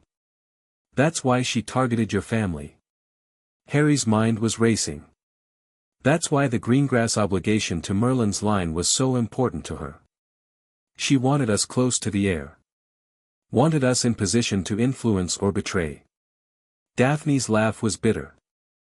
And when I refused her offer, she started pulling harder on the curse. Astoria's getting worse, Harry. Much worse. How much worse? If we don't break the connection within days, the curse will kill her. Daphne's composure finally cracked, tears streaming down her face. And the only way to break it is to sever the Weaver's link from the source. Which means entering the between. Harry understood now. Astoria is your reason for wanting me to go. No. Daphne's voice was fierce despite her tears. I want you to go because it's the right thing to do. Because it's the only way to end this.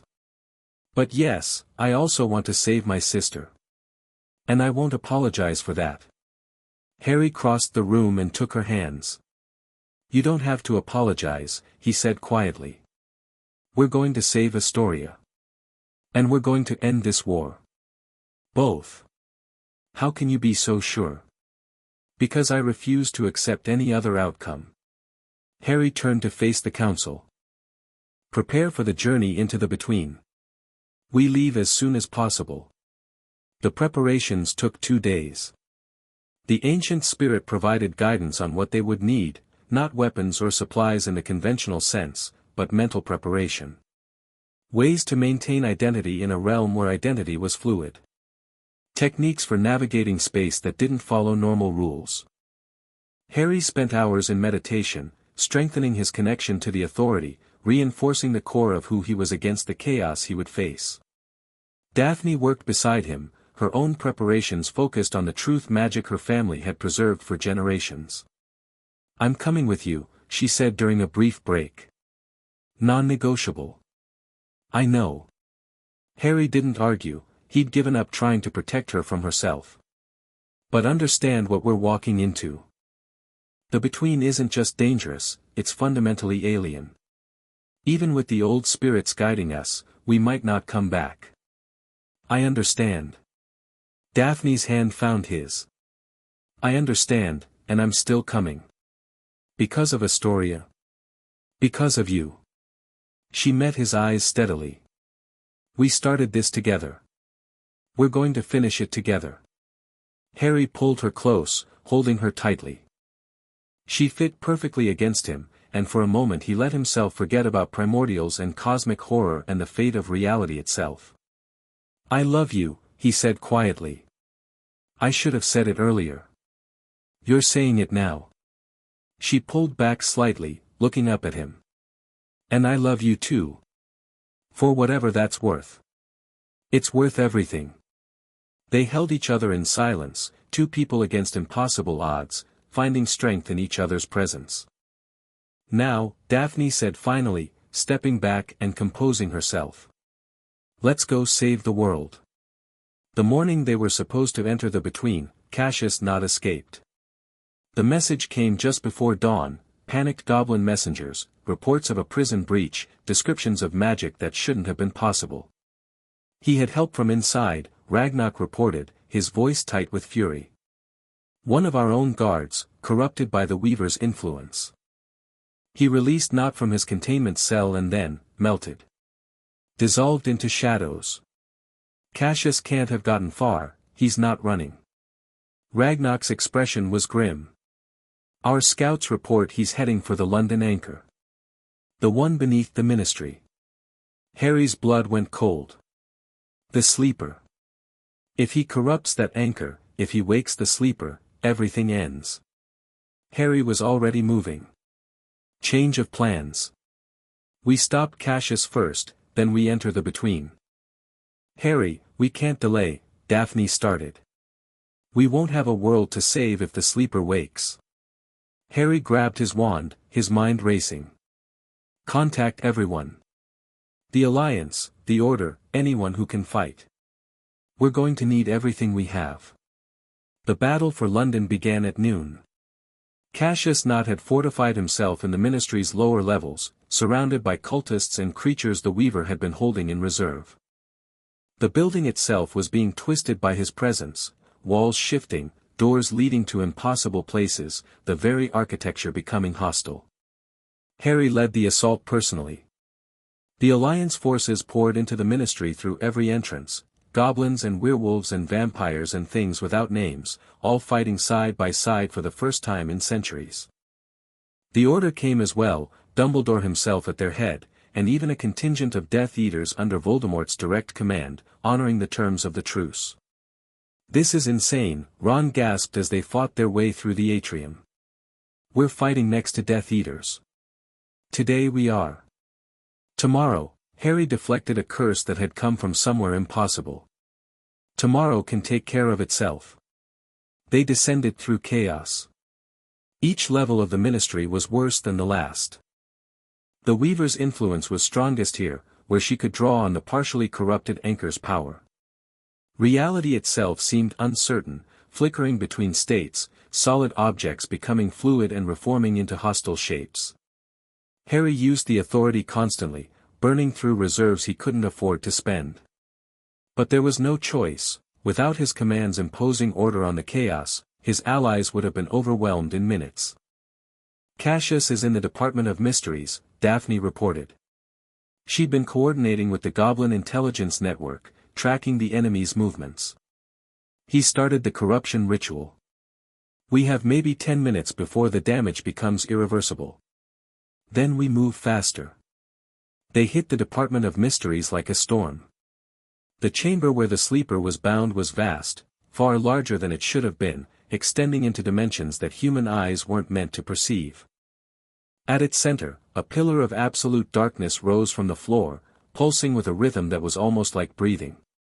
Cassius stood before the pillar, arms raised, chanting in the language of chaos. Around him, a lattice of dark energy was forming, similar to what Harry had seen in Wales, but vastly more complex. More powerful. "You're too late," Cassius called out without turning. "The sleeper stirs. In moments, it will wake, and everything your ancestor built will crumble to dust." "No." Harry stepped forward, the authority blazing in his voice. "It won't." He reached for the anchor, not to reinforce it, not to repair it, but to speak to it directly. To communicate with the binding itself, the way he had in Scotland and Wales. The response was overwhelming. The sleeper was vast. The sleeper was ancient. The sleeper was dreaming, and its dreams were apocalypses, and now something was disturbing its slumber. Harry felt its attention turn toward him, and for one terrible moment, he understood what true insignificance felt like. "Who disturbs my rest?" The voice wasn't a voice. It was the absence of voice, the silence between heartbeats, the void that waited at the end of all things. "I am the heir of Emrys," Harry projected back. "And I'm here to ensure you keep sleeping." Laughter. Or what passed for laughter from a being older than existence itself. "Sleep is temporary, little heir. Waking is inevitable. Why delay what cannot be prevented? Because every moment of delay is another moment of life. Another moment of existence. Another moment of everything you destroy. You argue for the continuation of suffering. Of entropy. Of death. I argue for the continuation of choice." Harry pushed harder, pouring his will into the communication. "Your freedom means the end of freedom for everyone else. And I won't allow that." The sleeper's attention sharpened. "You cannot stop me, little heir.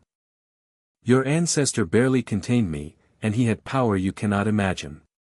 You are damaged, exhausted, nearly spent. One child against eternity. One child with allies." Harry felt the Alliance's strength flowing through him, goblin determination, centaur wisdom, werewolf ferocity, vampire cunning. One child with love. Daphne's presence burned bright beside him. One child who refuses to give up. Admirable. Pointless.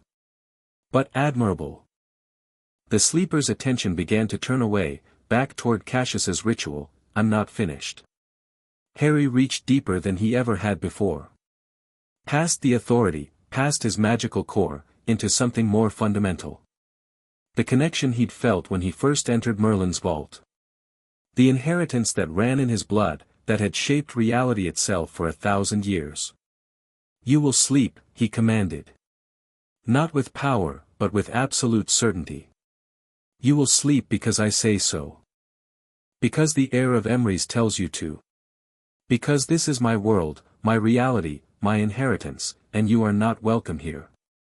For one eternal moment, the universe held its breath. Then the sleeper's presence retreated. Not fully contained, Harry didn't have the strength for that. But driven back, pushed into deeper slumber, convinced that waking was not worth the effort. Not yet. Not today. Cassius screamed. His ritual was collapsing, the lattice of dark energy unraveling as the anchor it was feeding on stabilized. The connection to the Weaver was being severed, and without it, he was just a man, a corrupted, twisted man, but still mortal. No. Cassius spun, his silver eyes blazing with borrowed power. You can't, this was supposed to be, it's over, Cassius. Harry raised his wand, but Daphne was faster. Her truth magic hit Cassius like a wave, stripping away the lies and deceptions that had sustained him. He fell to his knees, his form flickering between human and something else, the Weaver's gift finally becoming visible to everyone. He was hollow. There was nothing left of the man he'd been, just a shell, animated by chaos energy and the Weaver's will. Please, he gasped. You don't understand. She promised me. She said I would be a god, she lied. Daphne's voice was cold. That's what she does. Cassius laughed, a broken, despairing sound. Yes. Yes, I suppose it is. He looked up at Harry, and for one moment, there was something human in his eyes. Finish it, then. There's nothing left to save. Harry hesitated. But only for a moment. Sleep, he commanded, and Cassius collapsed. This time, there would be no waking up. The battle was won, but the war was far from over. Harry stood in the ruins of the Department of Mysteries, surveying the damage. Casualties had been heavy on all sides, goblin warriors, order members, even a few Death Eaters who had fought with unexpected valor. The ministry building itself was barely standing, its structure compromised by the reality fluctuations. The anchor is stable, Ragnarok reported. For now. But the damage is significant. Without more permanent repairs, I know. Harry's voice was exhausted. The between. We have to go. Harry, you need rest, I don't have time for rest. Harry looked at Daphne, who was tending to wounded allies nearby. None of us do. A story is running out of time. The anchors are running out of time. And the Weaver knows she's losing. Which makes her more dangerous, not less. Yes. Harry straightened, pushing past his exhaustion through pure will. Which is why we end this. Now. Tonight. The entrance to the Between was hidden in the deepest part of Hogwarts.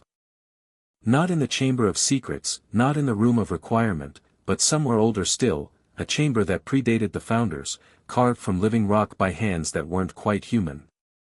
The ancient spirit led them there, her form barely visible in the darkness. The boundary is thin here, she said.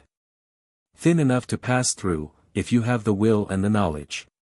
Harry looked at his companions. Daphne, resolute despite her fear. The spirit, ancient and patient. And surprisingly, one other, Dumbledore himself, who had insisted on coming despite his age. The Weaver knows many things, Dumbledore had said, but she doesn't know me. Not truly. An unknown factor might prove valuable. Harry hadn't argued. Any advantage was worth having. Remember what I told you, the spirit continued. The Between is not a place in the normal sense. Space and time are suggestions there, not laws. Your identity will be challenged, the primordials will try to unmake you, to dissolve your consciousness into the chaos. How do we resist? By holding to what you know. To who you are. To what you love. The spirit's eyes found Daphne. The bonds you've forged will be your anchor. Do not let them go. Harry took Daphne's hand. Ready? No. She squeezed his hand tightly. But let's do it anyway. The spirit spoke words in a language older than language itself. The air rippled, reality folded, and a doorway appeared, a tear in the fabric of existence, revealing something that hurt to look at. The between. Chaos, visible and tangible. Color without form. Sound without source. Existence without pattern. Harry stepped through, and the world dissolved. He was everywhere and nowhere. He was everything and nothing. He was Harry Potter, and he was coming apart at the seams. Hold, a voice whispered. Daphne's voice, somehow reaching him across the dissolution. Hold to me. Hold to who you are. He reached for her, and found her hand in the chaos. The contact was like lightning, a shock of reality, of identity, of self. I am Harry Potter. I am the heir of Emrys. I love Daphne Greengrass. I have friends and enemies and responsibilities. I am real. Reality reasserted itself, not externally but internally. Harry became solid again, defined by his own sense of self rather than the chaos around him. He looked around. The between was impossible to describe. It shifted constantly, presenting different aspects moment to moment, a vast ocean of stars, a forest of crystalline trees, a plain of endless mirrors, a void of absolute darkness. And throughout it all, presences moved, vast and alien and terrible. The primordial court.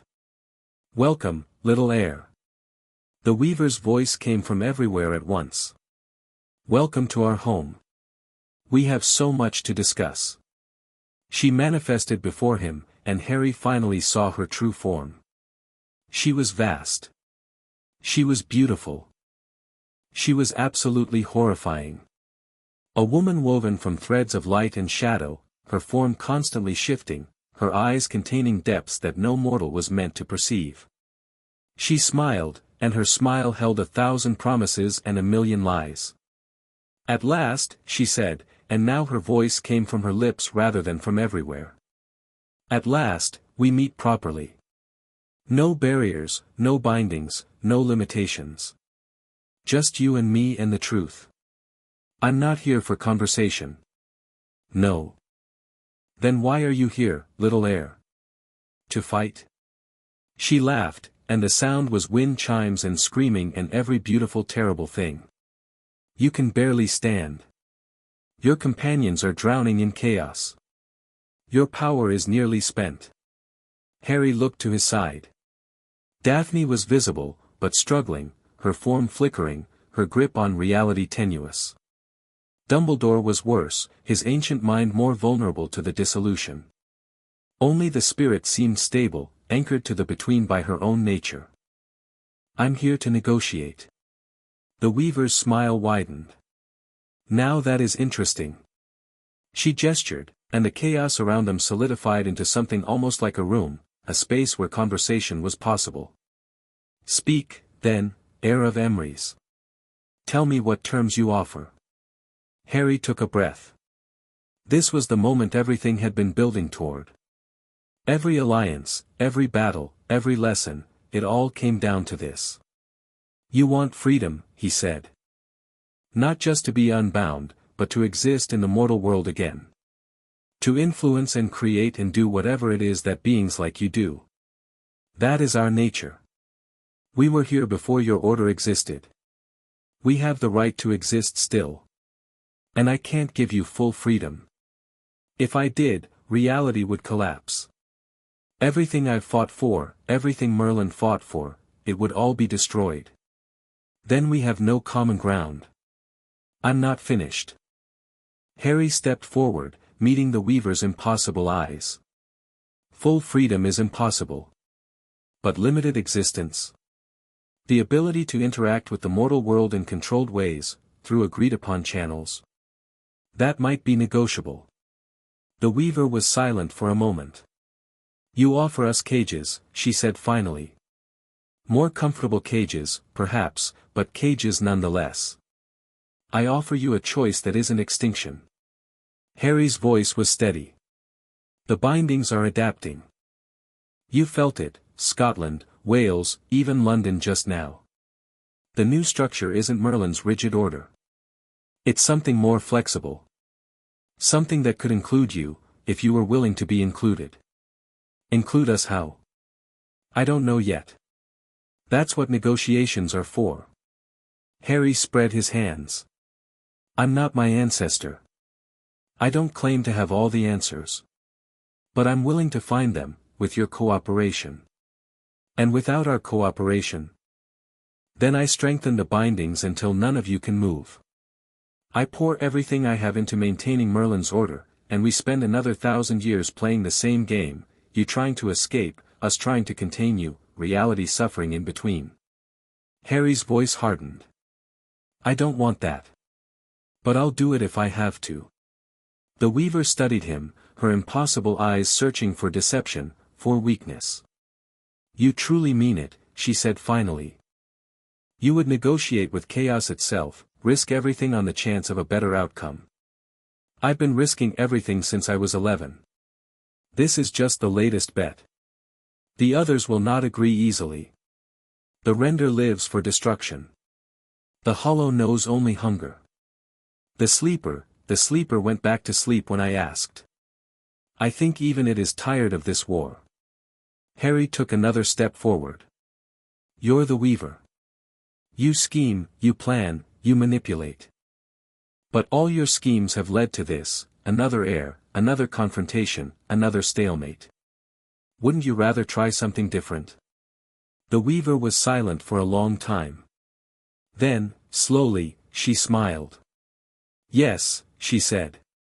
Yes, I think I would. The negotiation took time, though time meant little in the between. The other primordials were summoned, their vast presences converging on the space the weaver had created. Harry faced them all, the render's rage, the hollow's hunger, the mask's deception, the voice's madness, the shaper's chaos, and even a fragment of the sleeper's dreaming attention. It was terrifying. It was exhilarating. It was the most important conversation in the history of existence. And somehow, against all odds, Harry made them listen. Not all of them agreed, the render rejected any constraint, the hollow didn't understand the concept of compromise. But the others, the more subtle primordials, were willing to consider alternatives to eternal warfare. The new compact took shape slowly. Limited manifestation through designated channels. Interaction with mortals through willing partnerships rather than forced corruption. A voice in how reality developed, rather than absolute control or absolute exclusion. It wasn't perfect.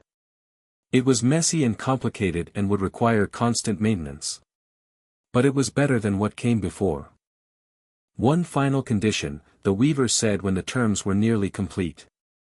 The Greengrass curse. You want it lifted? Yes. It will cost you. The curse is part of my essence, removing it will weaken me considerably. What do you want in return? The weaver's smile was ancient and knowing. A promise. That when your children are born, and they will be born, little heir, they will know our stories. Not as monsters, not as nightmares, but as what we truly are. Beings of chaos, yes, but beings with our own perspectives, our own purposes. Harry looked at Daphne, who had stabilized during the negotiations, who had been listening with wide eyes. What do you think? I think. Daphne's voice was thoughtful. I think that's not an unreasonable request. Stories are powerful things. And if our children understand the primordials better than we did, they might find even better solutions, Harry finished. He turned back to the weaver. Agreed. The curse is lifted, and our children will know your stories. Then we have a compact. The weaver extended a hand, or something like a hand. Seal it, heir of Emrys. Seal it and make it real. Harry took her hand. The power that flowed through him was unlike anything he'd experienced, chaos and order intertwining, binding themselves together in new configurations. He felt the anchors across Britain shifting, adapting, incorporating the new terms. He felt the primordial's presence changing, becoming part of the structure rather than fighting against it. And he felt Astoria's curse shatter. Somewhere in the mortal world, a girl who had been dying suddenly found herself whole. When Harry released the weaver's hand, the between had changed. It was still chaos, still alien, still fundamentally incomprehensible. But there was structure within it now, patterns that hadn't existed before, paths that consciousness could follow. Go, little heir. The weaver's voice was almost gentle. Return to your world. Build what we have agreed. And remember, we are watching. Always watching. Harry gathered his companions, Daphne, Dumbledore, the ancient spirit, and turned toward the doorway back to reality. As he stepped through, he heard the weaver's final words, "You did something Merlin never could, little heir. You made us listen. We will not forget that." Then chaos dissolved into order, and Harry Potter came home. Chapter 5 and Chapter 6, The Heir Ascendant. Harry opened his eyes to sunlight. Real sunlight, warm and golden, streaming through windows he didn't recognize. He was lying in a bed, soft, comfortable, nothing like the stone platforms or hospital cots he'd grown accustomed to. The air smelled of flowers and healing magic and something that might have been hope. "You're awake." Daphne's voice came from somewhere to his right. Harry turned his head and found her sitting in a chair beside the bed, dark circles under her eyes, her hair disheveled, her expression caught between relief and exhaustion. "How long?" His voice came out as a croak. 4 days. She reached for a glass of water and helped him drink. The healers said it was the longest magical coma they'd ever seen anyone survive. "Something about your core being fundamentally restructured." Harry felt it as she spoke, his magic was different now. Not damaged, not depleted, but changed. The authority was still there, but it moved differently, flowed differently. It felt less like a weapon and more like a conversation. "The compact," he said. "It worked." It worked. Daphne's smile was radiant. "The anchors are stabilizing across Britain. The corruption is reversing. The nightmares have stopped." Her voice caught. "And Astoria, Harry, she's healed. Completely healed. The curse just dissolved." Harry closed his eyes, letting the relief wash over him. "Good. That's good. Good." Daphne laughed, and there was a hint of hysteria in it. "You reshaped the fundamental structure of magical reality, negotiated a peace treaty with beings older than existence, and saved my sister's life, and all you can say is, good? I'm working up to more elaborate responses. Give me a minute." She leaned forward and kissed him, soft, tender, full of emotions neither of them had words for.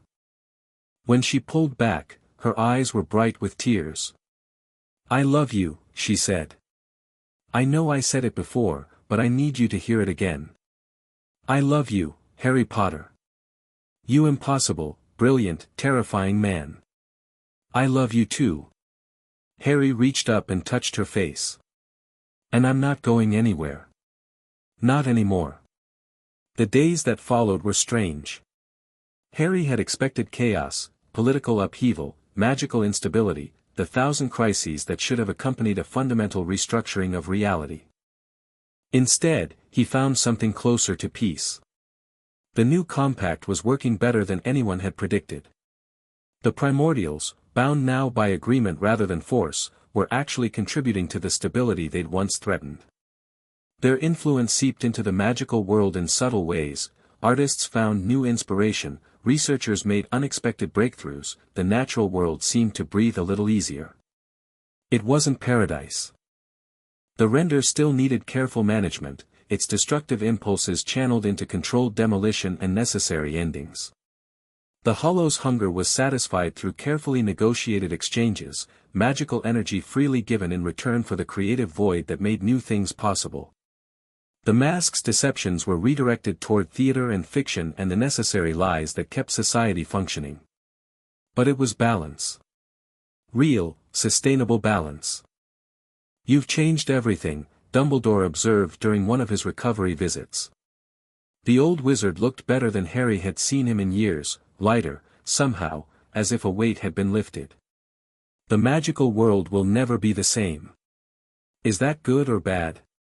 "Both, I suspect. Change always is." Dumbledore settled into the chair Daphne had vacated.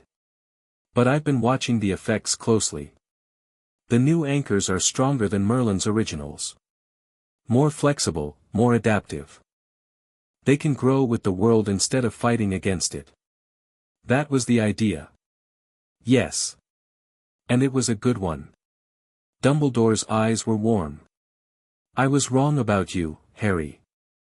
For years, I saw you as a weapon, a tool to be shaped and directed against Voldemort.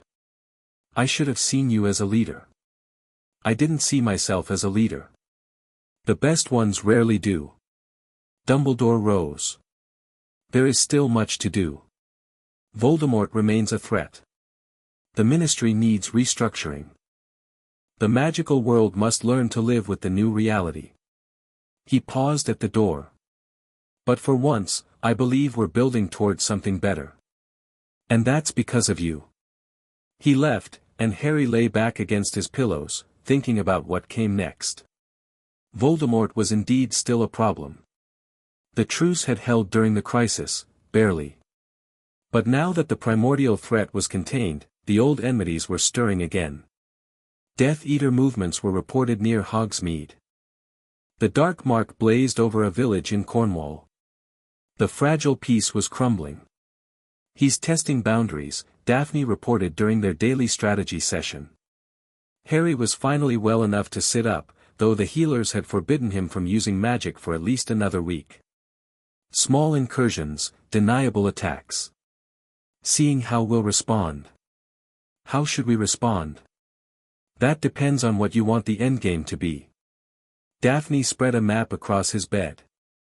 The old approach was containment: keep Voldemort and his followers isolated, minimize damage, wait for an opportunity to strike. But with the primordial compact in place, we have new options. Such as the Horcruxes. Daphne's voice was careful. "You negotiated with beings who exist outside normal reality. The Weaver's knowledge of soul magic is extensive. I've been communicating with her through the new channels, and she's provided information that could be useful." Harry felt a chill despite the warmth of the room. "You've been talking to the Weaver?" "Through proper protocols. The compact allows for information exchange, remember?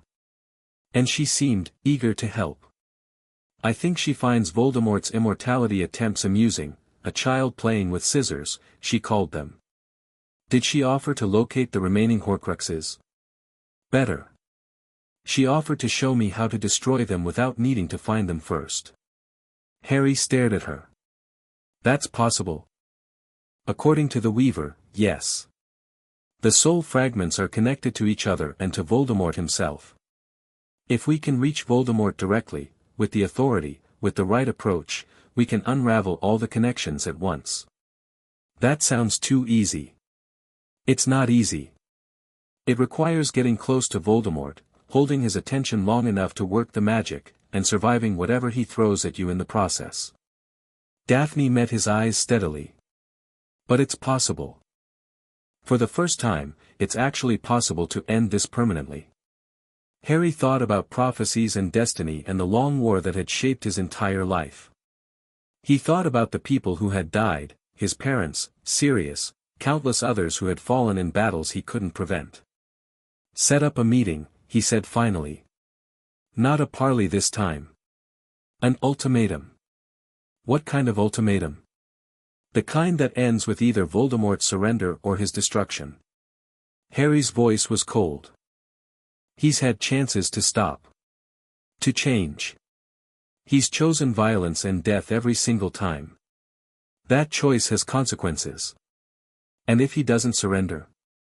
Then I do what I should have done years ago. Harry felt the authority stirring within him, different now but no less powerful. I finish this. The message went out through channels both conventional and otherwise. Harry Potter, heir of Emrys, challenged Lord Voldemort to single combat. The location would be the grounds of Hogwarts, neutral territory, protected by ancient magic, witnessed by hundreds. The terms were simple: victory meant life, defeat meant death, and there would be no second chances. The magical world held its breath. He won't come, Ron said during the emergency meeting in the room of requirement.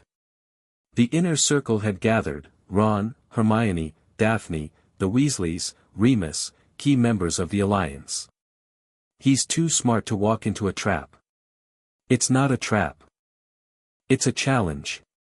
Harry stood at the head of the table, fully recovered now, his magic stronger than it had ever been. Voldemort's power has always been based on fear.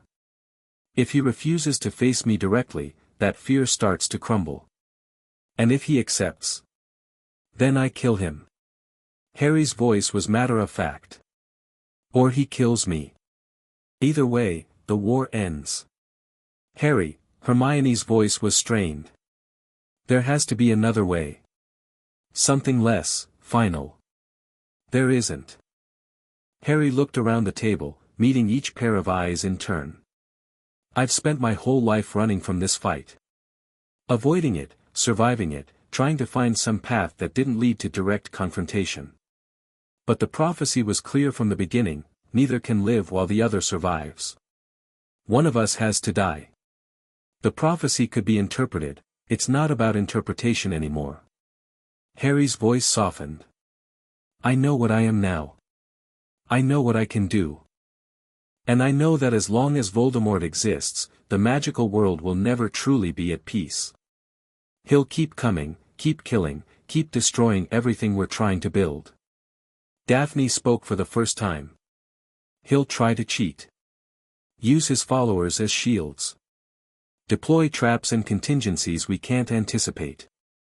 Probably. But the terms of the duel are clear: single combat, no outside interference. Anyone who breaks those terms faces the judgment of the attending witnesses. Harry smiled grimly. And given who those witnesses will be, I don't think even the Death Eaters will risk it. Who are the witnesses? Everyone. Harry spread his hands. The Order.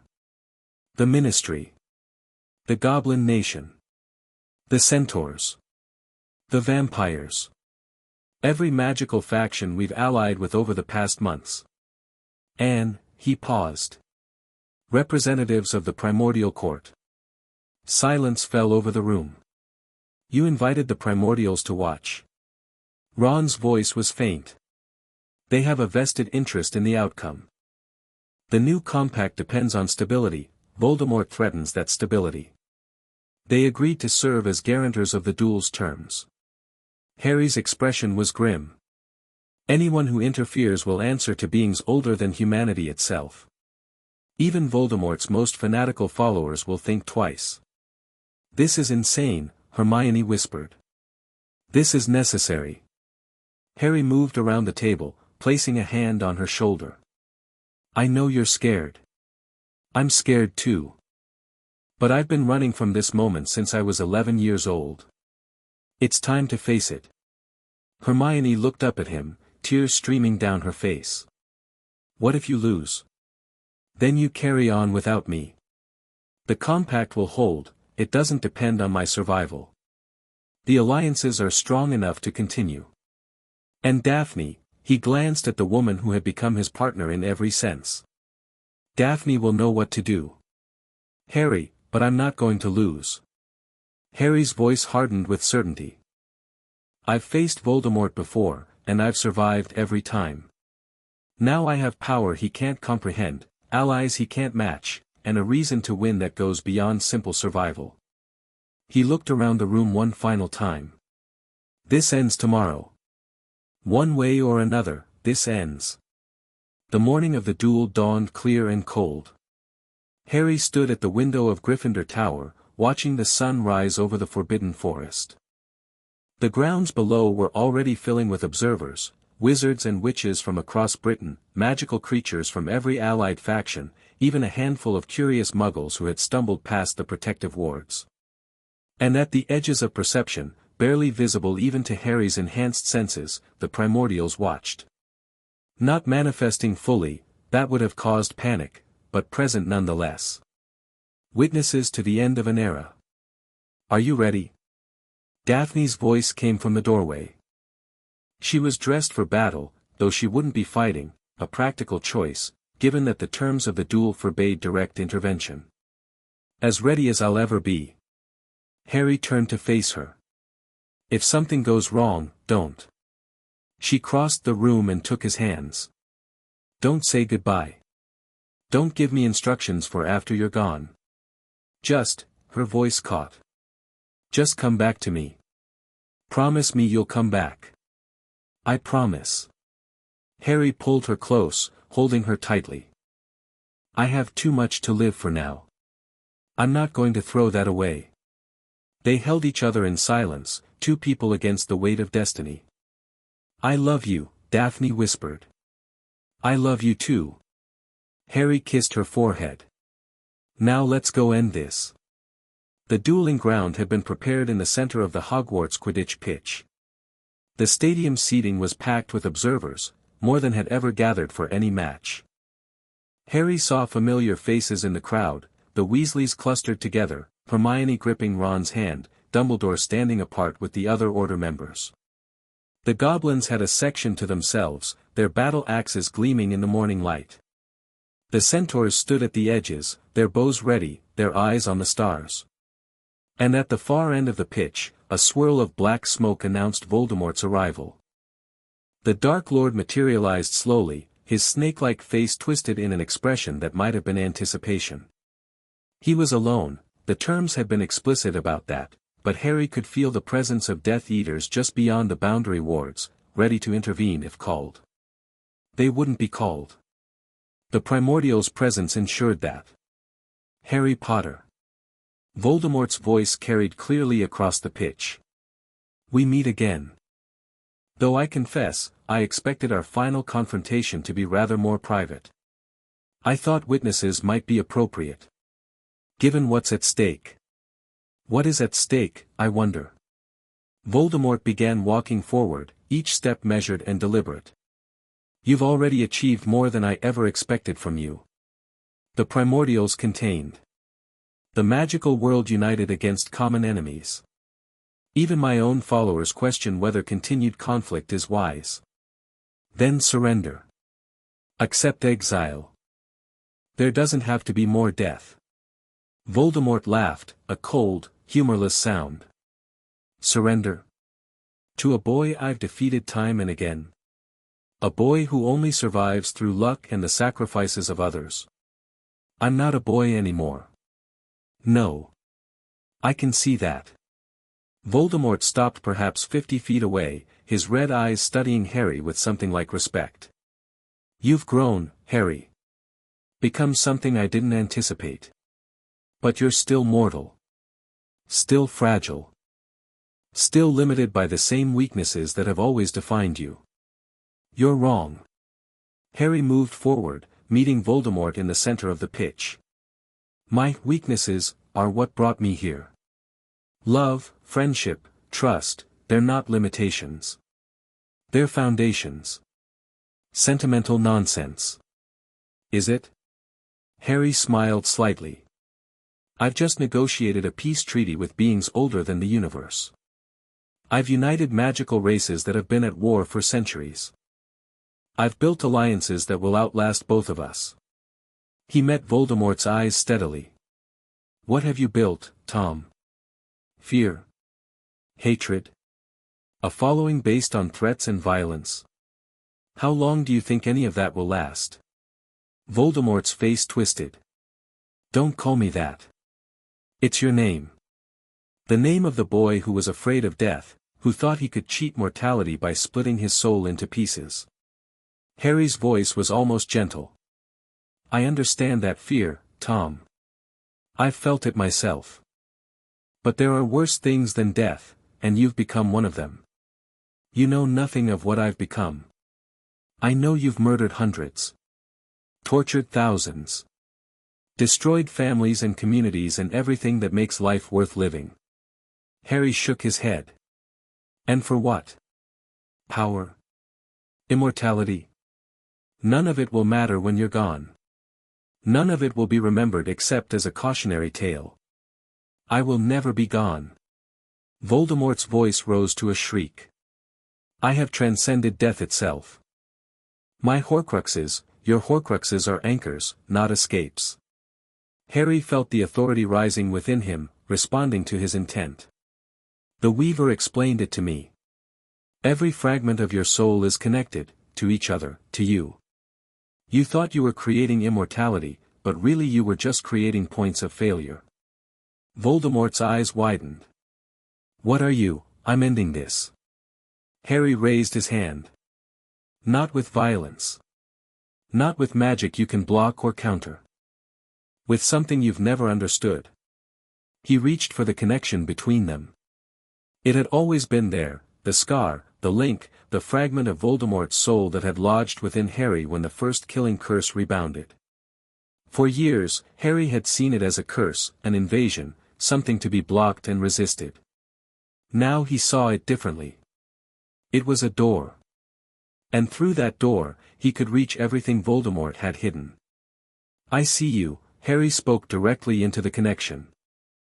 All of you. Every fragment, every anchor, every desperate attempt to avoid the inevitable. Voldemort staggered. What are you doing? Stop, I'm not hurting you. I'm showing you the truth. Harry poured his understanding through the link, the memories of the between, the wisdom of the primordials, the nature of existence they had revealed. Death isn't the end, Tom. It's a transition. The souls you've murdered aren't gone, they've moved on, to something we can't fully understand but don't need to fear. You don't know, you can't, your mother is there. The words came unbidden, drawn from knowledge Harry hadn't known he possessed. Mara P. Gaunt. She's been waiting. Not with anger or resentment, but with, stop. Voldemort's wand came up, and the killing curse erupted from its tip, pure green death, racing toward Harry with impossible speed. But Harry was ready. No. The curse stopped in midair. Not blocked, not absorbed, simply stopped, frozen in place by the authority's command. The fundamental magic that powered the unforgivable recognized a higher authority and obeyed. Voldemort stared at the frozen curse, his face blank with shock. That's not possible. A lot of things aren't possible until someone does them. Harry let the curse dissipate, the green light fading into nothing. I'm giving you a choice, Tom. The same choice I gave the primordials. You can accept what you are, what all of us are, and face what comes next. Or you can keep fighting until there's nothing left to fight with. I choose to kill you. But Voldemort's voice was uncertain now, shaken. I choose victory. Then we fight. The duel that followed would become legend. Voldemort was everything his reputation suggested, powerful, skilled, utterly ruthless. His curses came in waves, each one deadly, each one designed to kill or maim or destroy. He animated the ground itself, summoned fire from the air, turned the very magic around them into weapons. But Harry was something else entirely. He didn't fight like a wizard. He fought like a force of nature, like an extension of magic itself. The authority flowed through him constantly now, not in bursts of desperate power but as a steady, overwhelming presence. He didn't block curses, he commanded them to stop. He didn't counter spells, he told them they had never been cast. Voldemort's magic was powerful, but it operated within rules. Harry had become someone who could rewrite those rules at will. How? Voldemort gasped, staggering back from another failed assault. How are you doing this? I'm not doing anything. Magic is. Harry advanced steadily, each step deliberate. For 1,000 years, wizards have treated magic as a tool, something to be shaped and directed and controlled. But it's not a tool. It's alive, in its own way. Conscious. And when you speak to it properly, it listens. That's madness. That's the truth. Harry stopped a few feet from Voldemort. The primordials understood it. Merlin understood it. And now I understand it too. Then you're more dangerous than I ever imagined. Voldemort's wand came up again. All the more reason to sleep. The command was absolute. Voldemort's eyes rolled back, and he collapsed where he stood, his wand clattering to the ground beside him. But he wasn't finished. Harry could feel the Horcruxes trying to sustain him, trying to pull his consciousness back from the sleep Harry had imposed. They were fighting, struggling, refusing to let their creator go. Harry knelt beside the fallen Dark Lord and placed his hand on Voldemort's chest. "I'm sorry," he said quietly.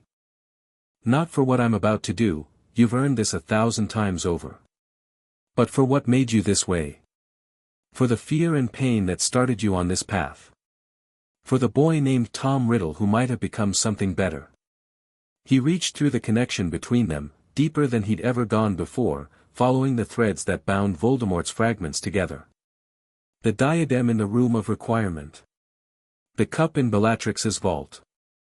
The snake at Voldemort's side, now frozen in the same magical sleep. The ring, already destroyed by Dumbledore. The diary, gone for years. The locket, shattered by Ron. And the fragment within Harry himself, the piece that had connected them, that had given him insight into Voldemort's mind. One by one, Harry addressed each fragment. "It's time to go," he told them. "Time to stop holding on. Time to move forward." The Horcruxes didn't want to listen. They were designed to persist, to cling to existence at any cost. But Harry wasn't asking. Go. The authority crashed down on the fragments like a wave breaking on rocks. And just like rocks, they broke. Harry felt each one dissolve, the diadem shattering in a distant room, the cup melting in its vault, the snake crumbling to dust. The fragment within himself detached, finally, after 16 years, leaving him lighter than he had ever felt. And Voldemort himself. Voldemort simply stopped. Not died, exactly, death implied a transition, a movement from one state to another.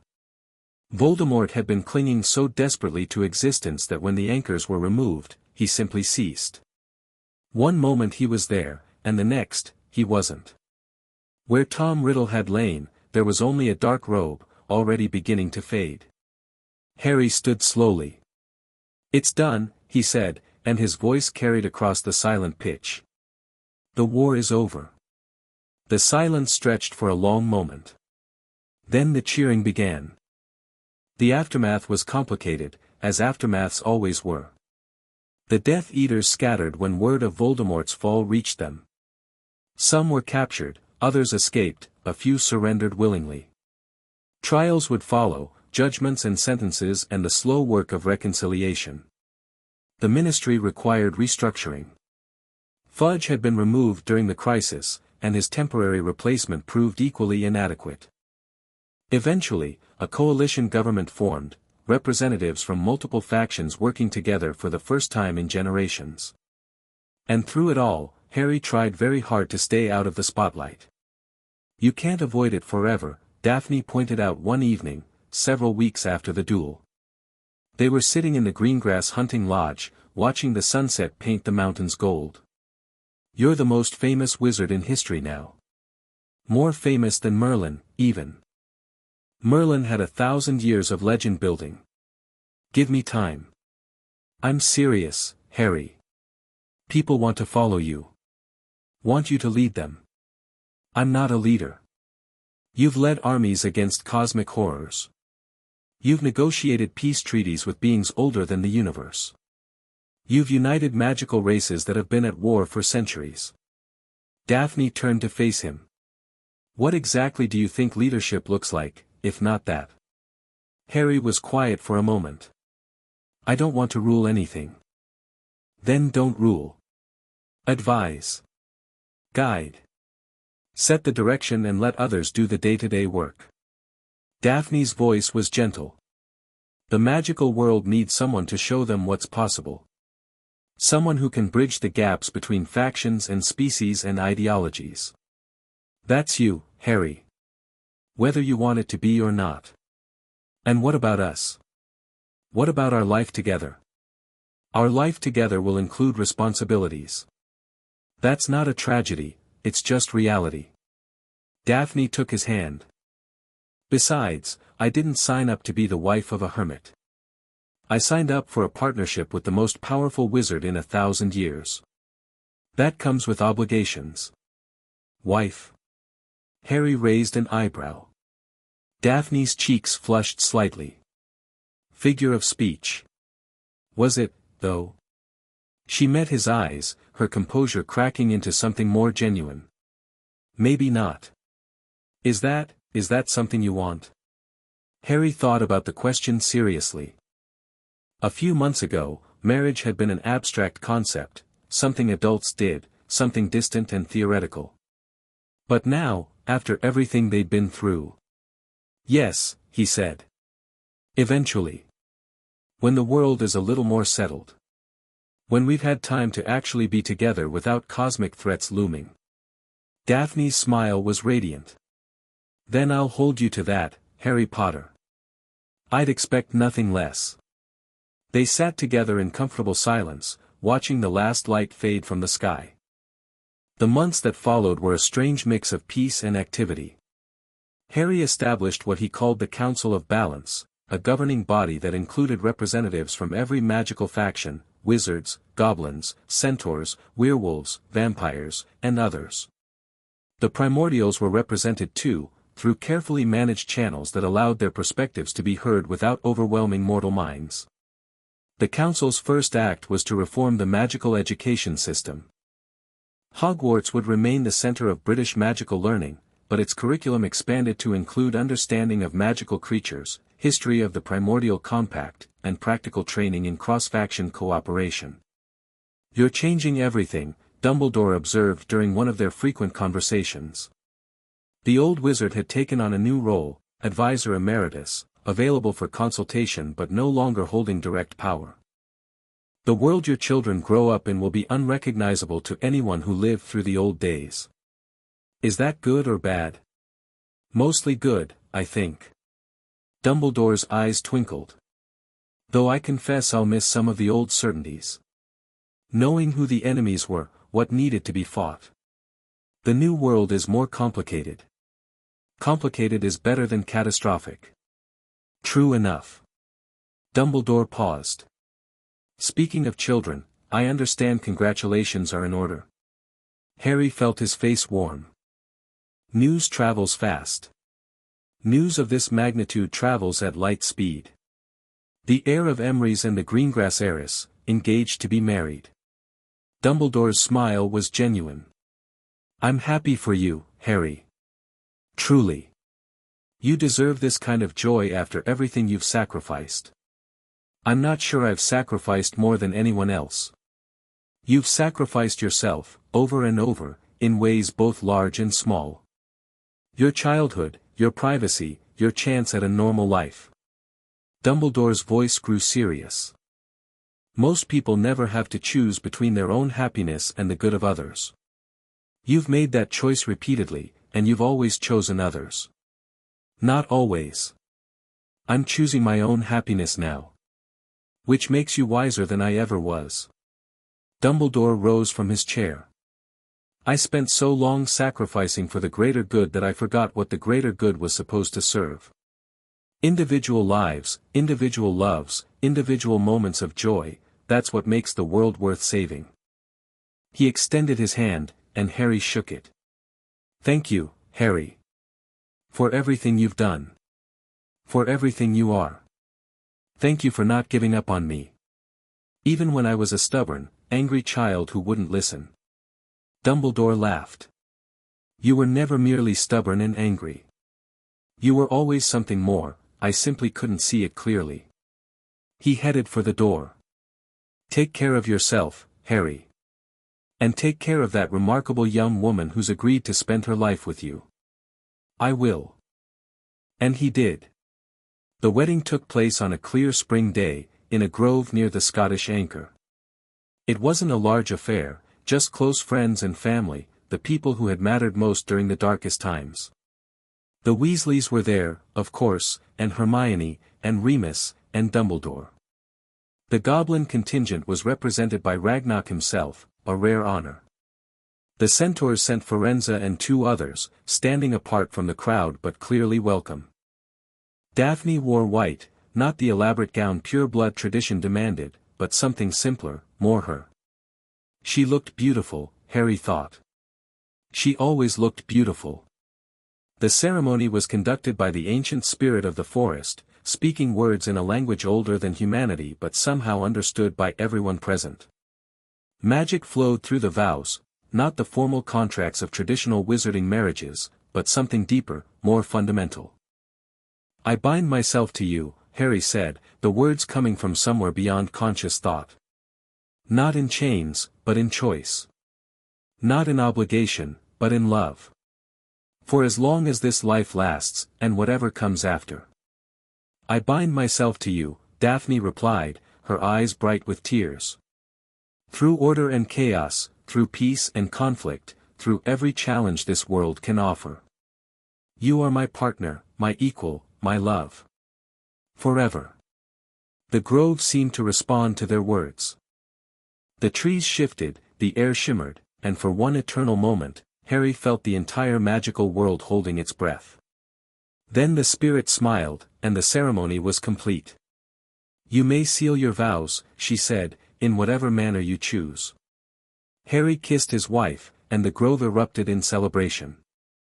Later, much later, after the feast and the dancing and the heartfelt goodbyes, Harry and Daphne stood alone at the edge of the grove, watching the stars emerge. We actually did it, Daphne said softly. We won. Against everything. We did. Harry pulled her close. Though winning might be too simple a word. The primordials are still there. Challenges will still come. The work of maintaining balance never really ends. True. But we'll face those challenges together. Daphne leaned against him. That's what matters. Together. Harry kissed the top of her head. I like the sound of that.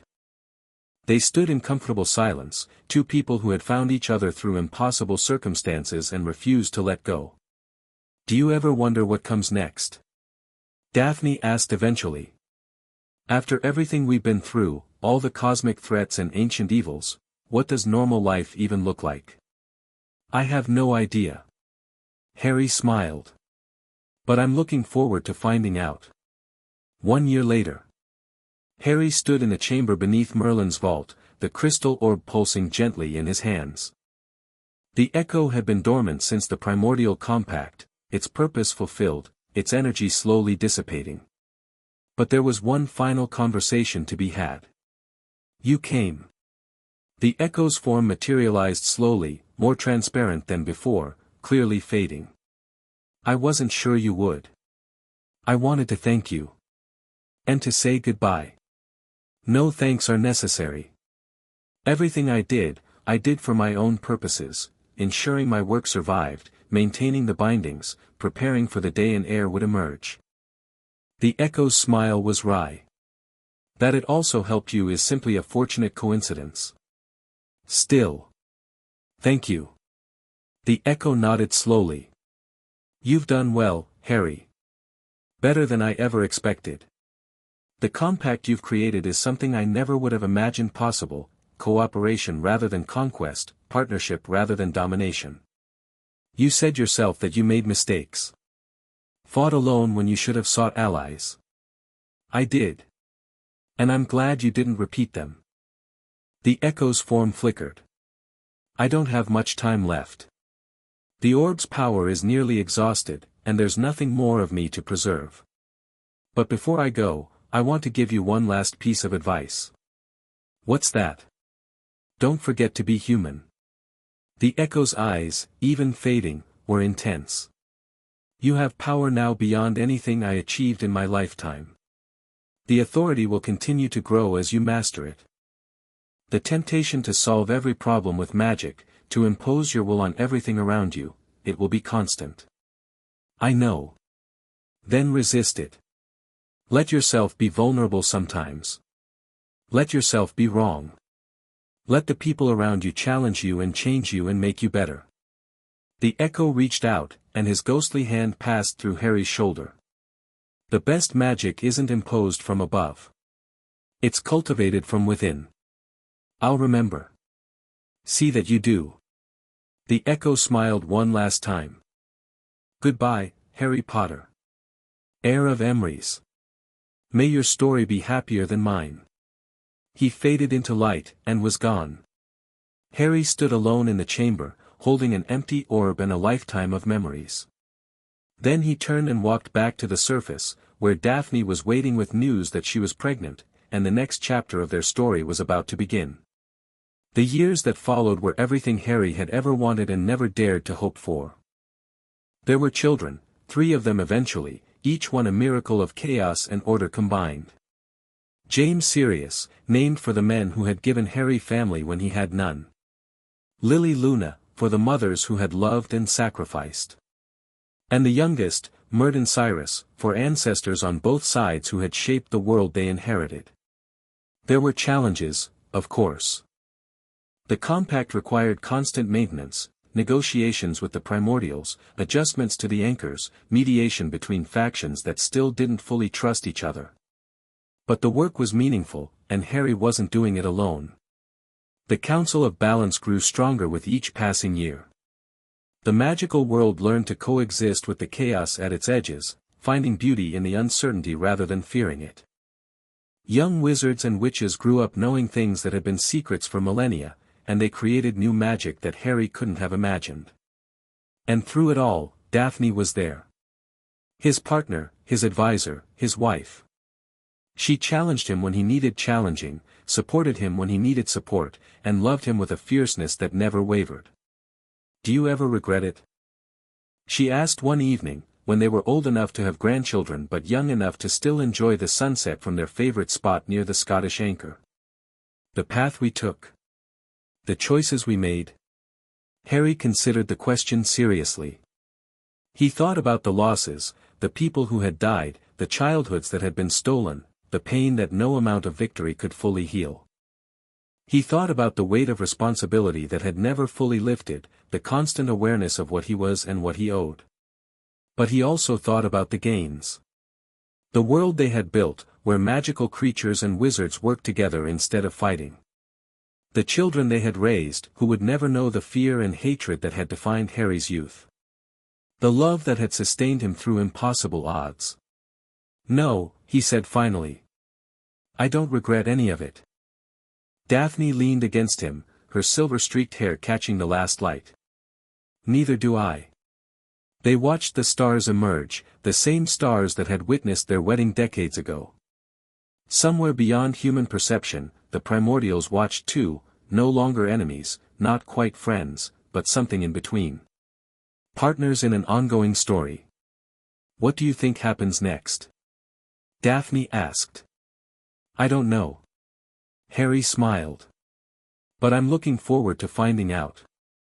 And they sat together in comfortable silence, watching the world they had helped create, grateful for every moment they had been given. Magic wasn't about control, Harry had learned. It was about balance. And sometimes, just sometimes, it was about love. In the years after Harry Potter's passing, peaceful, in his own bed, surrounded by the people who loved him, the magical world mourned and celebrated in equal measure.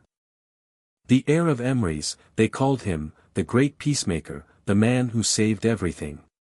But those who had known him best told different stories. They spoke of a boy who had been treated horribly and never let it make him cruel. Of a young man who had faced impossible odds and never stopped fighting.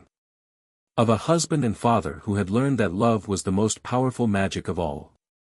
And when their children asked about Harry Potter, they didn't speak of battles or prophecies or cosmic threats. They spoke of kindness. Of courage. Of the stubborn refusal to give up on anyone, no matter how lost they seemed. He wasn't perfect, Daphne would tell anyone who asked, even decades after his death. He made mistakes. Lost his temper. Sometimes made the wrong call. But he was good. Down to his bones, he was good. And that's what mattered. The anchors held steady. The compact endured. And somewhere, in whatever came after, Harry Potter finally got the rest he had earned. But that's not quite the end of the story. Because the Weaver had kept her word about one thing, the stories would be told. And in a universe where stories had power, where belief shaped reality, where love and hope and courage were more than just words, the legend of Harry Potter, heir of Emrys, continued to grow. And as long as that legend was told, as long as children heard of the boy who faced chaos and chose love, his magic never truly died.